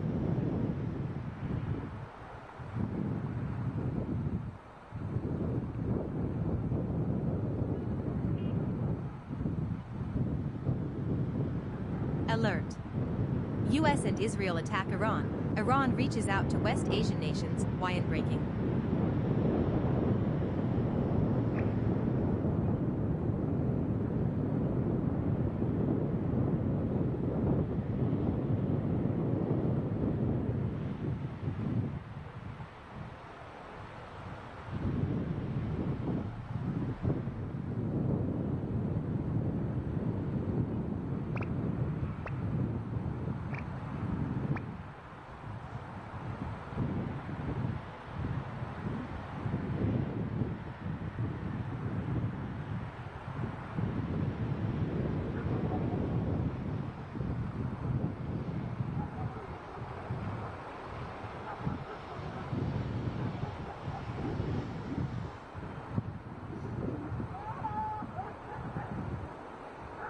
Alert. U.S. and Israel attacks Iran. Israel announced it launched a preemptive strike. Breaking.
Alert. Israel attacks Iran. Israeli strikes target Iran's missile arsenal. Why breaking.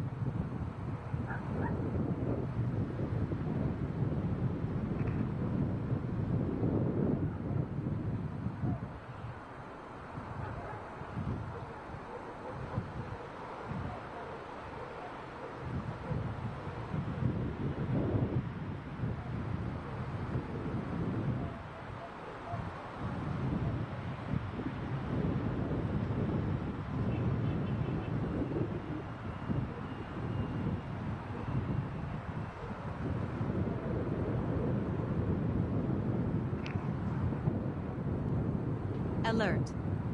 U.S. and Israel attacks Iran. Israel announced it launched a preemptive strike. Breaking.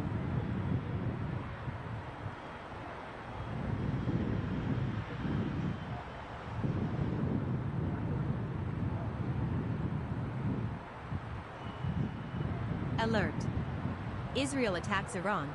Israel says advanced air defenses in Kermanshah targeted in strike. Breaking.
به دست ما رسیده از تجاوز هوایی آمریکا و رژیم صهیونیستی به تهران و شهر کشور که در قاب شبکه خبر این تصاویر رو مشاهده می‌کنید. بر اساس Israel attacks Iran.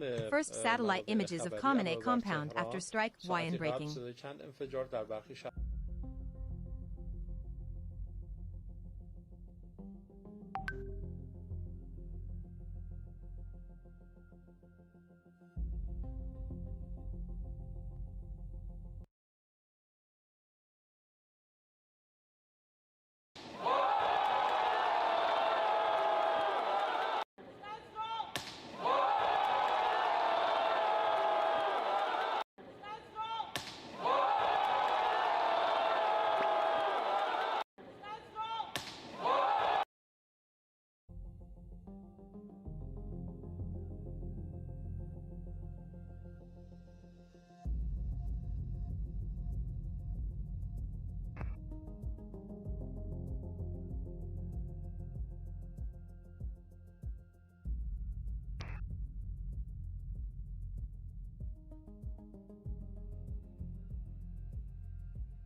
Alert. Israel-Iran war.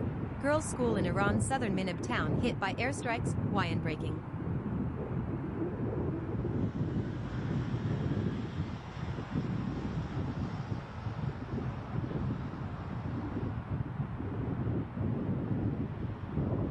Alert. Iran-Israel war. Reports. Iranian ballistic missile hits area near Palm Hotel, wire breaking.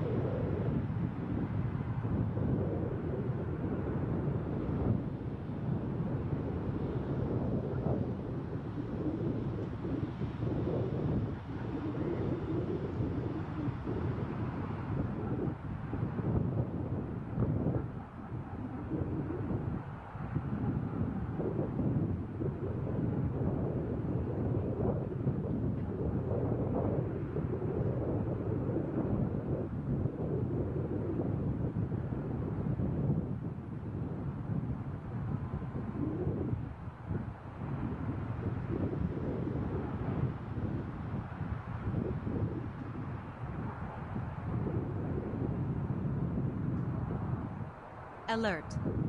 Israel-Iran war. Girls' school in Iran's southern Minab town hit by airstrikes, wire breaking.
Alert. Israel-Iran war. Girls' school in Iran's southern Minab town hit by airstrikes, wire breaking.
Alert.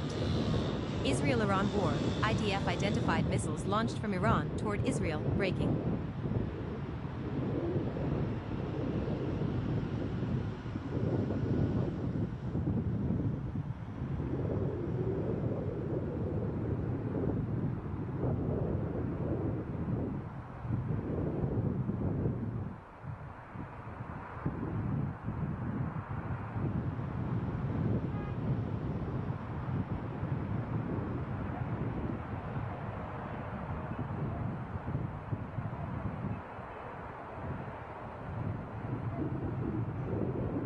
Alert. U.S. and Israel attacks Iran. Israel announced it launched a preemptive strike, breaking.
Alert. Israel-Iran war. Israel claims strikes targeted Iran's Khamenei and President Pezeshkian. Breaking.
Alert.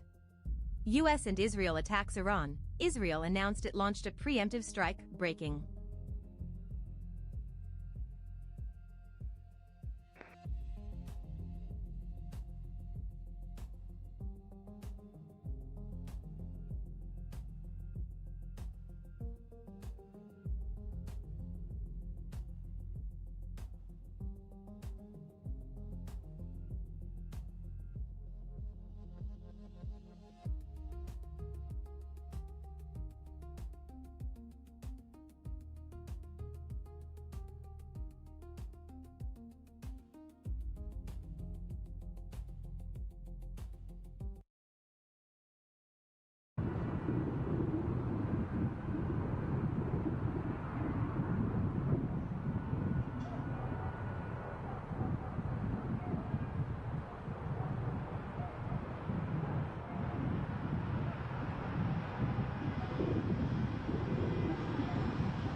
Alert. U.S.-Israel attacks Iran. America positions world's largest warship off Haifa. Breaking.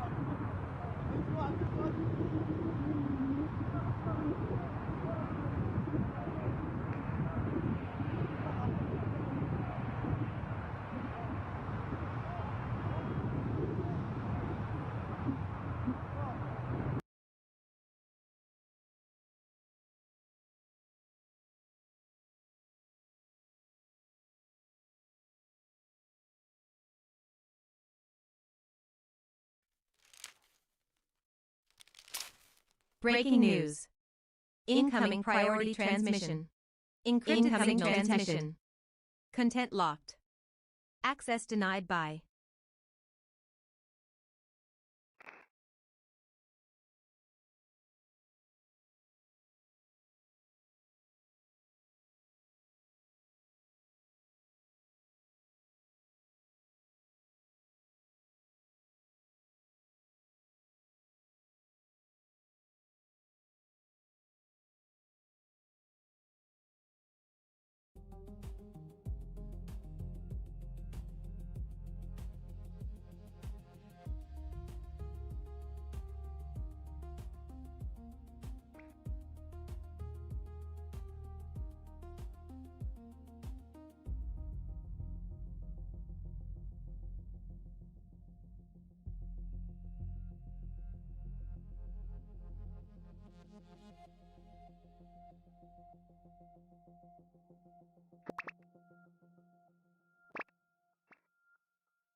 Alert. U.S. and Israel attacks Iran. Smoke scene near Dubai's iconic Palm Jumeirah Hotel. Wire breaking.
Alert. U.S.-Iran war. Tehran targets key American bases across West Asia. Breaking.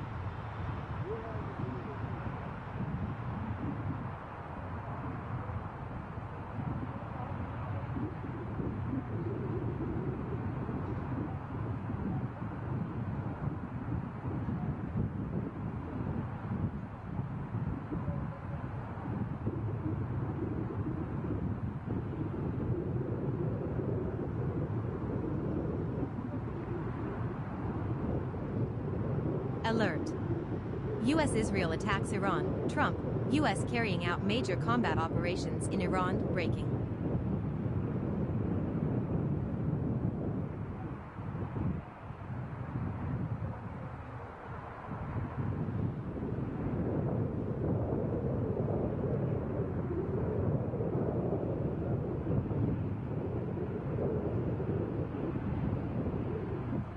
Alert. U.S.-Iran war. Tehran targets key American bases across West Asia. Breaking.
Alert. U.S.-Israel attacks Iran. America positions world's largest warship off Haifa. Breaking.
Alert.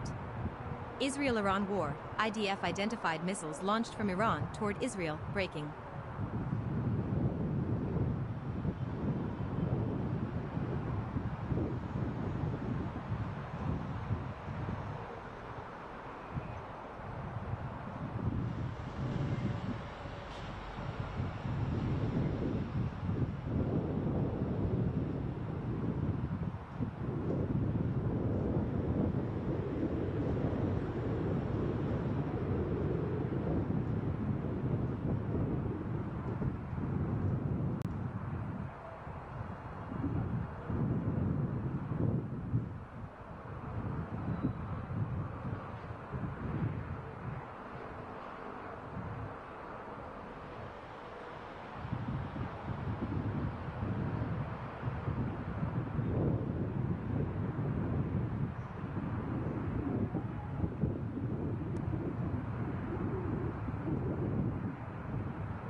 Alert. Israel-Iran war. IDF identified missiles launched from Iran toward Israel, breaking.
Alert.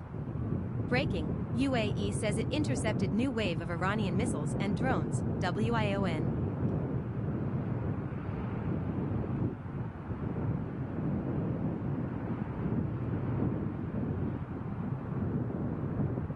Alert. Israel attacks Iran. Israeli strikes target Iran's missile arsenal, WION breaking.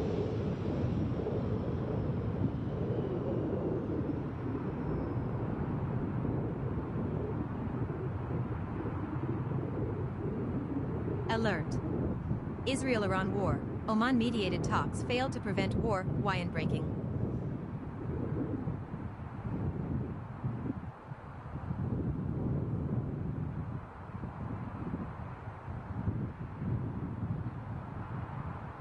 Alert. Israel attacks Iran, IDF. Air raids on Iran largest ever in Air Force's history, WION breaking.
Alert. Iran-Israel war.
Now, Ambassador Bitlik, if I can just come in here. Now, the Iranians will, of course, turn around and say that, listen, from 2015 onwards till 2018, when Donald Trump walked out of the JCPOA, all of Iran's nuclear facilities were open for inspection from the IAEA. And the IAEA, which was carrying out the inspections there, had said that Iran was always compliant to the clauses of the JCPOA, which limited Iran's nuclear enrichment to about 3.6% purity. It is subsequent to Donald Trump walking out of the deal that the Iranians started to enrich uranium to up to 60% purity. In your assessment, do you think Donald Trump has made a mistake in the year 2018 by walking out of a deal, which has now resulted in a situation where we are facing an all-out war that can potentially rewrite the face of West Asia?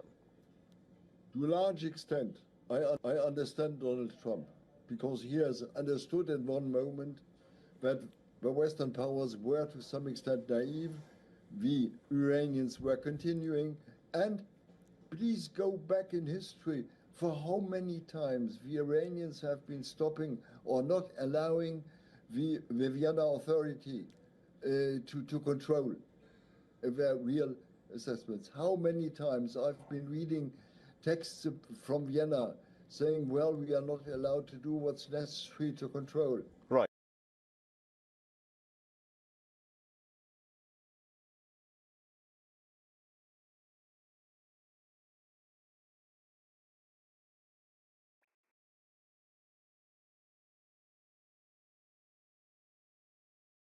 An Iranian ballistic missile has reportedly hit the area near Dubai's iconic Palm Jumeirah Fairmont Hotel. Visuals coming in from Dubai show thick black smoke coming from Dubai's Palm Island neighborhood. The UAE's defense ministry says that it intercepted a new wave of Iranian missiles and drones just recently. Dubai residents have been reported hearing loud bangs coming from near the Palm, and they say ambulances have been rushed to the area. And earlier, the Dubai airport was closed temporarily since the airspace was also closed in that area. And the latest that is also coming in from that region, the Israeli army says that its air force has begun new airstrikes targeting missile launchers in Iran. Once again, the Israeli army says, and it has put out a post, that its air force has begun new airstrikes targeting missile launchers in Iran. Initial reports suggest that 2 areas suffered from direct impact of Iranian missiles. This is in central Israel. No casualties have been reported in that strike. Emergency crews have been called there, but no casualties have been reported so far. This comes following the more Iranian missiles directed towards Israeli territory. This has been non-stop since the morning hours. The Tel Aviv and Haifa area on the coast have been most affected by sirens and warnings. And also the latest from that region, a drone has targeted Kuwait International Airport, resulting in minor injuries to a number of employees, in addition to limited material damage to the passenger building. And this is according to the General Authority of Civil Aviation in Kuwait. These are visuals, earlier visuals of Dubai, the missiles being intercepted in Dubai, and some have actually fallen on Dubai. These were on their way to Israel.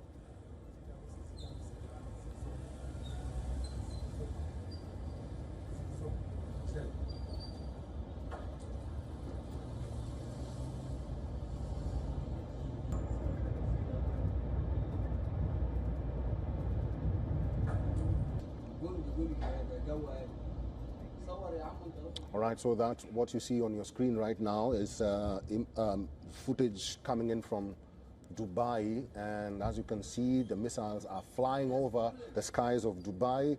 Some have fallen, or the debris has fallen on some places or across Dubai, and the airport was forced to close because the airspace was also closed, and we are receiving reports that the United Nations Security Council is set to meet later today over the joint Israeli and U.S. attacks on Iran and the current military escalation across the Middle East. The United Nations Secretary General Antonio Guterres has meanwhile issued a statement calling for an immediate cessation of hostilities and warning that the failure to do so risks a wider regional conflict with grave consequences for civilians and regional stability. You are watching WION Wild as One. We'll take a quick break. These updates and more updates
It's going to bring you some views of the skies over Tel Aviv, I think.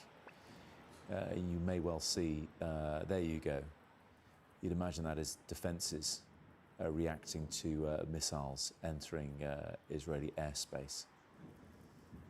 Clearly 3 hours ahead of us there, I believe, so it's dark evening over Tel Aviv, but still missiles entering Israeli airspace. Obviously, you'd assume from Iran, as has happened before. There you go, wider shot, so you get a sense of the scale there.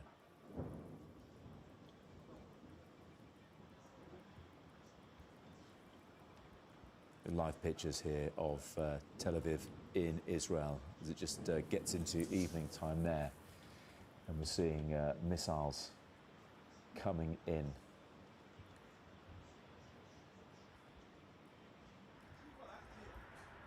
And these are the latest pictures we have. And there you go, you can just see what's going on in the skies above Tel Aviv.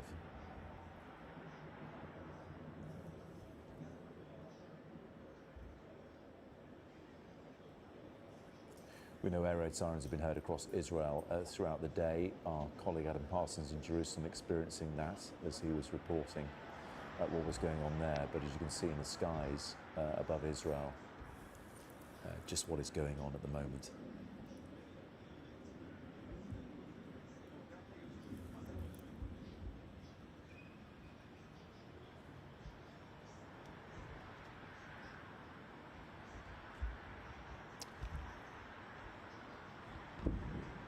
So explosions in the skies above Israel, which have been happening for the past few hours as Iran responds to the attack on it by both Israeli and US forces. As I said before, plenty of people taken to shelters in Israel as a result. Air raid sirens being sounded, and Israel's defences, not least the Iron Dome, being put into action once more.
Israel attacks.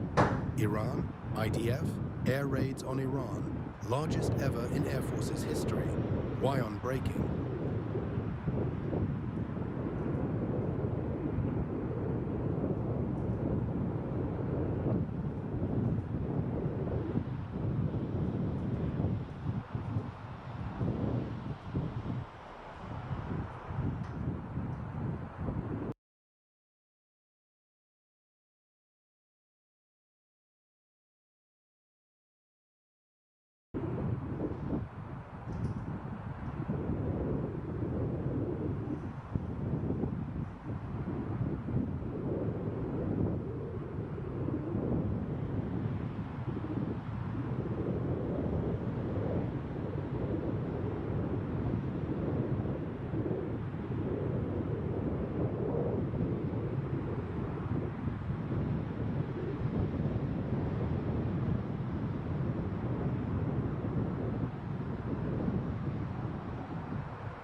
Breaking news. Incoming priority transmission. Moment looters raid crashed military plane full of cash and clash with riot cops.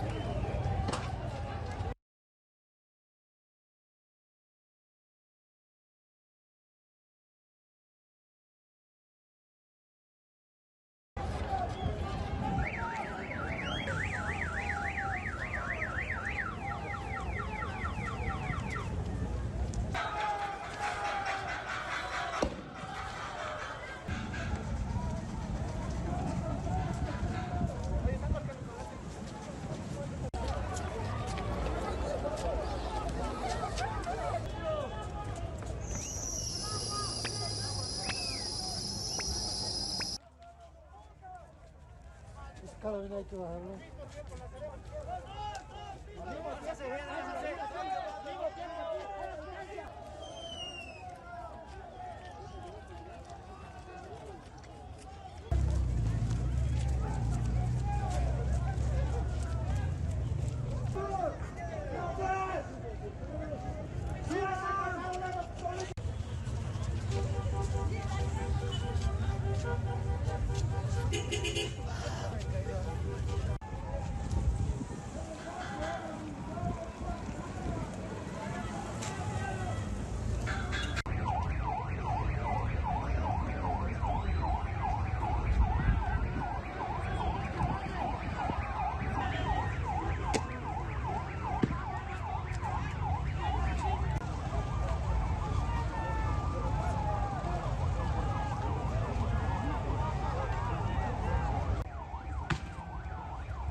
Cuidado que te hagas espalhar. Nos va a hacer botar a todos, jefe. Vente, vente.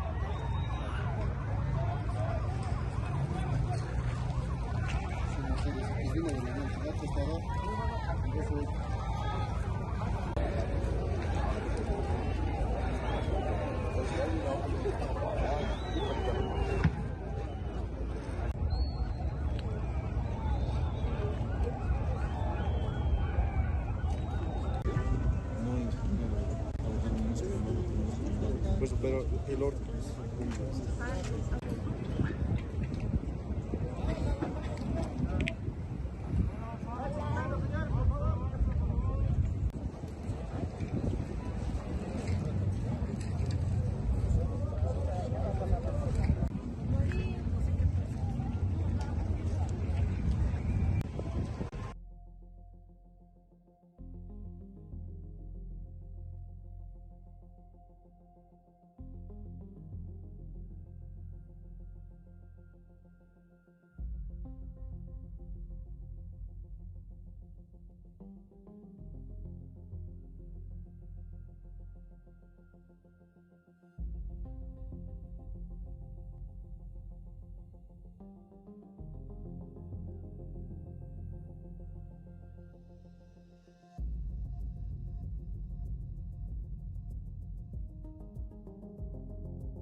Breaking news. Incoming priority transmission. We are at war. History being made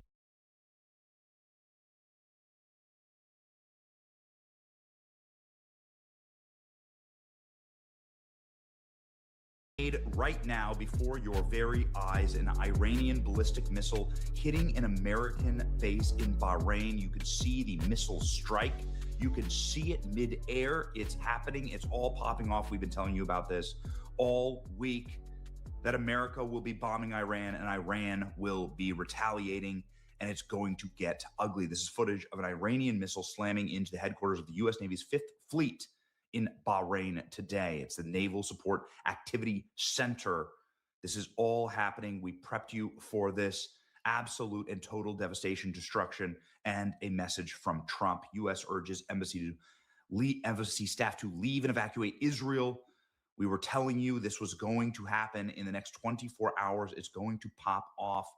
Obviously, the USS Gerald Ford was docked in Israel. They've turned Israeli airports into effectively military bases, and the embassy screamed at American residents and staff, get out today. Today is the day. This was yesterday. We watched the buildup. We watched the air bridge happen. And now, ladies and gentlemen, we are listening. Dan Scavino posting from the White House, the B-2 bomber alert video. US Operation Epic Fury has IRGC commenced. Middle East at war. Tehran is blasted. Hundreds of Trump's US first troops wave. killed. President Trump says Iran will never be allowed to have a nuclear weapon as he launches Operation Epic Fury. Look at some of the images here. This is the blast heard in Manama, Bahrain. People watch as smoke rise above the skyline in Tehran. They've yeeted the house of the Ayatollah. It is now rubble. Vehicle explodes in flames. Strikes carried out on Iran. Images show smoke billowing after an explosion in Tehran. There's video all across U.S. main bases in the Middle East that might be effectively under threat. And there are people celebrating. There's videos of people celebrating through Iran. Goodness gracious. What is going on here? Okay. So here we go. Israel reportedly launched preemptive strikes against Iran. Explosions heard in Tehran. You can see here they launched another strike on the Iranian parliamentary building. Multiple explosions across the capital of Tehran. Israeli Air Force reportedly launches combined U.S.-Israeli strikes, leading to first strike from the Israelis. Additional footage shows downtown Iran, preemptive strike, unilateral Israeli action, or an American one. And now you can see explosions seen across Tehran. Now they are targeting the capital city in the middle of the day. Israel's defense minister says Israel has launched preemptive strikes against Iran and moves to remove threats against the state. Here's the IDF commentary. In the last few minutes, sirens sounded all throughout Israel. Advanced instruction alert directly to cellular devices to stay within proximity of protected spaces. This is a proactive alert to prepare the public for the possibility of missiles being launched toward the state of Israel. IDF emphasizes safety. Okay. Ladies and gentlemen, red alerts across all of Israel. They know what's incoming, obviously.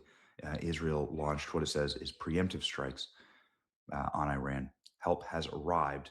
Help is on the way, according to text messages claiming the Americans will now commence bombing of Iran. Several days of war. Alert. They are prepared Israel for several days Iran. of war. Israeli told the New York Times that dozens of airstrikes are now being carried out against the regime using aircraft carriers. And again, you can see the smoke billowing over Iran. U.S.-Israeli strikes planned to last for 4 days. Get ready, 4 days of this. Goodness. Better angle showing scores of cruise missiles that the U.S. appears to have launched towards Iran. You can see the cruise missiles flying through the air here. Goodness gracious. They say this is going to be far more extensive than the strikes last June. Here we go again. The pizza tracker popping off at the Pentagon. Ladies and gentlemen, live updates. Goodness gracious. Okay. So this is the American base. This is Iran targeting American bases. This is the American base in Bahrain getting bombed. So that's American sovereign territory.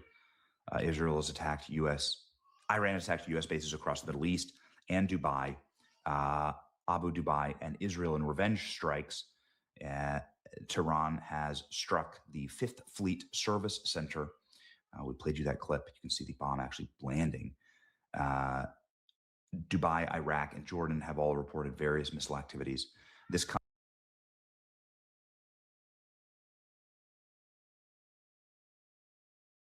after Trump declared war and that he will raise their missile industry to the ground. He warned troops in Iran to lay down their arms or face certain death. The first wave of strikes, which followed weeks of knife-edge tensions building up between the two countries, happened near the offices of the leader of the Ayatollah Khomeini. They have now leveled his house. This is understood that at least 5 cities have been targeted in Iran with counterstrikes reported in Qatar, Kuwait, Bahrain, and UAE. President Trump said in a video on Truth Social, which I'll play for you in just a moment, that he began major combat operations in Iran to prevent the nation from gaining a nuclear weapon, something obviously America has been talking about for a very, very long time. U.S. downs explosive-laden drones near Iraqi airport, so you can see that here. 4 killed by Iranian missile in Syria. Italian troops safe after Kuwait base targeted by Iranian missiles. Fury from Congress at Trump's illegal attack on Iran with no foreign wars promised. Alert, Israel attacks U.S. Iran. troops may Israeli die. strikes target. Francis Macron Iran's calls for missile urgent arsenal. UN security Why conference unbreaking? meeting. Where have the missile strikes taken place so far? The U.S. and Israeli firstly struck targets across Iran, including Tehran and 4 other cities. The capital, Khomeini's palace compound, Ministry Intelligence, and the Ministry of Defense were all affected. Elsewhere, 2 nations have been hit. Lebanon, Hezbollah infrastructure. So they're going like total war now. In response, Iran has launched missiles against Israel, Tel Aviv, Haifa, and Jerusalem. There's been a 5th strike at a U.S. base. Okay, so we are up to date here. We are up to date. Jordan shoots down ballistic missiles. Sports presenter forced off air in Qatar amid shelter-in-place warning. Okay, Israelis in Tel Aviv sheltering in place. IDF releases footage of strikes in western Iran. Let's go ahead and look. Okay, IDF strikes hundreds of targets in western Iran in Operation Roaring Lion. There we go. You can see what looks like missile facilities getting blown up. Iranian Revolutionary Guard killed in strike. The leader of the Iranian Revolutionary Guard. 40 killed in strike on Iranian school. Europe split over Iranian strikes, obviously. Destruction in Tehran. Pictures show aftermath of U.S.-Israeli strikes. Iranian Supreme Leader's palace is destroyed. This is the satellite imagery of this.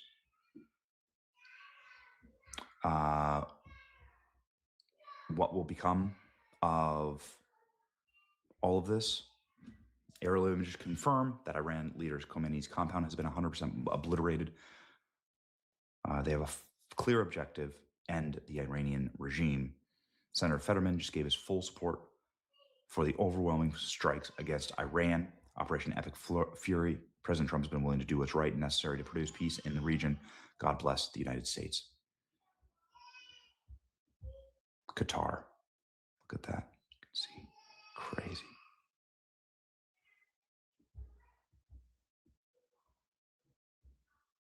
Was that a drone? Oh, geez. Alert. Breaking alert.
Alert: U.S. and Israel attacks Iran. U.S. used Tomahawks to hit Iran in major strike. Isaac Orajik or strike afraid. Why unbreaking?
كتير هيك.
here in a destruction demolition site in the middle of Ramat Gan, a civilian area that was attacked by the Iranian regime and destroyed a lot of buildings and hurt innocent civilians who were sitting in the houses eating their Shabbat meals, and suddenly a missile hit their house and some of them were injured, some of them are trapped, and we are here to rescue them and take them out.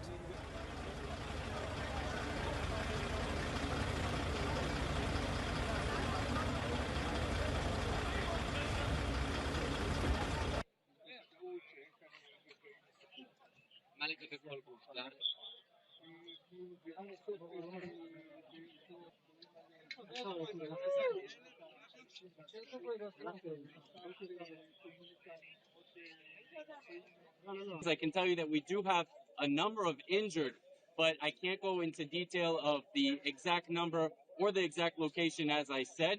What I can also tell you, though, is that the Israel Police Bomb Disposal Units are here on this site and multiple other sites. They're some of the best in the world. We're doing everything possible to ensure the safety of the public. We just ask for the public's cooperation. Do your part. Your responsibility can save your life and other lives as well.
المجال الجوي خش في المجال الجوي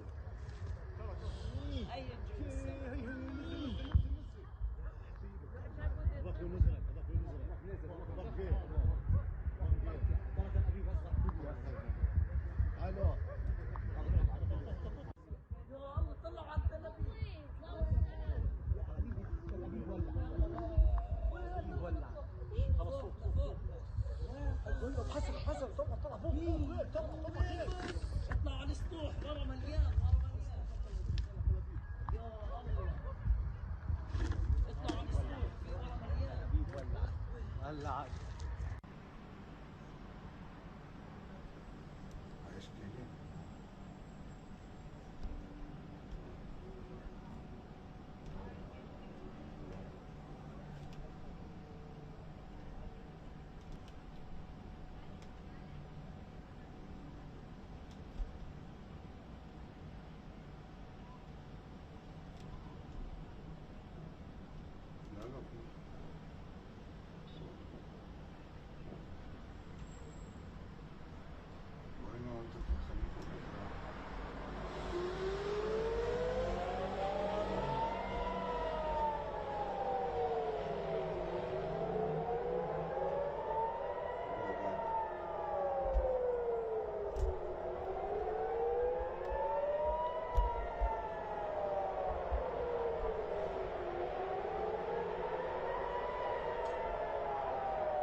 this is a big breaking claim that that the Israelis are making, where they say that Ayatollah Ali Khamenei is dead. This is a claim by the Israelis. They further say that the body has been found, and senior Israeli officials say that Ayatollah Ali Khamenei is dead and his body has been found. This is what is being said by the Israeli media, citing some Israeli official, saying that Iran's supreme leader Ayatollah Ali Khamenei is dead. We still need a confirmation from the Iranians, who've said nothing about this. My colleague Susan Tehrani is still with us.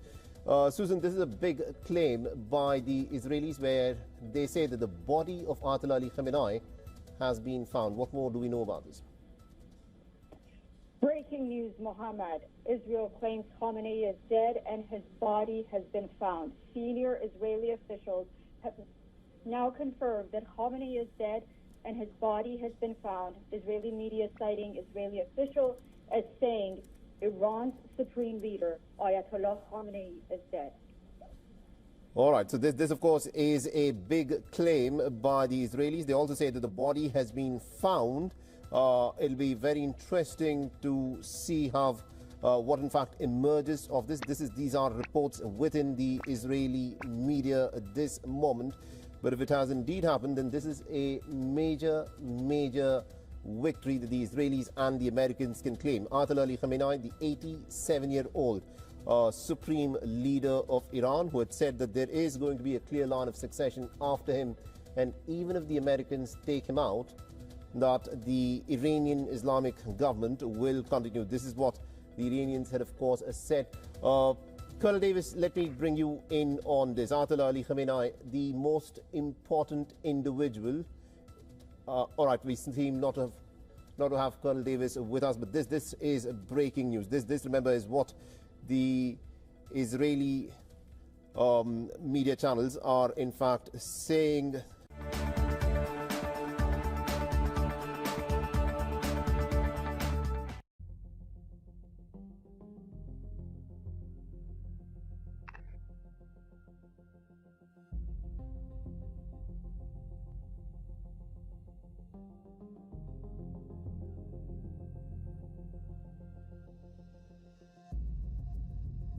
Alert: Israel attacks Iran. Satellite images show damage at Iran Supreme Leader's Tehran complex. Getting South's breaking.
Hello, ladies and gentlemen. Welcome to 2C TV. This is your global news channel. I'm Maya 2C, and we have some breaking news.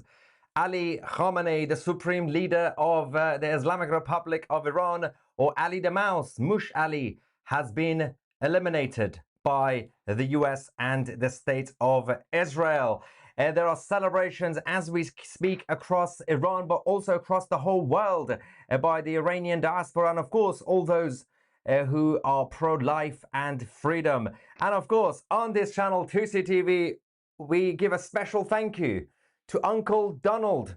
President Trump, thank you, sir, and thank you to the US military, who, by the way, carried out this swift and decisive action with 0 casualties for the Americans. God bless America and God bless the president. Now, on a more personal level, of course, my 37 years in this world, every single minute was to fight for freedom. And of course, the battle started in Iran. Ali Khamenei has fallen. The state of Israel has now confirmed that they have found the body of the supreme leader, and they have shown the evidence to Prime Minister Netanyahu and the Americans. Now, we're going to go to some of the videos we are getting from inside Iran. Huge celebrations and fireworks everywhere. But we're also going to talk about the retaliation by the IRGC, because they have still been hitting all the regional countries. We've just received breaking news that an Islamic Republic missile just hit directly Tel Aviv. So, first let's go to the celebrations, and then we're going to get some of these updates verified. First, let's go to Iran, Saudat in Tehran, as the people have started to celebrate. There you go.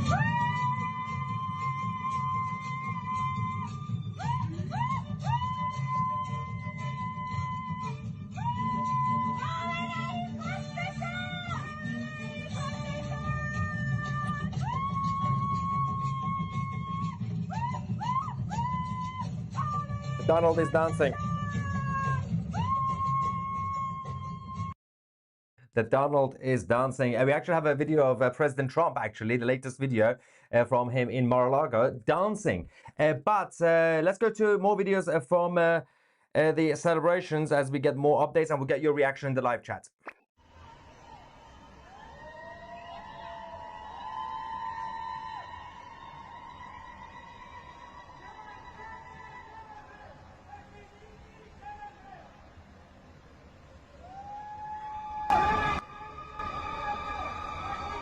Of course, this is the biggest death of a dictator and a tyrant that caused a lot of harm to the whole world since Adolf Hitler in the 1940s in Deutschland. But let's quickly go to the next clip we have.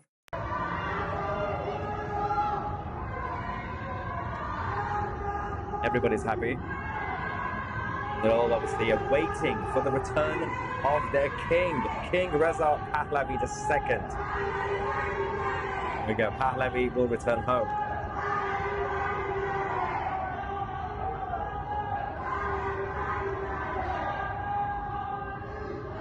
This was the quickest military operation we had. I think this is what Putin was hoping for in Ukraine 2-3 years ago, 4 years ago now, 3 years ago, 4 years ago, since he was supposed to have it within a couple of minutes.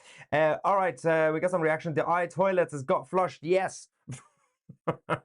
And this is not the beginning of the end. It is the end of the beginning. Lots left to do. Beware of the MEK. Nobody's worried about the MEK.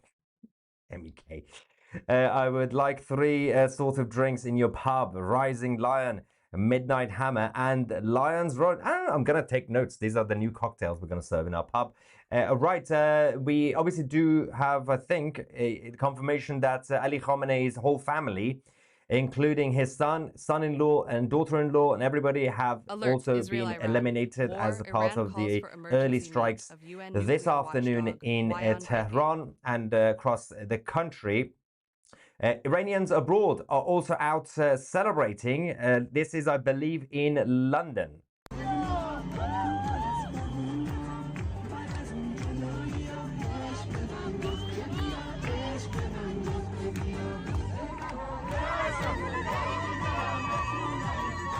Here we go.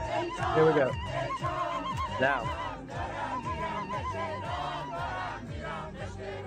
Absolute scenes across the world. Also, there is, I think we can get the updates now from Tel Aviv. We still have our live feeds, by the way, the live cameras that we have from across the region. Qataris have now joined to defend against the IRGC. The former friends of the Islamic Republic, the state of Qatar, are now intercepting missiles coming from Iran. But Iranian kids in schools were also celebrating throughout the day. Let's go to see this.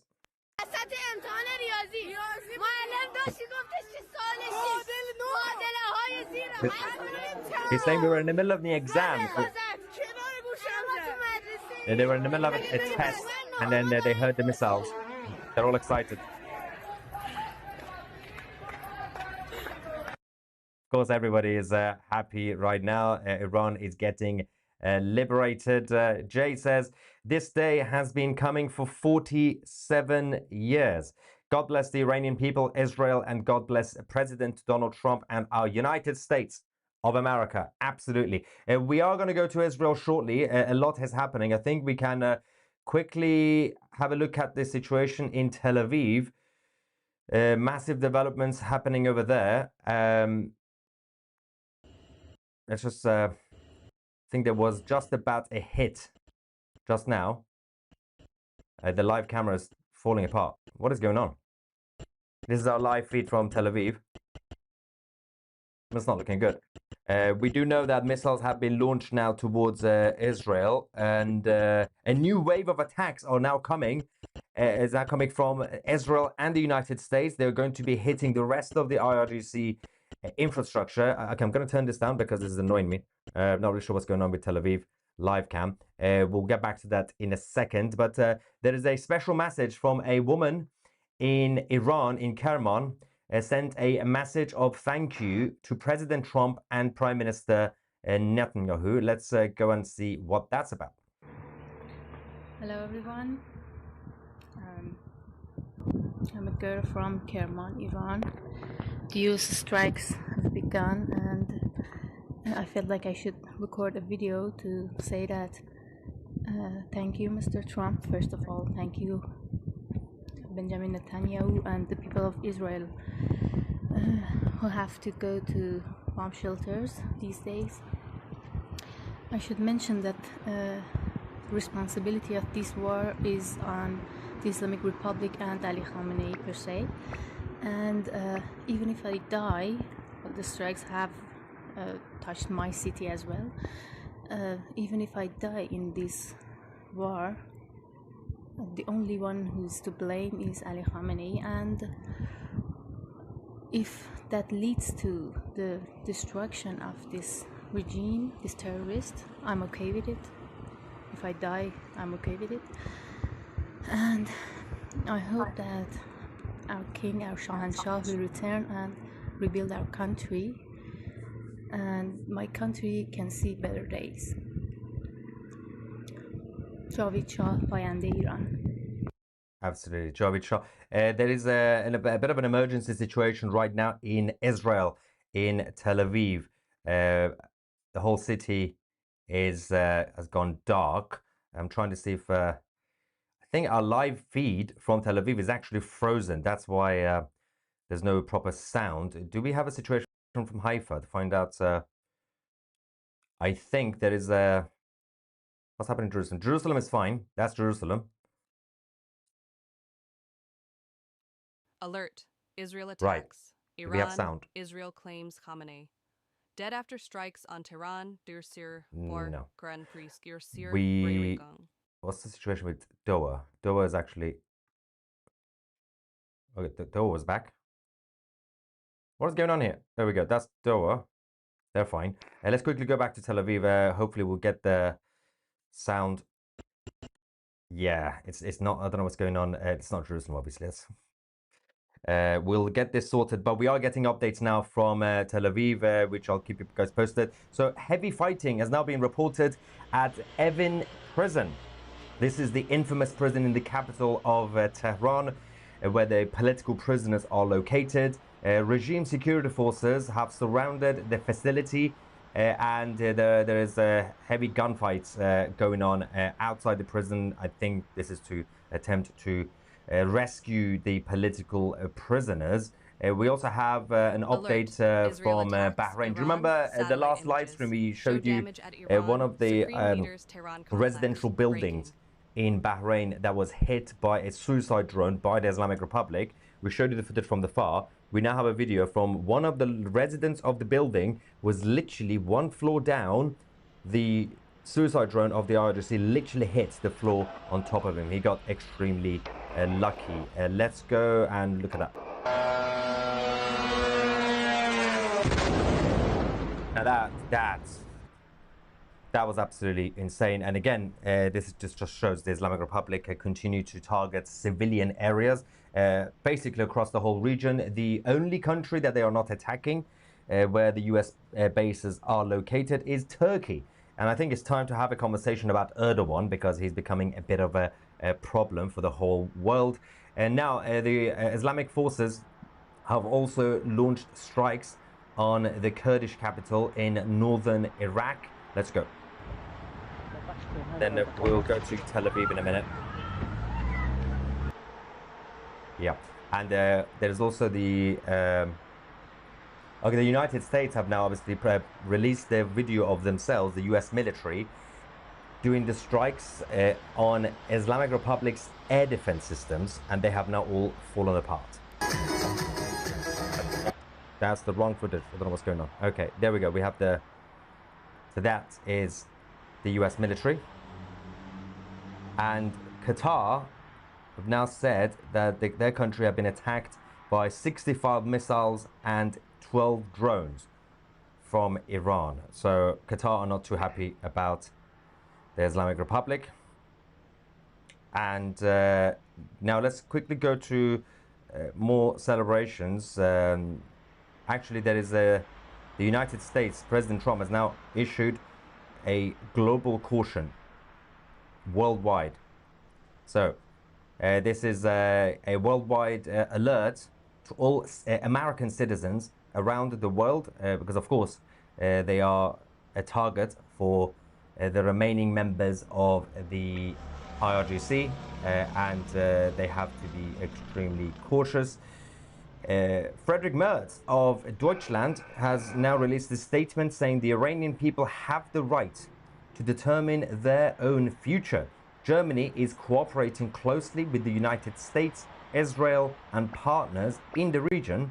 We remain committed to peace and security in the region and to Israel's security. Okay, so the update from Tel Aviv, the videos are coming in now, but the update we have is that no injuries reported. So that is good news. Somewhere was hit, I'm going to show you the video in a second, but no injury, so that no casualties for now, which is good news. Let's quickly go to the Iranians, the diaspora abroad in the Netherlands, who are happy, celebrating. Of course, they have tears of joy as they celebrate.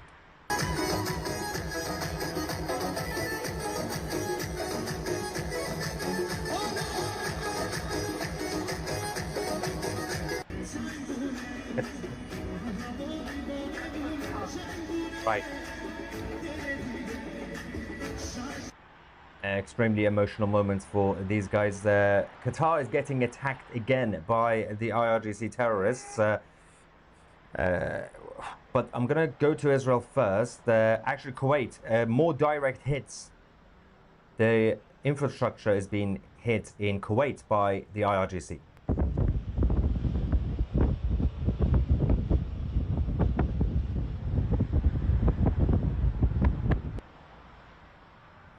Now, to quickly double check the situation with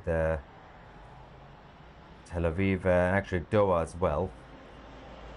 Go to Doha for a second while I prepare the latest videos getting from Israel. We have a couple of reactions here. Gila says, yes, brother, thanks so much for everything. God bless you and all the viewers. You have earned our trust time and time again. I'm Israel Chai, Javid Shah. Absolutely, thank you. God bless America.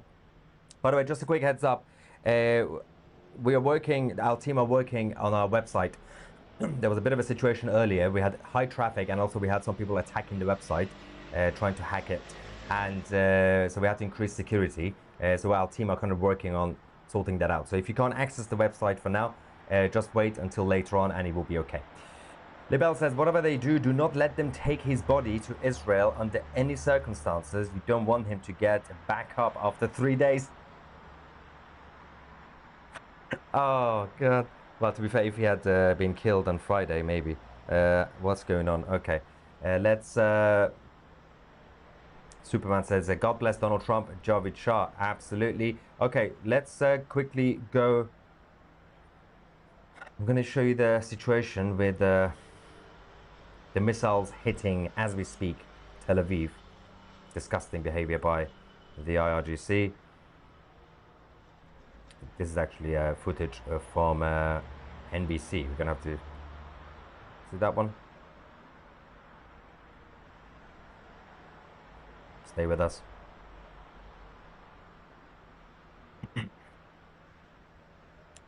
Right.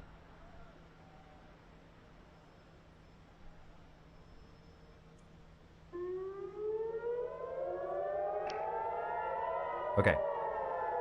Let's go to the footage of the Islamic Republic missile directly hitting residential areas in Tel Aviv.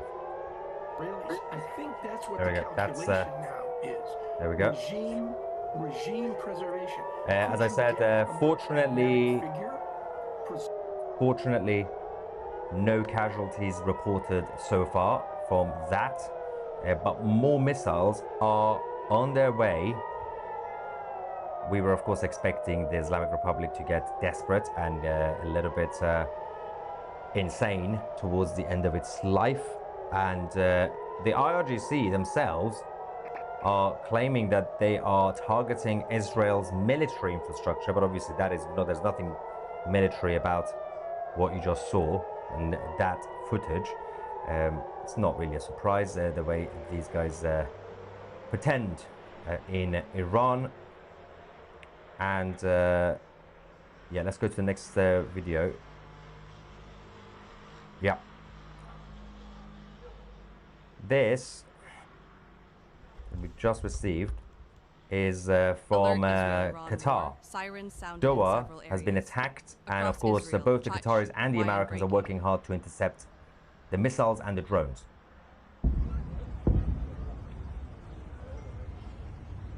Central Israel has been hit by ballistic missiles. Hang on.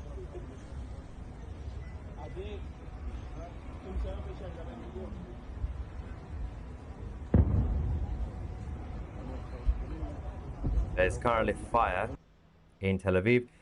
Fortunately, apparently everybody here where obviously was hit in Tel Aviv by the Islamic Republic was already in shelters, so that helped. Otherwise, obviously, a number of casualties would have been insane. But let's have a look at this. Tel Aviv.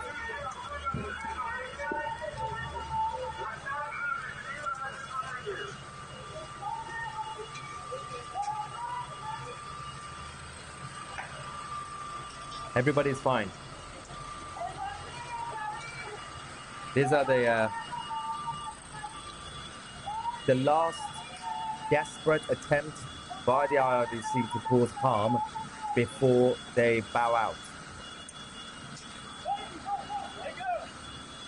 None of this is a surprise, obviously. We were expecting the Islamic Republic to get insane at this stage. President Trump, we have a video from Mar-a-Lago where President Trump is dancing to God bless the USA. Let's go and see that footage from earlier. Put your hands down.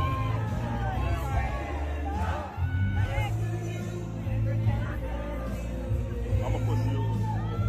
You're gonna push bump down. So bump down.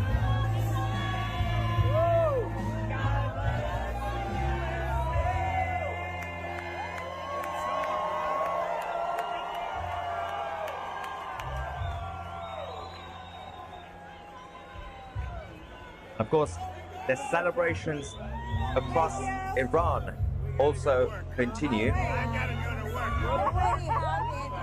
gotta go to work. Thank you so much. Thank you. God bless the president. Let's go to more celebrations in Iran.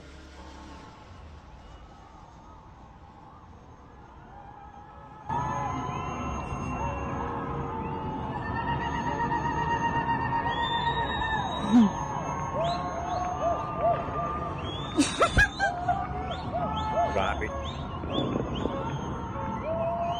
Despite getting hit earlier, they knew the cost, they knew the sacrifice.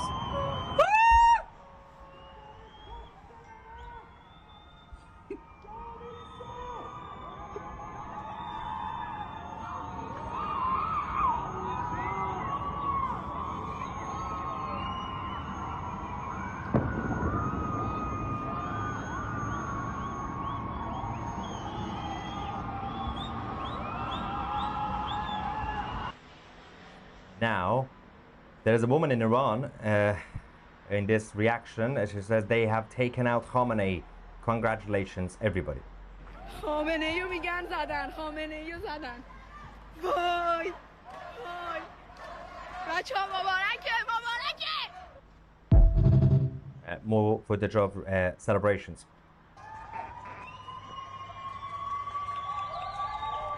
ایوان!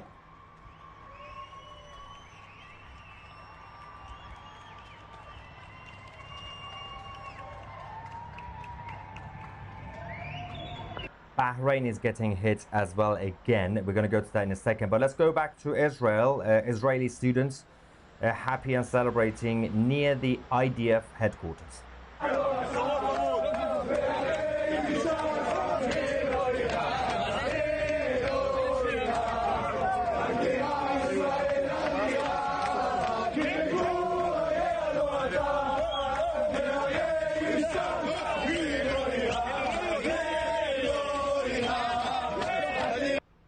Brilliant.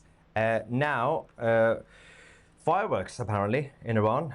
We just got this footage. Let's go and see. It's a very short video, I think. Yeah. Okay. Now, while we check the latest, there's a couple of reactions coming up now. We're going to go back to our live feed in Tel Aviv. Oh, that's gone. Okay, we've lost Tel Aviv, but we're going to... Well, we haven't lost Tel Aviv, but Doha, I think we still have Doha. Yes, we do. Okay, let's go back to Doha in Qatar. Right, couple of things to mention. The Dubai International Airport has been hit by the IRGC. This is the image that we now have from inside the airport in Dubai, and I think we're expecting a video coming in. So over 40 leaders of the IRGC and the security have been eliminated in Iran in the first round of attacks, and I think there is a fresh video from Israel coming in. Yeah, we've got this image of the aftermath of what happened earlier. The missile that directly hit Tel Aviv, which, as I said, luckily no casualties reported. Everybody happened to be, fortunately, in a bunker. There we go. That is the image in the middle. And yeah, let's go to Qatar, because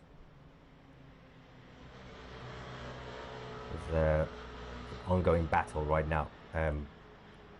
The defense system is trying to intercept a number of drones and missiles have been launched by the Islamic Revolutionary Guard Corps. Let's see.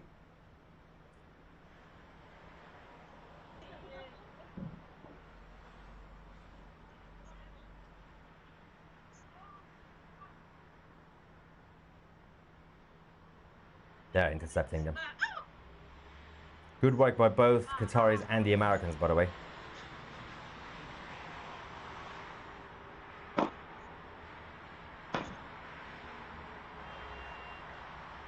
Huge celebrations in London again. Hang on. It's still going.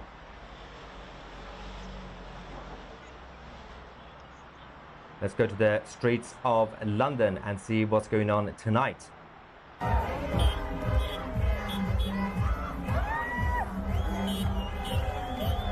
This is in Finchley Central, North London.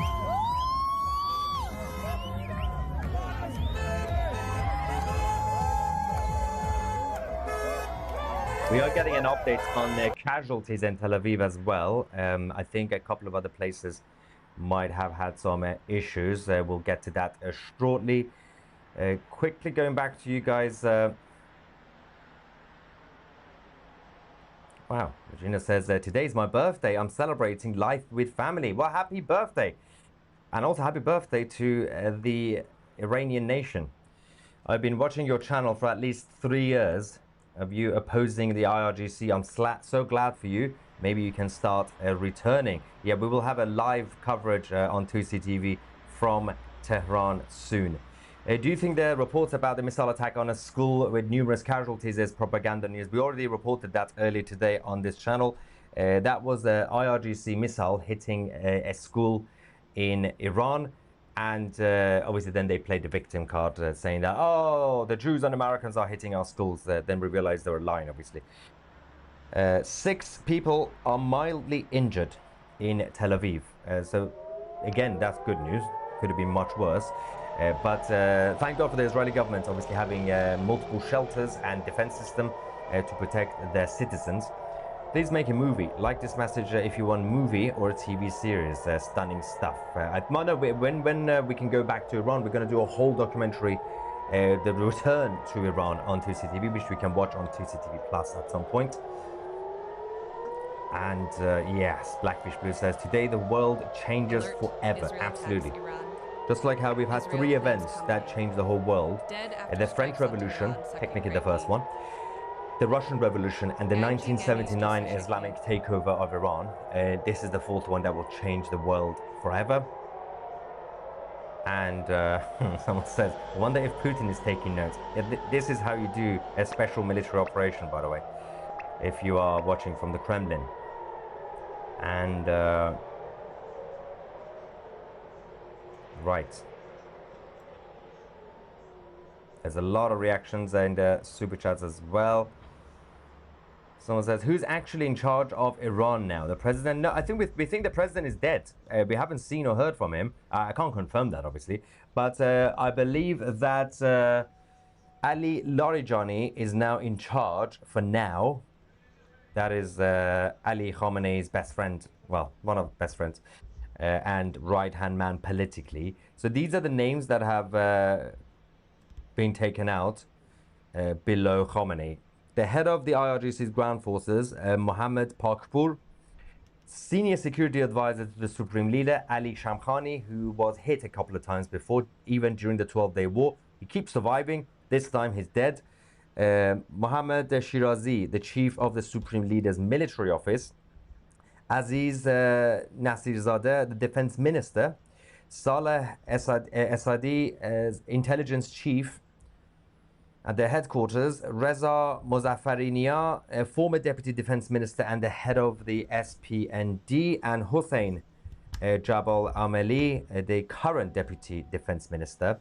They have also been taken out. People are now out on the streets in Tehran. They are out already. So we've had until now Videos of celebrations mostly from people's inside houses, because obviously the Crown Prince, Reza Pahlavi, told everybody to stay at home. Stay at home, don't come out yet. But it seems like a lot of people are already excited, so they've decided to not obey and already come out on the streets. Let's go and see what we are dealing with on the streets of strikes on Tehran. Tehran. Breaking. Nope. What is happening? Hang on. Stay with us. Again, gotta get used to it. You're not gonna get this level of content on CNN, right? You're gonna get more nonsense. But we're trying our best to get this to you guys as soon as possible. It's been 84 years since I've been trying to show you this clip. There we go, it's coming up. All right. All right, let's go to the streets of Tehran, where celebrations are happening now outside. Let's go.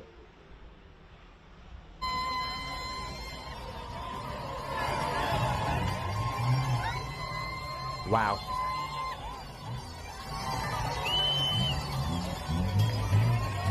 Wait.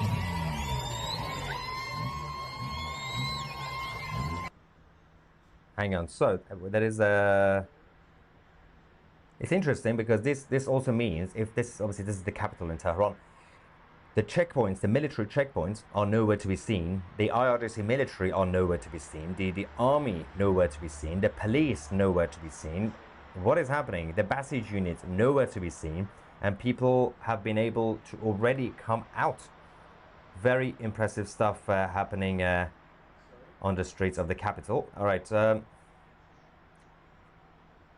waiting for a couple of things here. Yeah, promises made, promises kept. Excited in South Carolina. Yes, thank you so much. Thank you for watching as well. Now.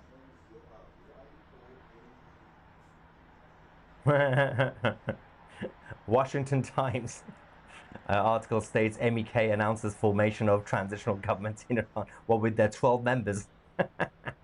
No, they have lobby money, so they just pay newspapers to write fake news. Why are people paying attention to the mainstream press and mainstream media? It is interesting, isn't it? Is there some sort of like masochism, self-harm, like putting yourself through that chaos? All right.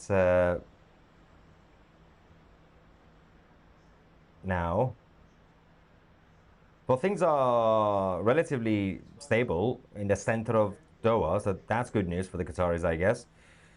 But we can't say the same about Tel Aviv right now. I think we're getting back our live camera.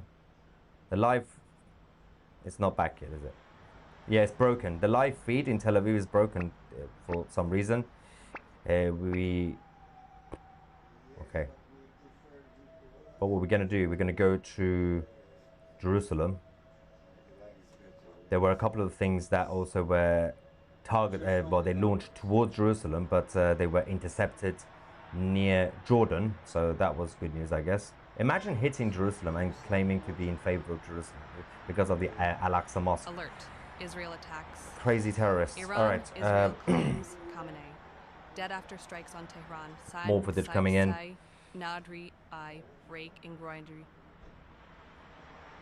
There's a situation in the Persian Gulf, by the way. We can't confirm exactly what is going on, but a ship has been hit. We don't know if it's the Islamic Republic Navy or somebody else, but this is what we've just received. We'll get that confirmed, but something is on fire. Don't know if it's a tanker or a Navy.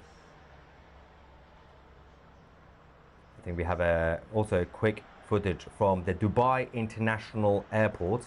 That was hit a few minutes ago by the Islamic Republic, by the drones of the Islamic Republic, suicide drones. Let's quickly go and see the absolute mess in Dubai.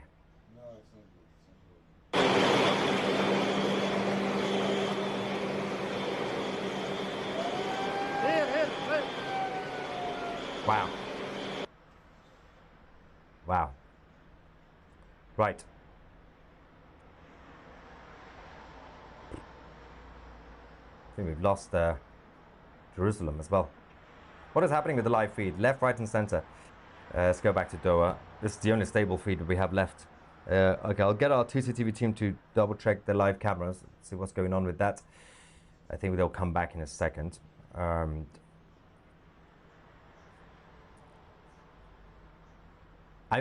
still trying to, by the way, get used to what's just happened. Yeah, literally, I'm trying my best to like, wait, is this actually happening? Have they actually defeated, or let's just say defeating, the Islamic Republic? Also, as I said, this was a very swift and decisive military action. And I think it only worked well because both the Americans and the Israelis worked together, as expected, of course, but it did definitely help. The Israelis obviously targeted the leadership, and the Americans went for everything else. I think we have another footage from Iran, from the capital, Tehran, as celebrations continue. Let's go to Tehran.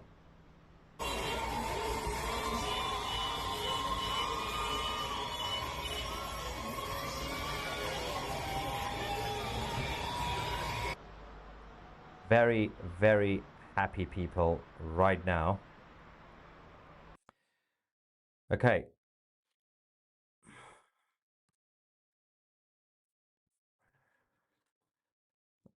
I'm just going to get some more reaction from you guys. Where what we are waiting for is anything from the so-called president, Pezeshkian, or Ali Larijani.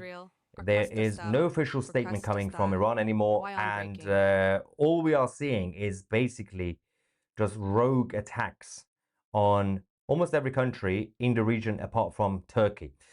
So we have attacks on Israel as expected, the UAE, Bahrain, Qatar, Saudi Arabia, Kuwait, and there was a couple on Jordan. I think we have this footage again from when the missile hit Tel Aviv a few minutes ago. Oh, the Qataris are not happy. Well, alert, breaking alert. This is Tel Aviv.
The Israelis are launching another fresh attack.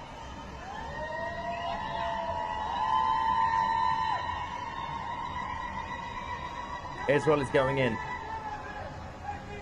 after what happened in Tel Aviv. By the way, I've done like 3 hours so far. 3 hours of live coverage. I am shattered. I'm trying my best to stay up. Israel attacks Iran satellite images. Reveal damage at Khamenei's compound. Domen Sauber AE and Auto just knock in Eke Ingens. Pahlavi will return home.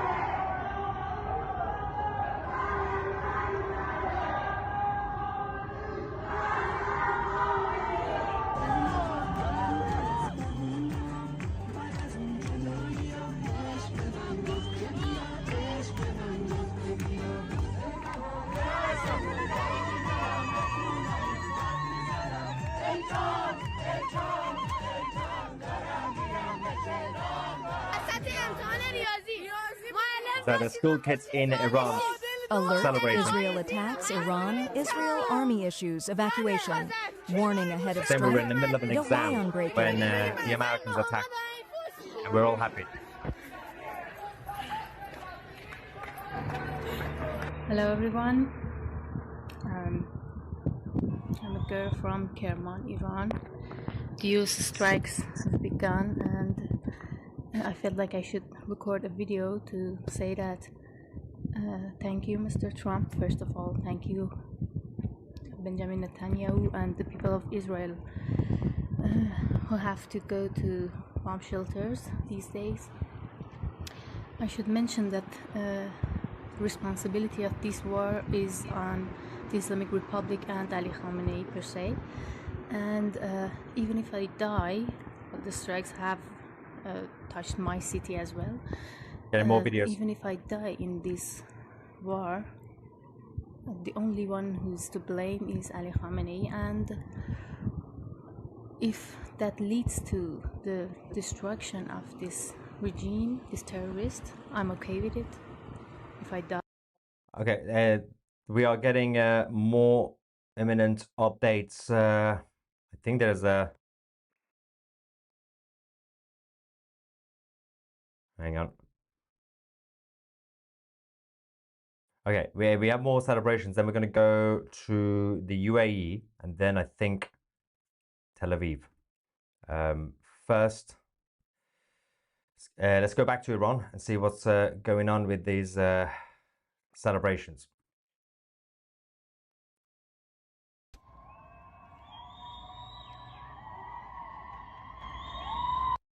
Alert. Israel and attacks also, Iran. Israel claims Khamenei dead after strikes on Tehran. Yeah, let's go. Dachtodes Krak Anders, Saber Ors. Streets of Iran.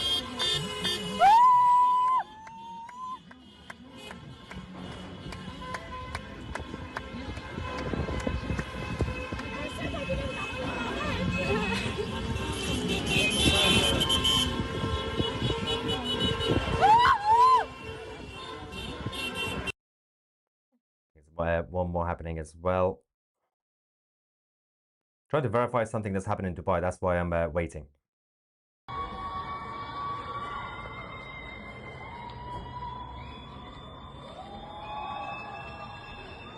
It's, big shout out to Manator.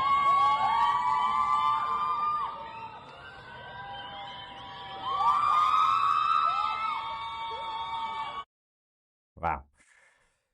Right, let's go back to Doha, Qatar, and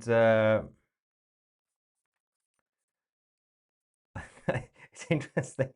My whole energy is being drained as we speak. It's been the longest day, and I don't know why. I think I was getting older because last year during the 12-day war, I would just go in non-stop, and I wasn't even sleeping.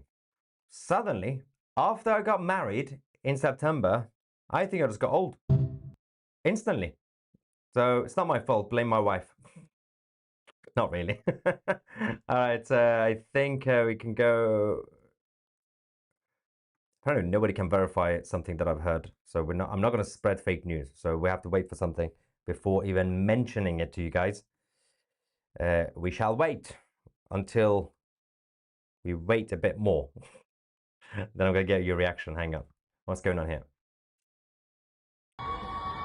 Now, why is this even a thing? What's going on? That's the wrong footage.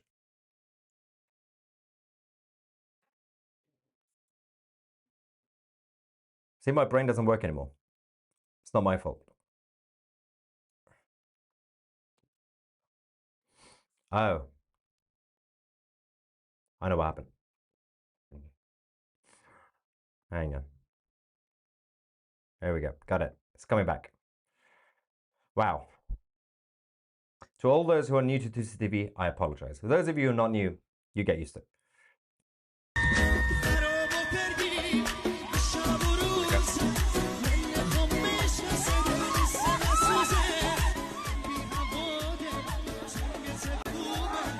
The Iranians celebrating the fall of Ali Khamenei today. Absolute insane scenes are happening all around the world. Okay, I think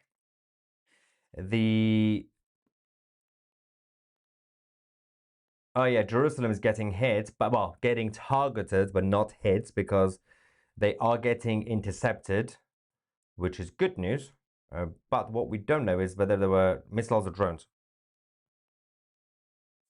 Missiles. Okay, let's quickly go to Jerusalem in Israel and see what we're dealing with.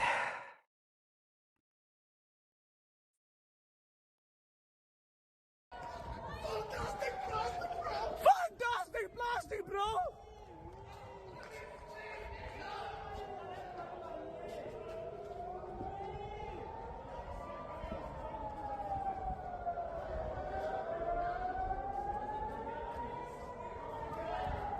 That's a lot.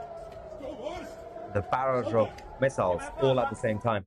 Although, don't forget, during the 12-day war, even when they were launching hundreds at the same time, the Israeli air defense was pretty good at stopping the majority, the vast majority. Oh, hello. I think we have a host from Ali Khamenei's official account, don't we? Somebody's posted something. Oh, it's not a real post.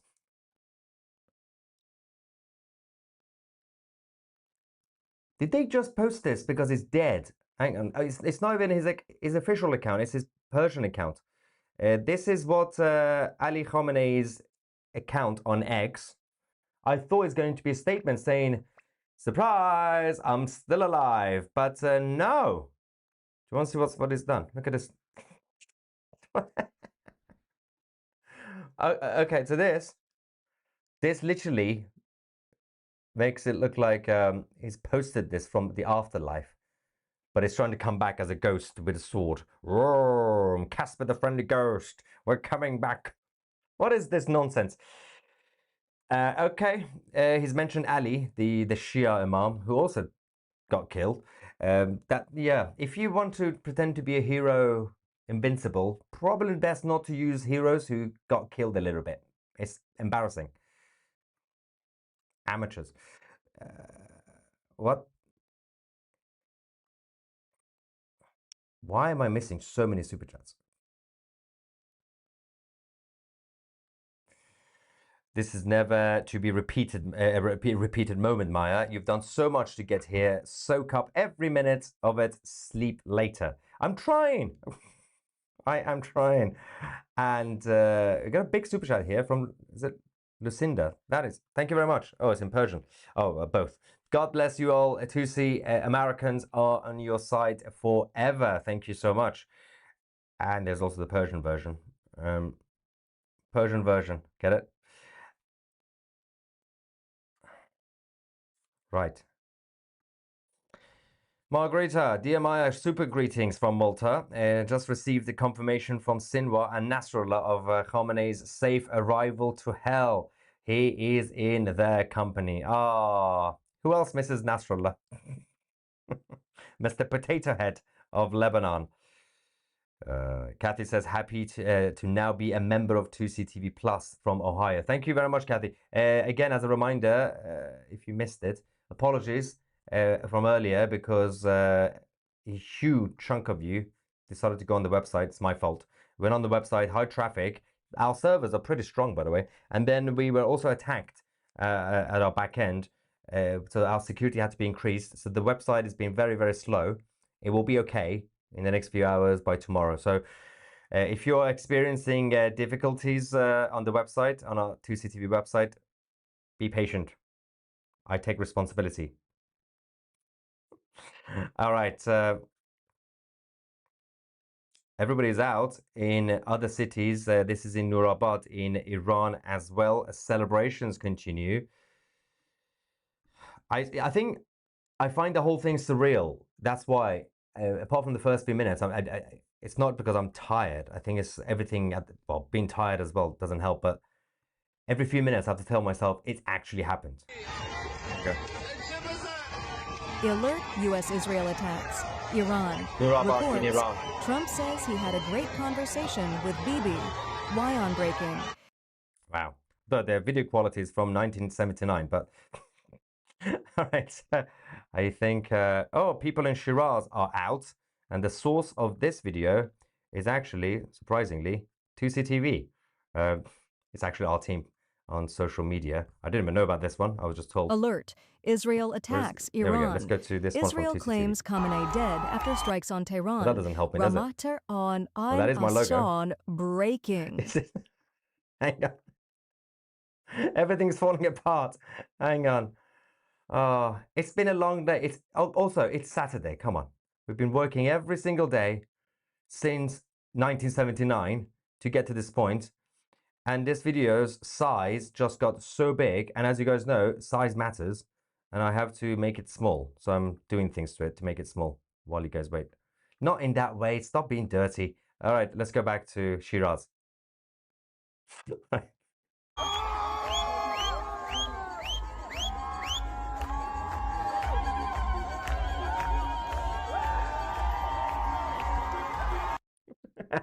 Donald, Uncle Donald, thank you. Thank you, Donald. And thank you, the Jews. Thank you, the Jewish nation of Israel. God bless you all. And God bless the land of Aryans and the Iranian nation. Okay. Oh, my energy's back. Without a need of any extra coke. Look how many bottle cans. I threw out the others. 1, 2, 3. I think I'm having a bit of a caffeine crash. That explains it, right? That's the last bit. No more. We need to go to the next level. You know what's the next level after Coke? No, not that. That's illegal. Red Bull. I knew you were going to say that. Okay. Sirens across Israel. So this is going to be a long evening. They still have some missiles left, apparently. All right, the US have now started a fresh round of attacks. The fighter jets, the United States Air Force, are carrying out new attacks in Tabriz, in the northwestern parts of Iran. They are hitting ballistic missile launchers and their platforms. Okay. Wow. Wait, what? Yeah, Trump, President Trump is following the confirmation of Ali Khamenei's assassination on 2CTV. President Trump has finally confirmed that Khamenei is dead. Yes, that shows that President Trump is watching 2CTV. I'm kidding. Yes, President Trump has also confirmed because he has seen the evidence, the picture that the Israelis have also shown. All right, someone says meth is a step up from coke. Different, very, very different. Come on, guys. Anyway, it's time. It's time to take a break. We have 87,000 people watching us live, and more will be happening throughout the night. And tomorrow, the next day, next week, and 2CTV will remain your geopolitical news channel. Of course, the main focus these days has been the situation in Iran and in the Middle East. Thank you so much for watching. Thank you so much for the love and the support. I just saw a £100 super chat, by the way. Thank you. I'm Maya 2C, and we are the media.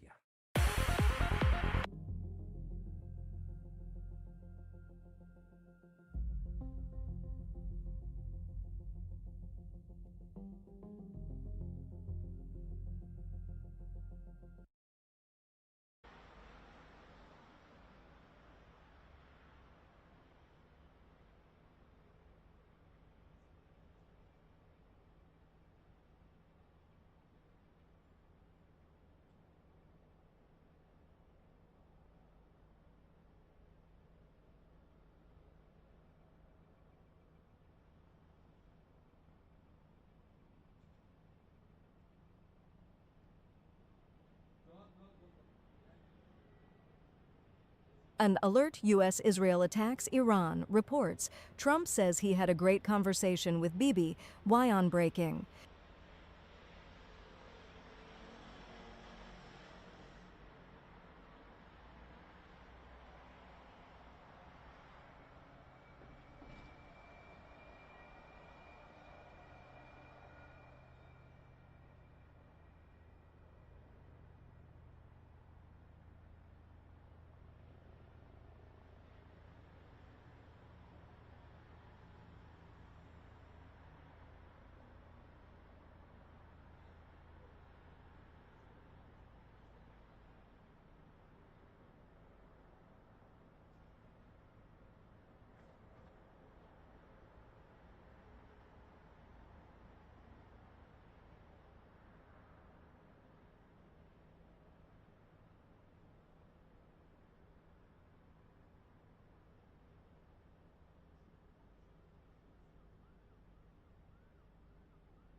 Alert, U.S.-Israel attacks Iran reports Trump says he had a great conversation with Bibi. Why on breaking?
Breaking news. Incoming priority transmission. Breaking. Iran dictator killed.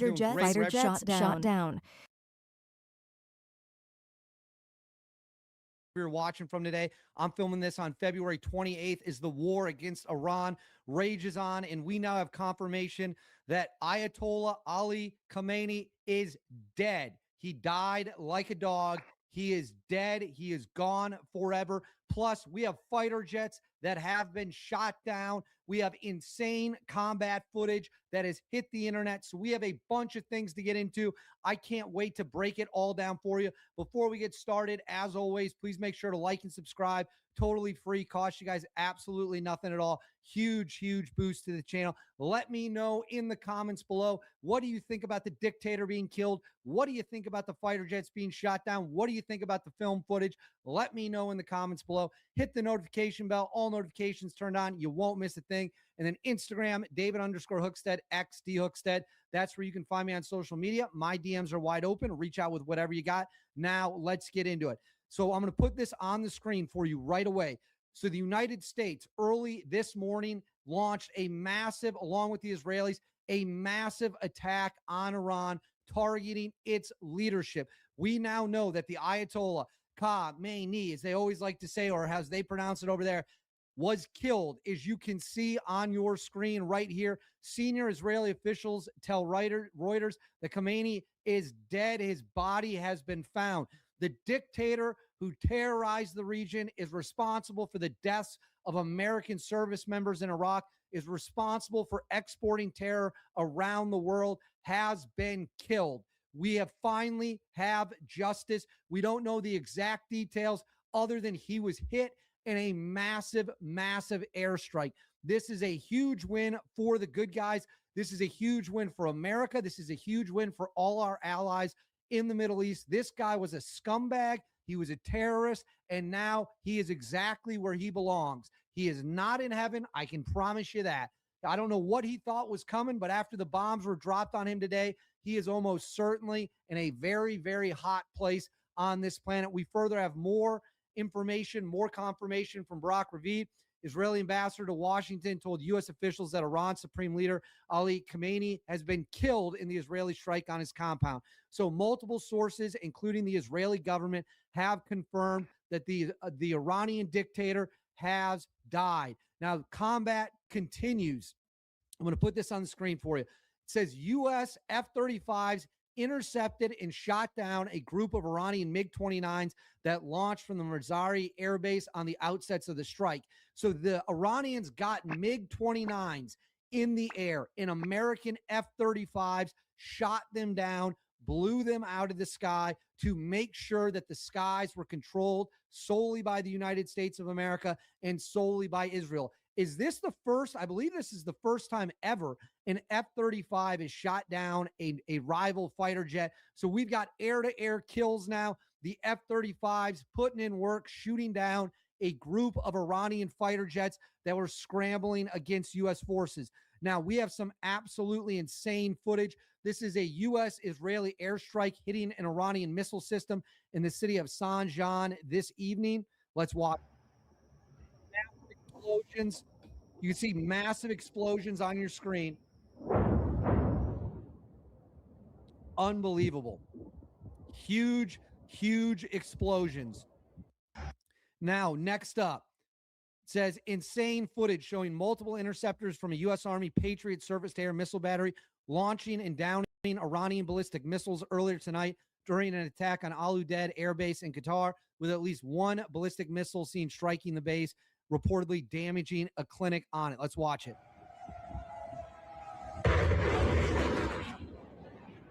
Here we go. Missile away. Second interceptor up. Interceptors in the air. Here we go. Here we go. They're racing towards the ballistic missile. It is. Here we go. Come on, motherfucker. And contact.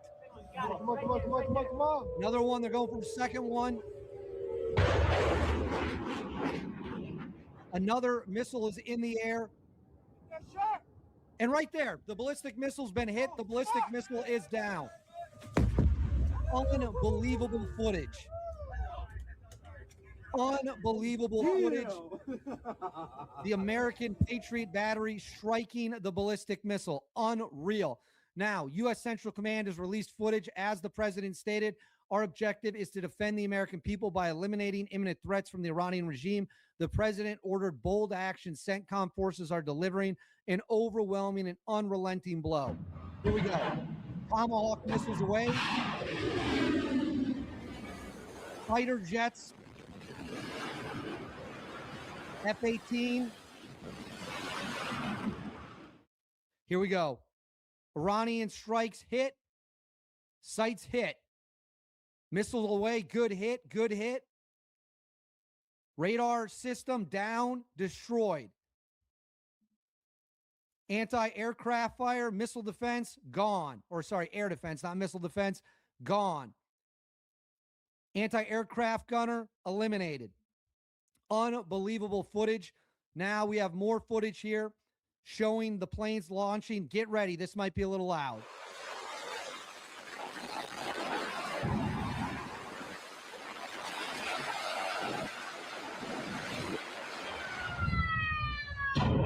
More missile fire from Tomahawk.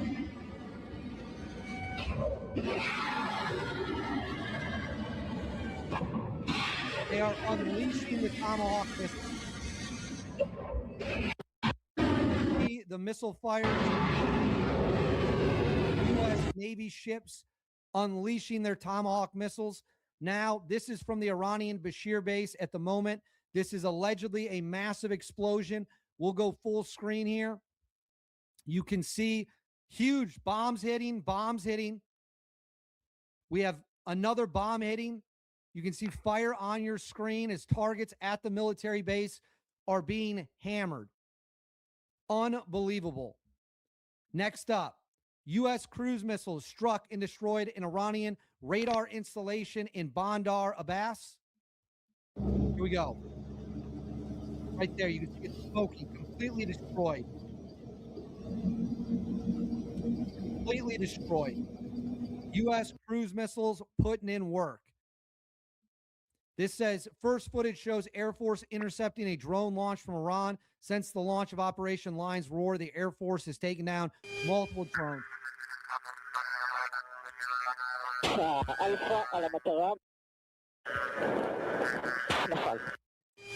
Right there, you can see the drone shot down. Right there. Drone is hit. And then air defense systems roaring over Bahrain. You can see right there, massive interceptors are going up to hit the ballistic missiles. Right there, ballistic missile down, ballistic missile is down. And then here, a missile site hit in Iran, massive explosions.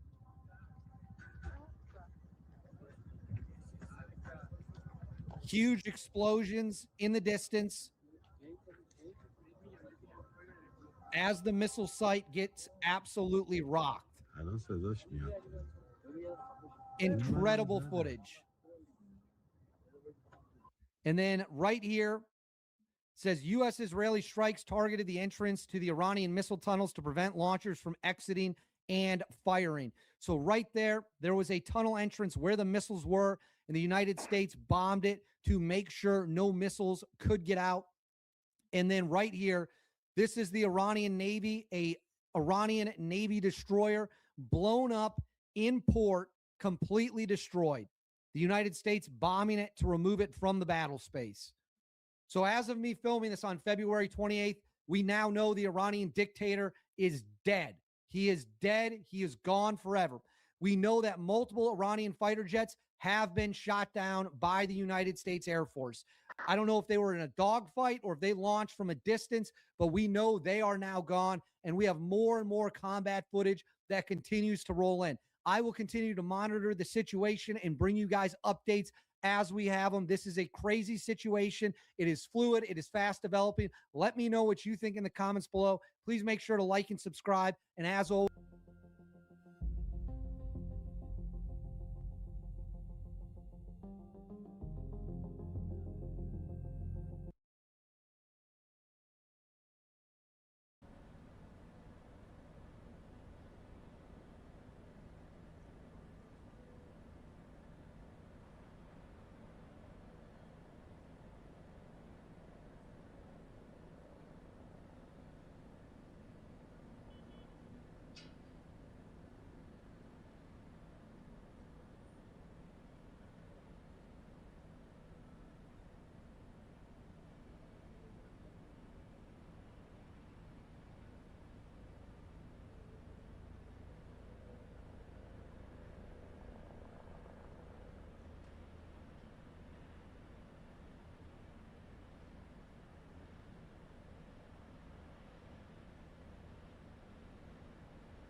Alert. Israel attacks Iran. Photos of Khamenei's body shown to Trump. Netanyahu reports. Wyan breaking.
Alert. Israel attacks. Iran-Israel official confirms Khamenei killed in strikes.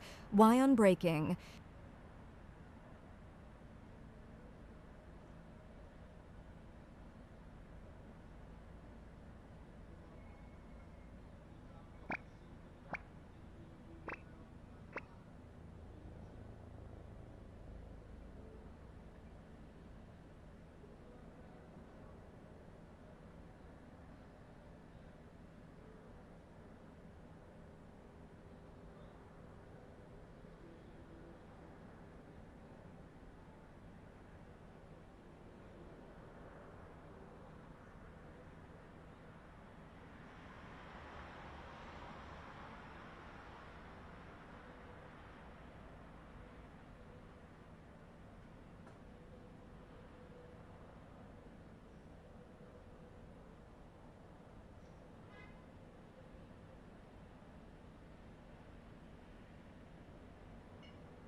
Alert. Israel attacks Iran. Reports. Cheers in Tehran amid news of Khamenei's death. Sabah Chendat. Operation breaking.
Alert. Israel attacks Iran. Israel official confirms Khamenei killed in strikes.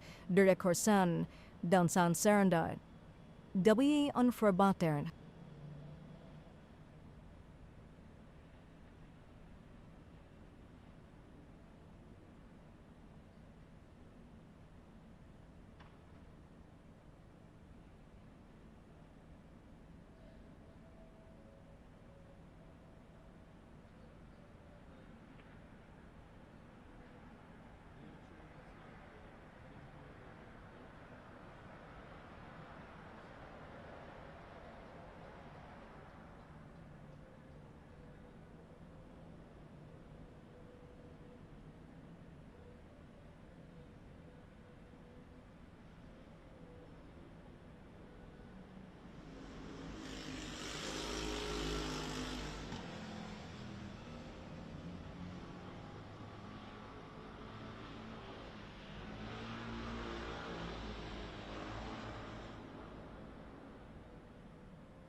Alert, Israel-Iran war. Missile strike damage inspected in Rosh Hashanah amid sirens.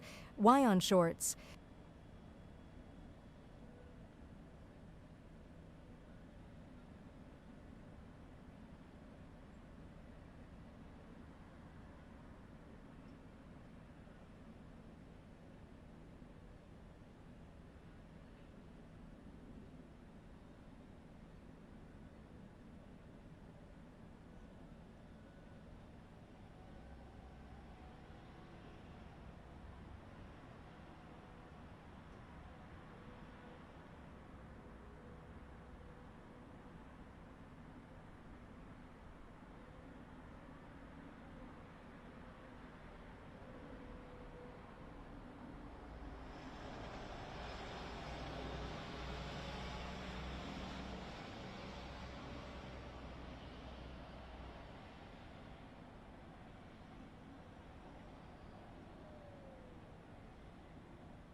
Alert, Israel-Iran war. Missile strike damage inspected in Rosh.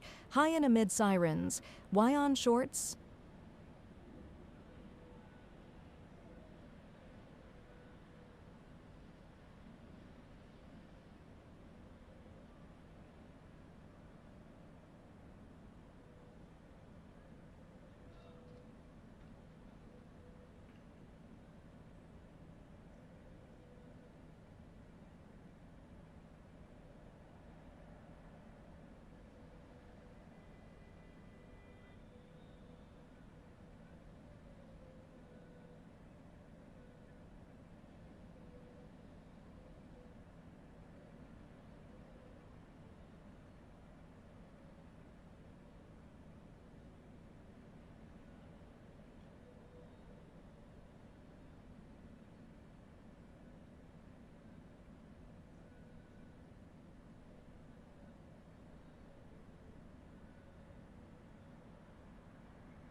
Alert! Israel attacks Iran. Israel official confirms Khamenei killed in strikes. Domchant Sawayan breaking.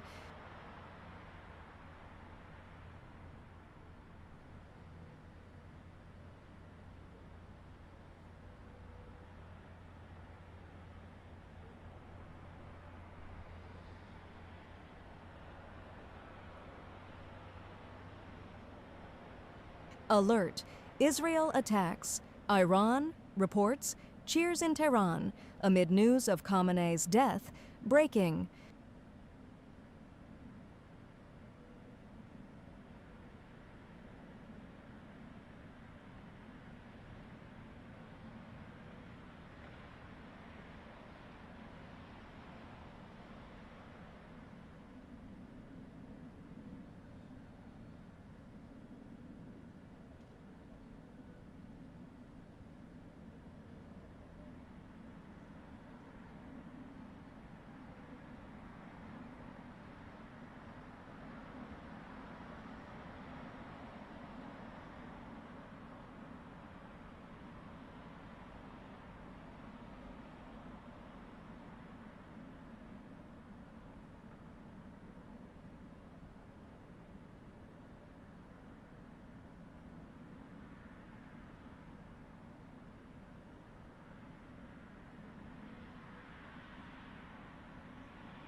Alert! Israel attacks Iran. Israel official confirms Khamenei killed in strikes. Havern sa eskesand abban agelbe kensur en aid.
Alert! Israel attacks Iran. Photos of Khamenei's body. Shown to Trump, Netanyahu reports Wyan breaking.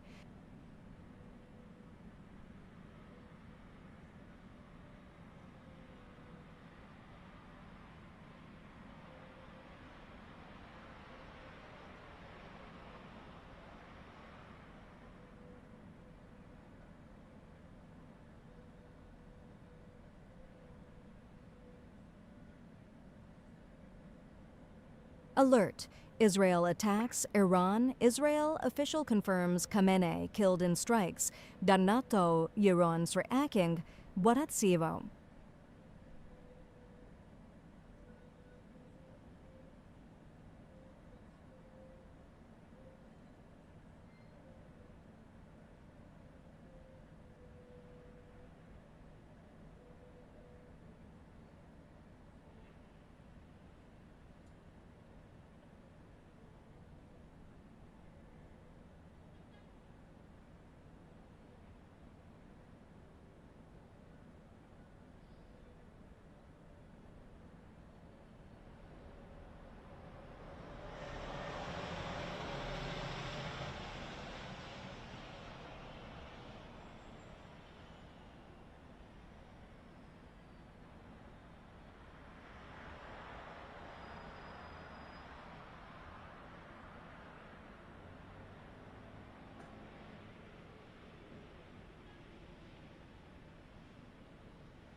Alert.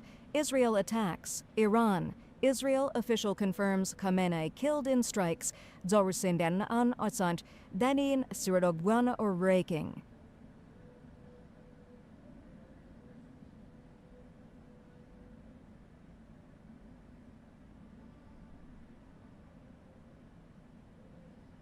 Alert. Israel attacks. Iran. Israel official confirms Khamenei killed in strikes. One Wyon breaking.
The alert.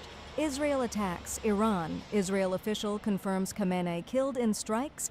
Dinamasha aternais mante idin sor wan shings.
Alert. U.S.-Israel attacks. Iran.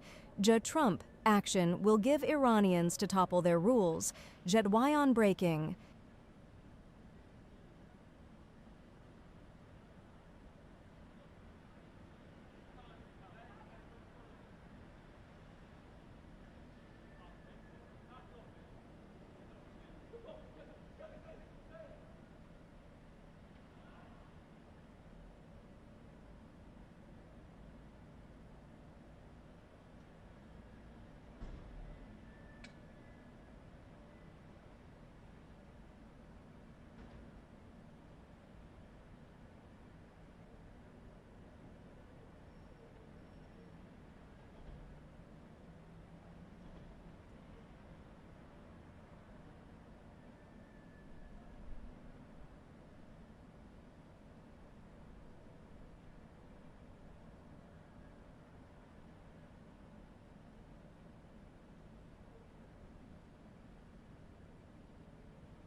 Alert. Israel attacks Iran. Israel official confirms Khamenei killed in strikes.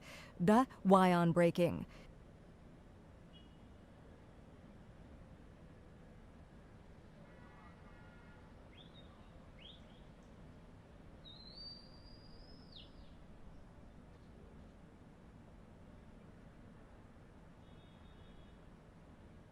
Alert. Israel attacks